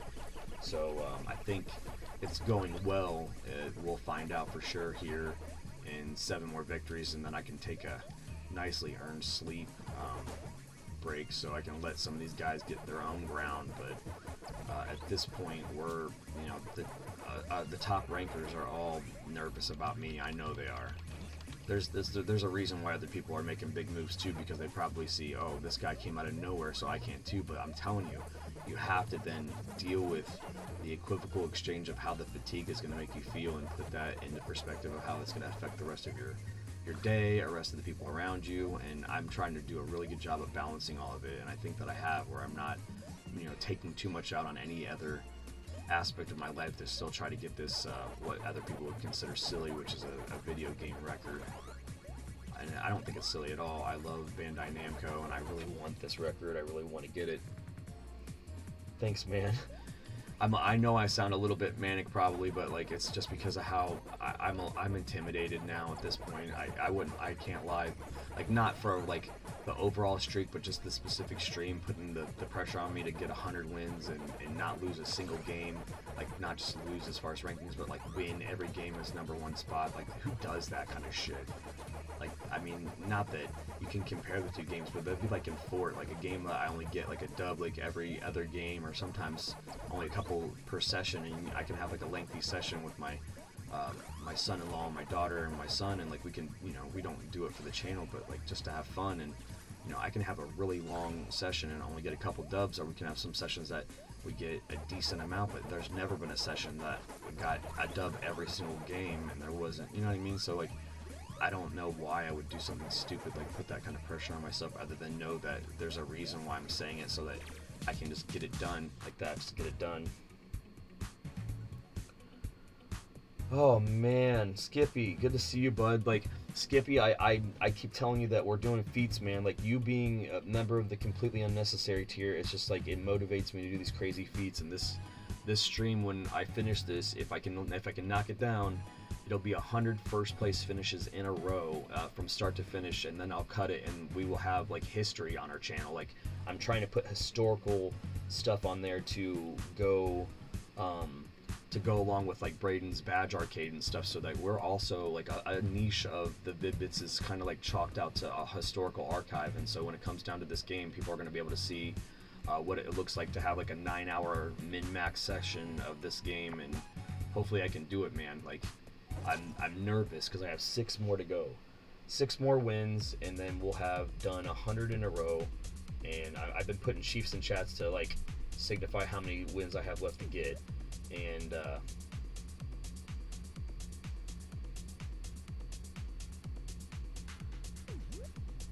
you're the best part, Skip. You're like some people that came and stayed for the beginning don't get to see the crescendo. They don't get to see me get these 6 more and then like see the signature of it. I was so like drained, and I wasn't sure if I was going to be able to get the second win. And Braid did such a good job yesterday. I'm just letting him sleep. I didn't want to wake him up because he's letting me like do this, and I don't think he wants to like mess with the mojo. But man, I'm telling you, you guys being in chat right now, Know It All and Skippy, like it's on fire that at the end of this, for legacy's sake, we'll be able to have you guys in chat and you see me cross the finish line. I'm so that you guys have. I'm serious. I'm not blowing smoke. I'm genuinely touched, man. It's really, it's got me. It's gonna get me over the edge for these next 6 ones, and we're just gonna be able to call it, and we'll be able to pull it up together, and we'll all see where we're at, and know that we're on our way of putting the Vid-Bits on top of the world of a Pac-Man game, an iconic character that's been around for 43 flipping years. So let's go. I'm hyped. You guys got the second wind. It's probably like the 5th wind at this point. All right, man. Whew, let's go. 6 more wins, 6 more dubs, guys. All right, I'm fired up.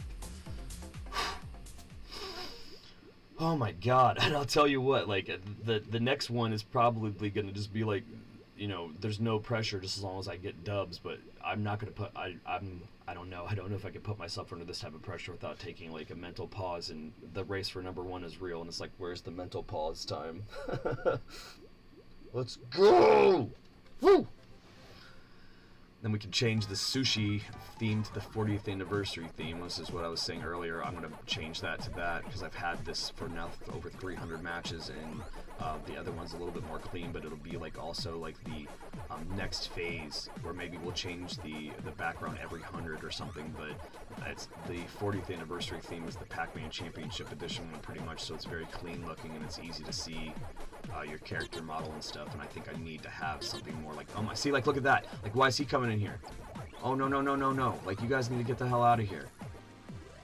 Wow, like, you know what I mean? Like that's the kind of stuff I'm dealing with now that it's getting different time in the US Eastern server and stuff. Like I don't know, but like I've been saying how much these guys are bots, and people I think that some of them are, but I do think that there is an aspect that you can like fit if somebody's offended with your name or something, that they make you pick a default name, and there's a chance that people that I'm thinking are bots really are just people. And man, like not everybody's good at Pac-Man. Some people don't even know what they're doing. Some people drop in and probably try to figure it out, realize it's not for them, but I don't think so, because that's why this is not a free-to-play.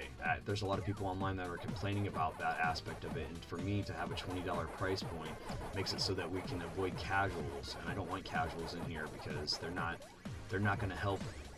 They're not going to help anybody get better. They're going to just be fodder. They're not going to have themselves a good time anyways. So even like the casual Pac-Man players that pay for this game, they'll at least be able to switch their characters' costumes up a little bit, play elimination mode. They don't have to play ranked. When they play ranked, hang out in the bronze and silver tiers and play with the players on those tiers and have fun. But like the reason why I'm not seeing any of those guys is we would just wreck them.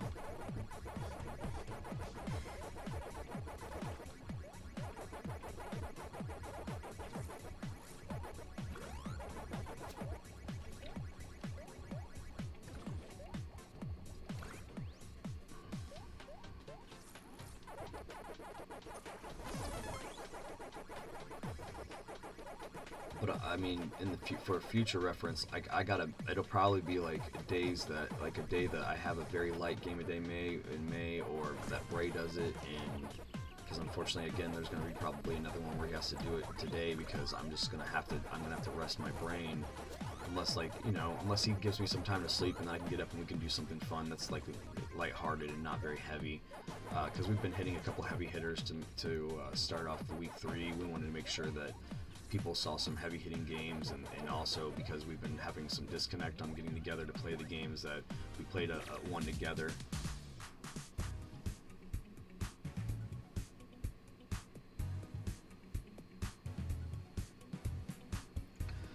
Alright, 5 more.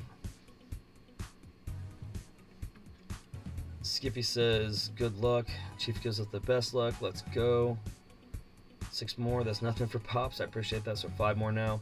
Pac-Man is so much more than a game. My dad made sure I became a veteran in the arcade version, man. Good times. Iconic game, and if we get the dub, definitely such a feat for the channel. Oh, for sure, man. It's gonna happen. I started saying it before like it even formulated itself, and if you watch the first impressions video when I started playing this game, like I wasn't even gonna play ranked, and everything kind of fell into place because I made myself eligible for us. Like, it's for us, man. It's for us. Like, it's not just for me. Like, I know that you guys will be able to ride the wave of momentum through it. So like, and I'm not doing it just for that. I'm doing it for all of us, even just like the future people that join the channel and that become part of our community. Like the fact that they'll all be associated with a brand that's doing these type of things, and that we're so selfless with the accomplishments that it's us that are doing it. You know what I mean? It's a collective energy that I don't know, like, I don't say I summoned you guys back in like when you came in, but I was so thankful because I was like, okay, I had a decent amount of traction for the first half of the stream, and then obviously it's hard to watch anybody do 8 hours of anything, and and then you guys popped in right at the end to be able to see these last 6 matches. Now 5 more matches, guys. 5 matches if you're watching, and we are going to have 100 victories on this stream, and then we're going to call it. We'll check and see where our stats are, where our ranking is. I don't know what other people have been doing. I've stayed in my lane. I decided this stream I wasn't going to keep checking that. I checked it right at the beginning, and we're going to check it right at the end. So I hope that you guys are enjoying it. We got some of our most loyal members in chat. We got Skippy the Bard, and we got Mr. Know-It-All. And Skippy the Bard is pretty much the pioneer member of the completely unnecessary tier of our membership, and he's awesome. He's donated memberships to different people, and he's just very much an inspiration to keep us going, because he's helped make it other people believe in the channel by believing in us, and it's just amazing. I never thought there'd be any time that I would generate any type of income for video games, even if it's just putting it back into video games to help that, but I've never thought that I would be able to do that, and by getting validation by stuff like that, it's just been amazing. So I just can't wait to hit that 100 victories, and we got our bros in chat, and it's awesome. Yeah, I don't know what else to say. I'm just trying to stay hyped because it's been a long stretch, a long drag, but a positive and happy, and I'm very thankful to be part of it. So 5 more, guys. 5 flipping more. So we're not going to change up anything crazy. I know that you're seeing me do patterns within a random game because this is Pac-Man, right? But it's also a battle royale, and people can randomly come into my maze. But I do have a specific pattern or a couple patterns that I've been doing. So feel free to look at my patterns and decide how they work for you. It's not necessarily patterns more than how I weave through mazes, how I leave certain things, and then how I clean them up. That's not exclusively me. Nobody's coming up with anything brand new with Pac-Man. It's just your specific style. So if my style does anything to help your playing style, then I'm grateful for that. And if not, it means I have some warpy, weird, just me tech. That's cool too. We played Castle Crashers last night, and we didn't hit. Oh God. The double back move, we didn't use a potion for like half the game. Like I don't remember ever doing that. Like we just kind of looked at each other like, no potions. And we even had somebody in chat that's like, oh, this is my favorite game, and like they didn't even call us on not using any potions because I guess we just didn't need them or whatever. And it was insane because it was atypical for that type of game, and we decided now we actually have the desire to do a 2-player speed run on Castle Crashers, and it was something that me and Brave ran almost ad nauseum by ourselves. But I don't think I ever, even though we were essentially kind of speed running Castle Crashers to get, and if you haven't seen it, it's on Game of Day May, so shameless plug, check out that season 2. It's on the channel. And yeah, we didn't know that it was really more feasible of a speedrun game than it is, because the internet community seemed to say it took 5 to 7 hours, and we hit it in 3. So it was like 4, like a little under 4. And when they say 5 to 7, and that's a lot of people's consensus or whatever, I think that it was an amazing feat to be able to just one-shot that. And it's almost like an homage to last year's Game of Day May. I knew we at least wanted to have 4 games that were lengthy and that we completed to about on an average of once a week, to kind of pay homage to last year, which we struggled through to beat a game every day. And that's there's only a handful of games that can be beaten within 24 hours, let alone I was getting off of a shift at work and then having to knock it out in 2 hours, and I would come in, Bray would have the thumbnail done. It would unfortunately a lot of times be something that was really hard that he wasn't super trained up on, so a lot of it I had to just get it done, and there was no commentary. It was like guerrilla shot. What part of Pac-Man reminds you of Bioshock? Oh, in the tunnels. You're in the tunnels, man. You're in the tunnels. It's constricted. it's a little bit claustrophobic in there, but you know, you kind of finding your way and you're making your peace with it. That's what reminds me of Bioshock. I can still find a way to make Pac-Man remind me of Bioshock. Mr. Know-It-All, thank you, I got this. I appreciate that, Skippy. We're down to 4 now. 4 more. So I'm gonna drop 4 more Chiefs.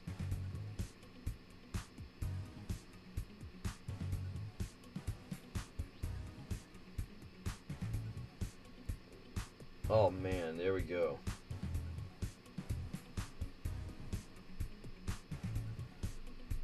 Four more Chiefs, guys. 4 more wins, and then we will have hit the goal. We are in Epic Stream territory, and if you didn't know, Epic Streams is according to Vid-Bits is anything that's 8 hours. Legendary streams is when we time out at the 11:55 mark, which pretty much is a full stream. YouTube considers that a 256 gigabyte upload, which is ironically, you know, the what is it called?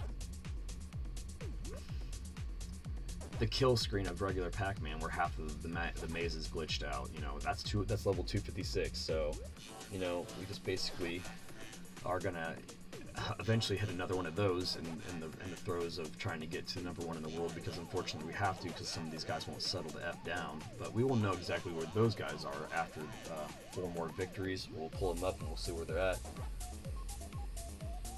Absolutely, man. I can't wait to play with you too, Know-It-All, and I'm glad that you've been able to find a way to, like, you know, take a step back and rejuvenate, you know, reprioritize and rearrange the contracts in your life, because that makes it so that when you do your gaming time, you find more of a sense of fulfillment anyways, #1 and first and foremost, and #2, you'll never have, like, that doubt in the back of your head that doesn't allow you to fully, like, enjoy your games. Like, if you have doubt in the back of your head, it doesn't allow you to tilt forward into your games without thinking about what you're not doing. So I know that sometimes I don't know why I'm not performing to my best of my ability, and it may be because I have to do my laundry, or I know it's like I'm neglecting to do my grass, or, you know, there's something I'm eating out too much and I should do a home cooked meal. Like, there's all kinds of the reasons that it gets to that point. But, you know, when we have everything else in our personal life firing on all cylinders, it makes it so that when we game, it's a lot better of an experience, because we're not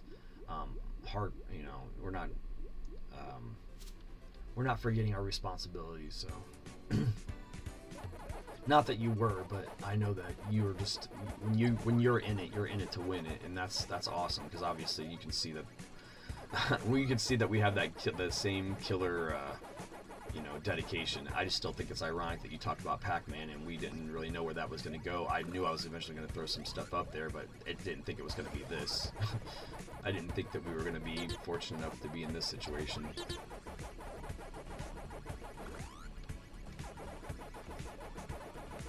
It's been so long of a session, I had to, like, charge my controller in the middle of it, and it was fully charged to start it. So I guess if I have, is that a little bit of stuttering? No, let's not do any of that. If I have only one downside about the Sony DualSense controllers, it's just because it has so much of a gimmick in it, and it does so much that they die quickly. But between, like, haptic feedback and the light in there and the rumble and the speaker, it just has a lot going on, so I guess it uses a lot of juice. Bye, Manny.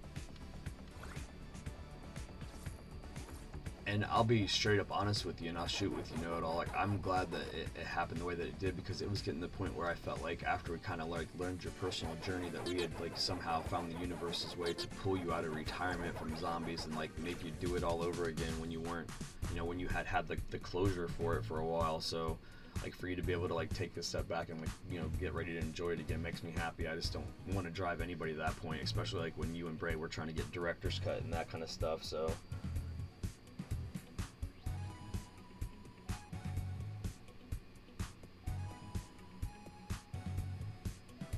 Even hardcore gamers need a break. Plus it's forced with a 4-month-old. Gotta go. Good luck. Catch y'all later. All right, know-it-all. Thank you very much, man. I appreciate you stopping by. We got 3 more dubs to go, and we're gonna hit that 400 mark. But I appreciate you. I appreciate you coming in and helping give me the motivation, and you and Skippy coming in around the same time. That's just awesome synchronicity, man, because you guys are really, cornerstones as far as support of the channel goes, and it just means a lot to me, so I appreciate it. And yeah, as far as like that goes, yeah, 4-month-old, I mean, I got the freaking chief, and he's like a 4-year-old, and he acts like a 4-month-old sometimes, yeah, 3 more, baby, 3 more. Let's put the chiefs up. 3 more to go, and we will have 400 victories, 100 number 1 place victories in a row. We will be the only people on YouTube to have that. I'm almost positive, because like I said, I haven't tried to look too much into it, but some of the content that I've seen is cut and edited, but you're gonna be able to from start to finish go on Dad's road to number 1 and click on that playlist. I'm not expecting you to sit there for days now, because it's days, guys. Like, that's where we're at. We got a day and a half of footage already. Like, I mean, I've played this game for a day and a half now, like cumulative time, and it's not been out for, I think, just a week. I think we're at 6 days. I think this is day 6. If you don't count early access, then it's from the beginning of May. So those are the people that I'm chasing, literally. I'm trying to chase people that have been playing since the beginning of May. So, if you guys have the lead, then congratulations that you guys paid the extra $10 to get early access, and that's what it is. You paid $10 extra to access the leaderboard before me, and you did get, some skins, and that's cool. But as you can see, we rock as regular Pac-Man. We're the only people rocking as regular Pac-Man that's this high ranked. I guarantee you that as well. We're the only people that have won every game that we've won without a skin on. We've never played with a skin in a maze. So there's that goes for us. Like, we are trying to not only play this game, play it well, but also make an identity marker that's like unique. So when I talk to Pac-Man, and we're trying to talk, he's been doing activities in California, hanging out with teams, and just being his awesome Pac-Man self. And when we have that conversation, I'll give him a high five and be like, yeah, I repped you, because this game is all about repping your own unique style, and I'm the only person on socials and on YouTube that's never put a Pac-Man skin on him, and I'm the only person running around these mazes as Pac-Man intentionally, especially at this high of a level. And I think that's awesome too, because in a game where Pac-Man's the star, he becomes kind of second fiddle when it's all about making these unique Pac-Mans, and regular Pac-Man's not being represented in the maze. So that's what we're doing. Bandai Namco, hopefully you guys love that gimmick and love that angle, and we can lean into it for PR and stuff, because I do want to do stuff for you. The channel does want to do stuff for you guys. If we can figure that out, it would be amazing. We are such a big fan of your guys' IPs, especially Namco's classic arcade catalog, and then Bandai Namco together for all the anime titles that you guys do IPs to and RPGs and stuff, to the Soul series and all that. So thank you guys so much for the games that you make, the teams that put them together, the PR teams, everybody over there, and the English and the Japanese divisions. Thank you so much, and we appreciate that. The Vid-Bits are very much fans, and we would love to collab in the future. So if you want to hit us on our socials and stuff, especially when we hit number 1, we're not going anywhere, and we're definitely really good brand ambassadors. And that's not to beg you, that's just to say that this is the truth, and we're going to do these things anyways. But it'd be really great if we could link up and make some history for both of us together, Pac history, like Pac-Man said, and it's just funny because Pac-Man's ruling the month of May, and the Vid-Bits are also ruling the month of May with the Game a Day May. So if you haven't checked that out, so we play a different game every day in the month of May, and we have a whole season of that from last year. I'm gonna have to be quiet now and clutch some stuff, because it's getting a little, it's not getting dicey, but oh god, now it's getting a little dicey.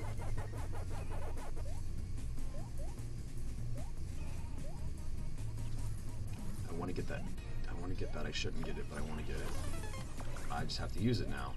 So there's that.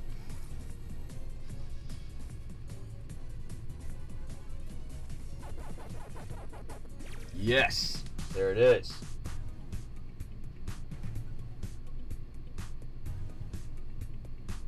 I know, right? I mean, that's how I feel too. That was the whole point, Skippy, is to build tension, and I'm glad that you're feeling it, because, like, I've had to sit here for 8 hours, like, what the hell am I doing? What am I doing with my life? What kind of pressure am I putting myself under? Like, and I think that Bray knows, and he's not coming in here because he's just so scared. Like, that's what I'm feeling. Is like, he's not scared for me. Like, he knows that I'm not going to do it. He just knows that I put myself under so much flipping pressure with this stunt. We call them stunts. Like, we're literally video game stuntmen too. That's like another aspect of us. So, you know, 2 more, and I'm shaking. I don't know why I'm so nervous, but I'm nervous because you never know about that random element. It could be the 1 in a million thing that happens. So, let's freaking go. Like, 2 more, guys, 2 more dubs.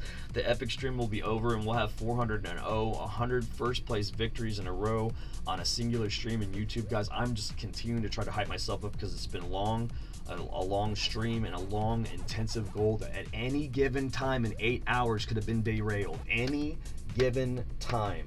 So, like, when you want to talk about putting yourself under pressure and putting your back against the wall, dudes, you can put yourself against the wall and do insurmountable things. You can do amazing things. I believe in you. I believe that you guys will do the damn thing. Do the thing. You can have all the things. You all deserve all the things, and we're going to get them.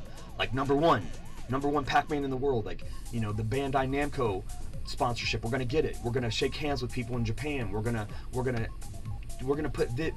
plant Vid-Bits flags everywhere. I am so hyped, guys. You guys are doing that. Me and Bray's reach alone would not have done that. Continuing to believe in the brand building itself through a community is all you guys. You guys have done this. You guys are pushing me to 400-0. So just know that we are motivated because of you, and we're making pennies right now, but we know we're all going to be making dollars, and we're going to be able to put that back in your pocket too. We're going to be able to give you good contests and stuff like that, like bounties for video games and for speed runs. It's going to be amazing, guys. This is just the beginning. Just the beginning of the 2nd year of this channel, guys. It's just the beginning of the 2nd year of this channel. We've had 2 full years, so now I guess it'd be technically the beginning of the 3rd, but just 2 full years under our belt, and this is where we're at, guys, and it's only going to get better from here. So thank you so much for your support.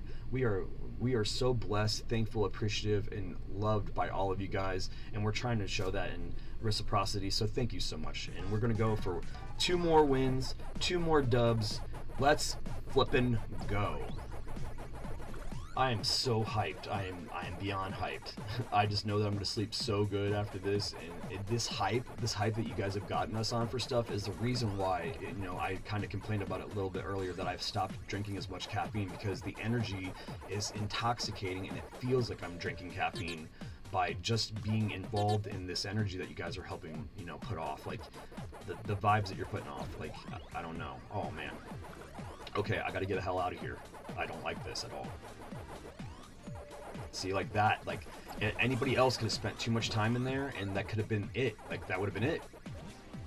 Like, I got nervous, and I was like, oh my god, like, I'm glad I didn't spend any more time in there, because it could have been bad.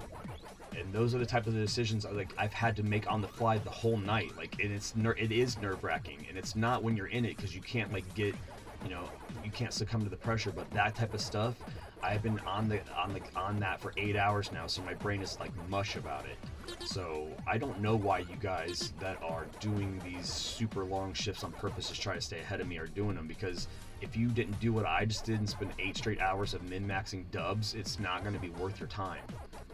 You should just take some more time to relax and do some more personal stuff and stuff. That's why I'm doing what I'm doing, because I'm having a good work balance. You know, it's not easy. It makes me upset when I go work my shoot job and I come home and somebody, you know, jumped 80 places. I'm doing this on top of all that other stuff because I don't have the ability to do this 100% full time, because I gotta eat, and, you know, we're putting everything that we make in the channel back into the channel. So, you know, it's one of those situations where I'm like, I don't know why you guys are doing what you're doing, but obviously you feel like the need to do it. But just please don't get hurt. Don't mentally hurt yourself. Don't get sick. Like, I don't know, it's not worth it. Like, as much as I want it, it's not worth it. And I think, again, that's another reason why it's happening, is because we're understanding the contract of it. If you want it, you should do equivocal exchange, and that's being respectful for your time, and knowing that if you put too much time into something like this, then you may not do some of the other things you're supposed to do as far as your responsibilities go. And again, that's another reason why the universe may take the energy and throw it off, like enough to put you back on track. And that is flipping win number Oh my god. That's $3.99, baby. One more to go.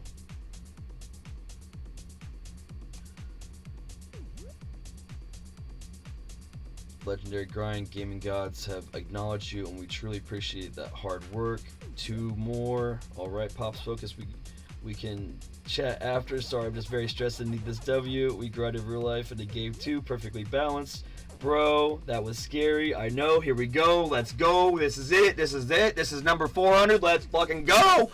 Let's go. I'm telling you guys, I am hyped. I am hoarse, but I am hyped. This is it. This will be 100 victories in a row, and we will be able to sigh a collective breath of fresh air that we know that we did it, and we put ourselves against the wall 8 hours ago. It wasn't one of those things that during the course of the stream I started talking about doing. You can tell when you watch this back that I started doing it at the beginning. I said I was going to do it, and now we're going to do it, man. One more win, it'll be 400 matches, 400-0, and 100 first place victories in a row.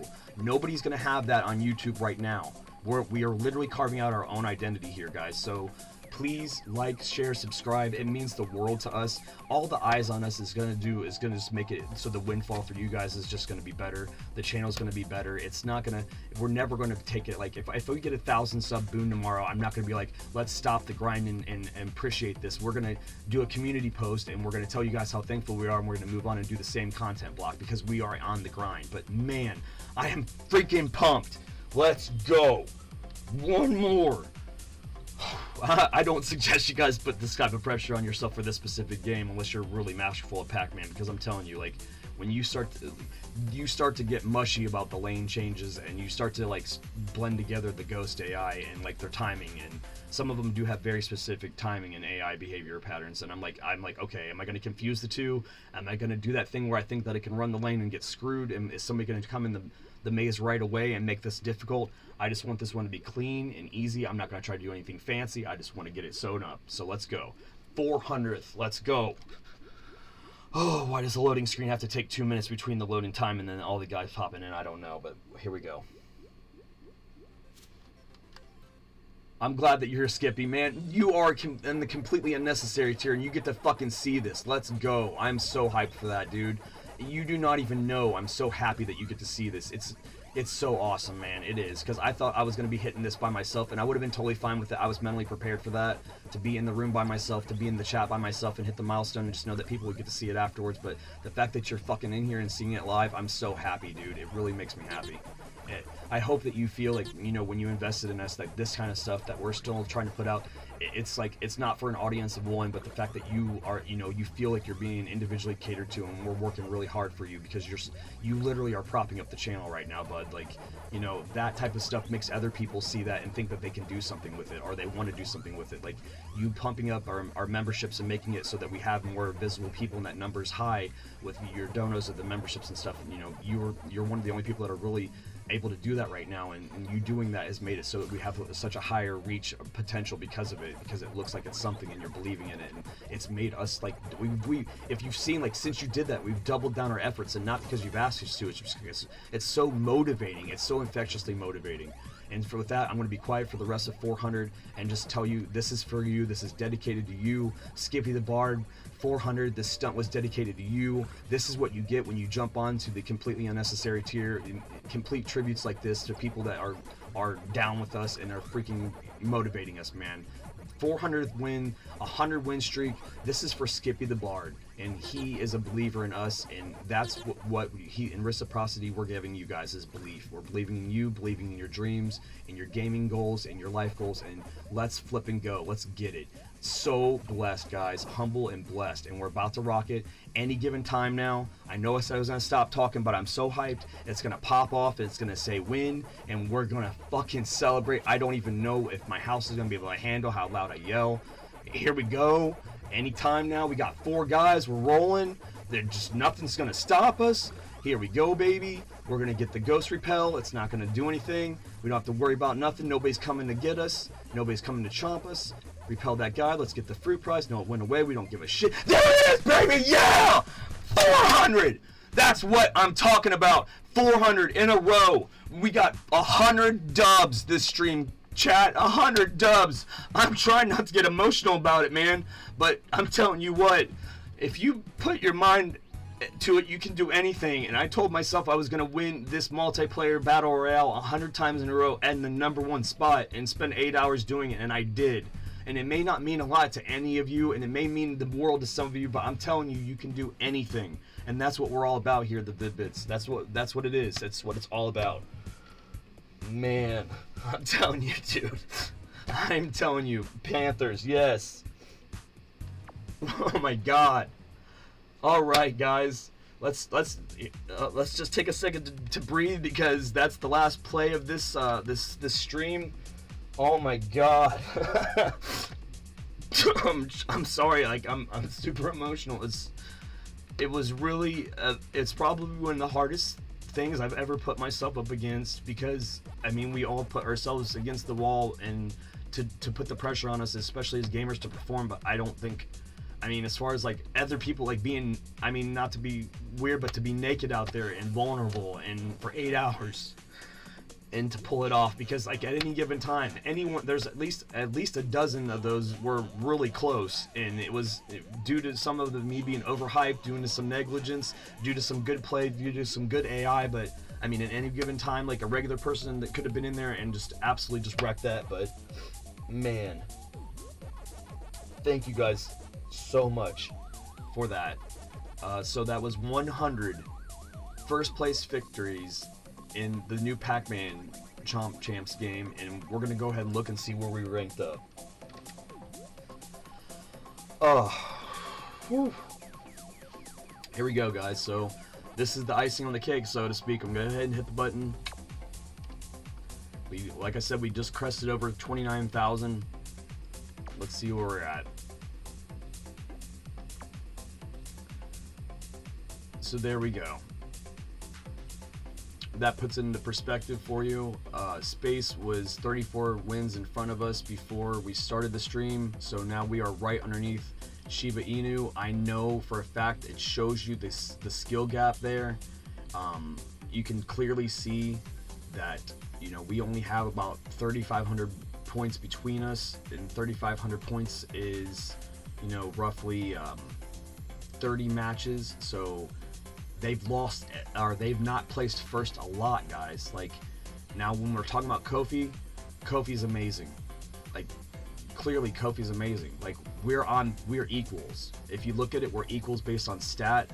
Like, we're pretty damn equal. I mean, they could be just a little bit better than us, because if you look and you mirror that 400 to 800 and you multiply our rating, like, that means they've been in a couple more games where they've killed multiple Pac-Man. So what it's going to mean is we're going to have to basically formulate a strategy where we come in first, but we find a way to, and I'm going to have to probably off-screen this on an alt account, because I don't want to like ruin the pace here. I'm going to have to develop the strategy on another account. But what we're going to have to do is we're going to have to find a way to create a pattern where we go in on these AI routes, and we go and we know where we can chomp a couple of Pac-Man and get us over 20,000 points. Because what I believe is happening is if you get over 20,000 points, for sure, it's either 20 or 23,000, that you get 150 experience points guaranteed instead of 75. And what I think the difference in between me and Kofi is he's gotten that a couple more times than I have. So if that's all that the difference is, I'm okay with that. And then let's look at global, and we're definitely, we moved up. So we're on the global, we're 5th. We were barely hanging on the splash page. We're in the splash page now, guys. We are officially, we overtook Sada, and we are now in the US the best player for this game on PlayStation, and in, well, unless Socrates is in the US. So in the US East, we're the best player on PlayStation. In the world, we're the 2nd best player on PlayStation. So I don't even know how to quantify that. And then if you look at Mint Daddy, he's hanging up there, but I'm not worried about him. No matter what, it's me and Kofi. Right now, it's me and Kofi. I mean, Socrates is a little bit in the issue, is in the conversation a little bit, but if I can find a way to maximize experience points and stuff, then that's why I'm telling you guys that I'm not stressed about having to continue to do 8s and 12s. I will do something to push us more in the conversation, but I also have to like prioritize my mental health so that I worry about the pacing. So what I'm going to do is I'm going to do some research and see if this does end on a season, so I can kind of see where pace is. But what we're going to do is we're going to develop the strat to take out Kofi, because it's me and him. I think that Mint Daddy, you can see he's got 73 over him, so it's almost the same as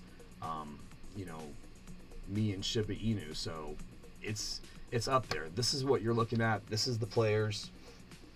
So the Vid-Bits are the second best PlayStation player in the world.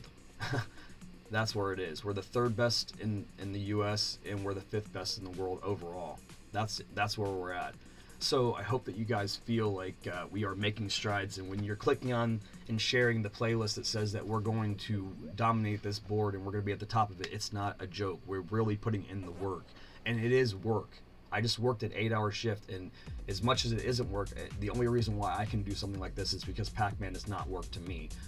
If this was like Souls, I couldn't put an 8-hour shift in Souls. I watched Bray between two streams do an 4-hour shift or a 5-hour shift between two on 2 separate days, and I felt this fatigue on both days, and I barely crossed in the finish line if it wasn't for Skippy the Bard and Mr. Know-It-All and Panthers coming in at the end. That really motivated me. It really pumped me up, and I hope that you guys know that. It's one of those situations where like you guys are just as much a part of this because of that. Like, I was sitting here, I kept taking those breaks. I wasn't gonna take a break at the end, and I really had to like do a gut check to myself, and I was like, okay, man, I'm falling apart, but I know I can do it. And then you guys just came, and phrasing boom, but you just jumped into the chat at the right time to pull me over the finish line, and that's what a team is all about. That's the type of camaraderie that smaller channels like us, I think that they do exist because I've watched people with similar growth, and they engage in the same type of community with the Panthers, the Know-It-Alls, the Bud Smoking Pandas, Skippy the Bard, and they have their own little small knit community. And at first I thought, I can't believe that that's enough for them. And at this point, this is enough for me, and I know it's just going to get bigger than that. So, and the thing is, luckily you guys came in when you did, because you guys are so involved, invested to the point where we're not going to forget you. And like, I hate it, but like when other people get so big, unfortunately they may not forget, or they may forget some of the people that helped them up along the way. But you guys are just as much a foundation of this as far as the community goes. So thank you, and I want you to make sure that you know that. So with that being said, I want to give one more final shout out to all of the big players, and that would be, first and foremost, Skippy the Bard, because he is the pioneer charter member of the Completely Unnecessary tier of our membership. We also have people like Pink Panther, Mr. Know-It-All, Bud Smoking Pandas. We have other people that come by sometimes.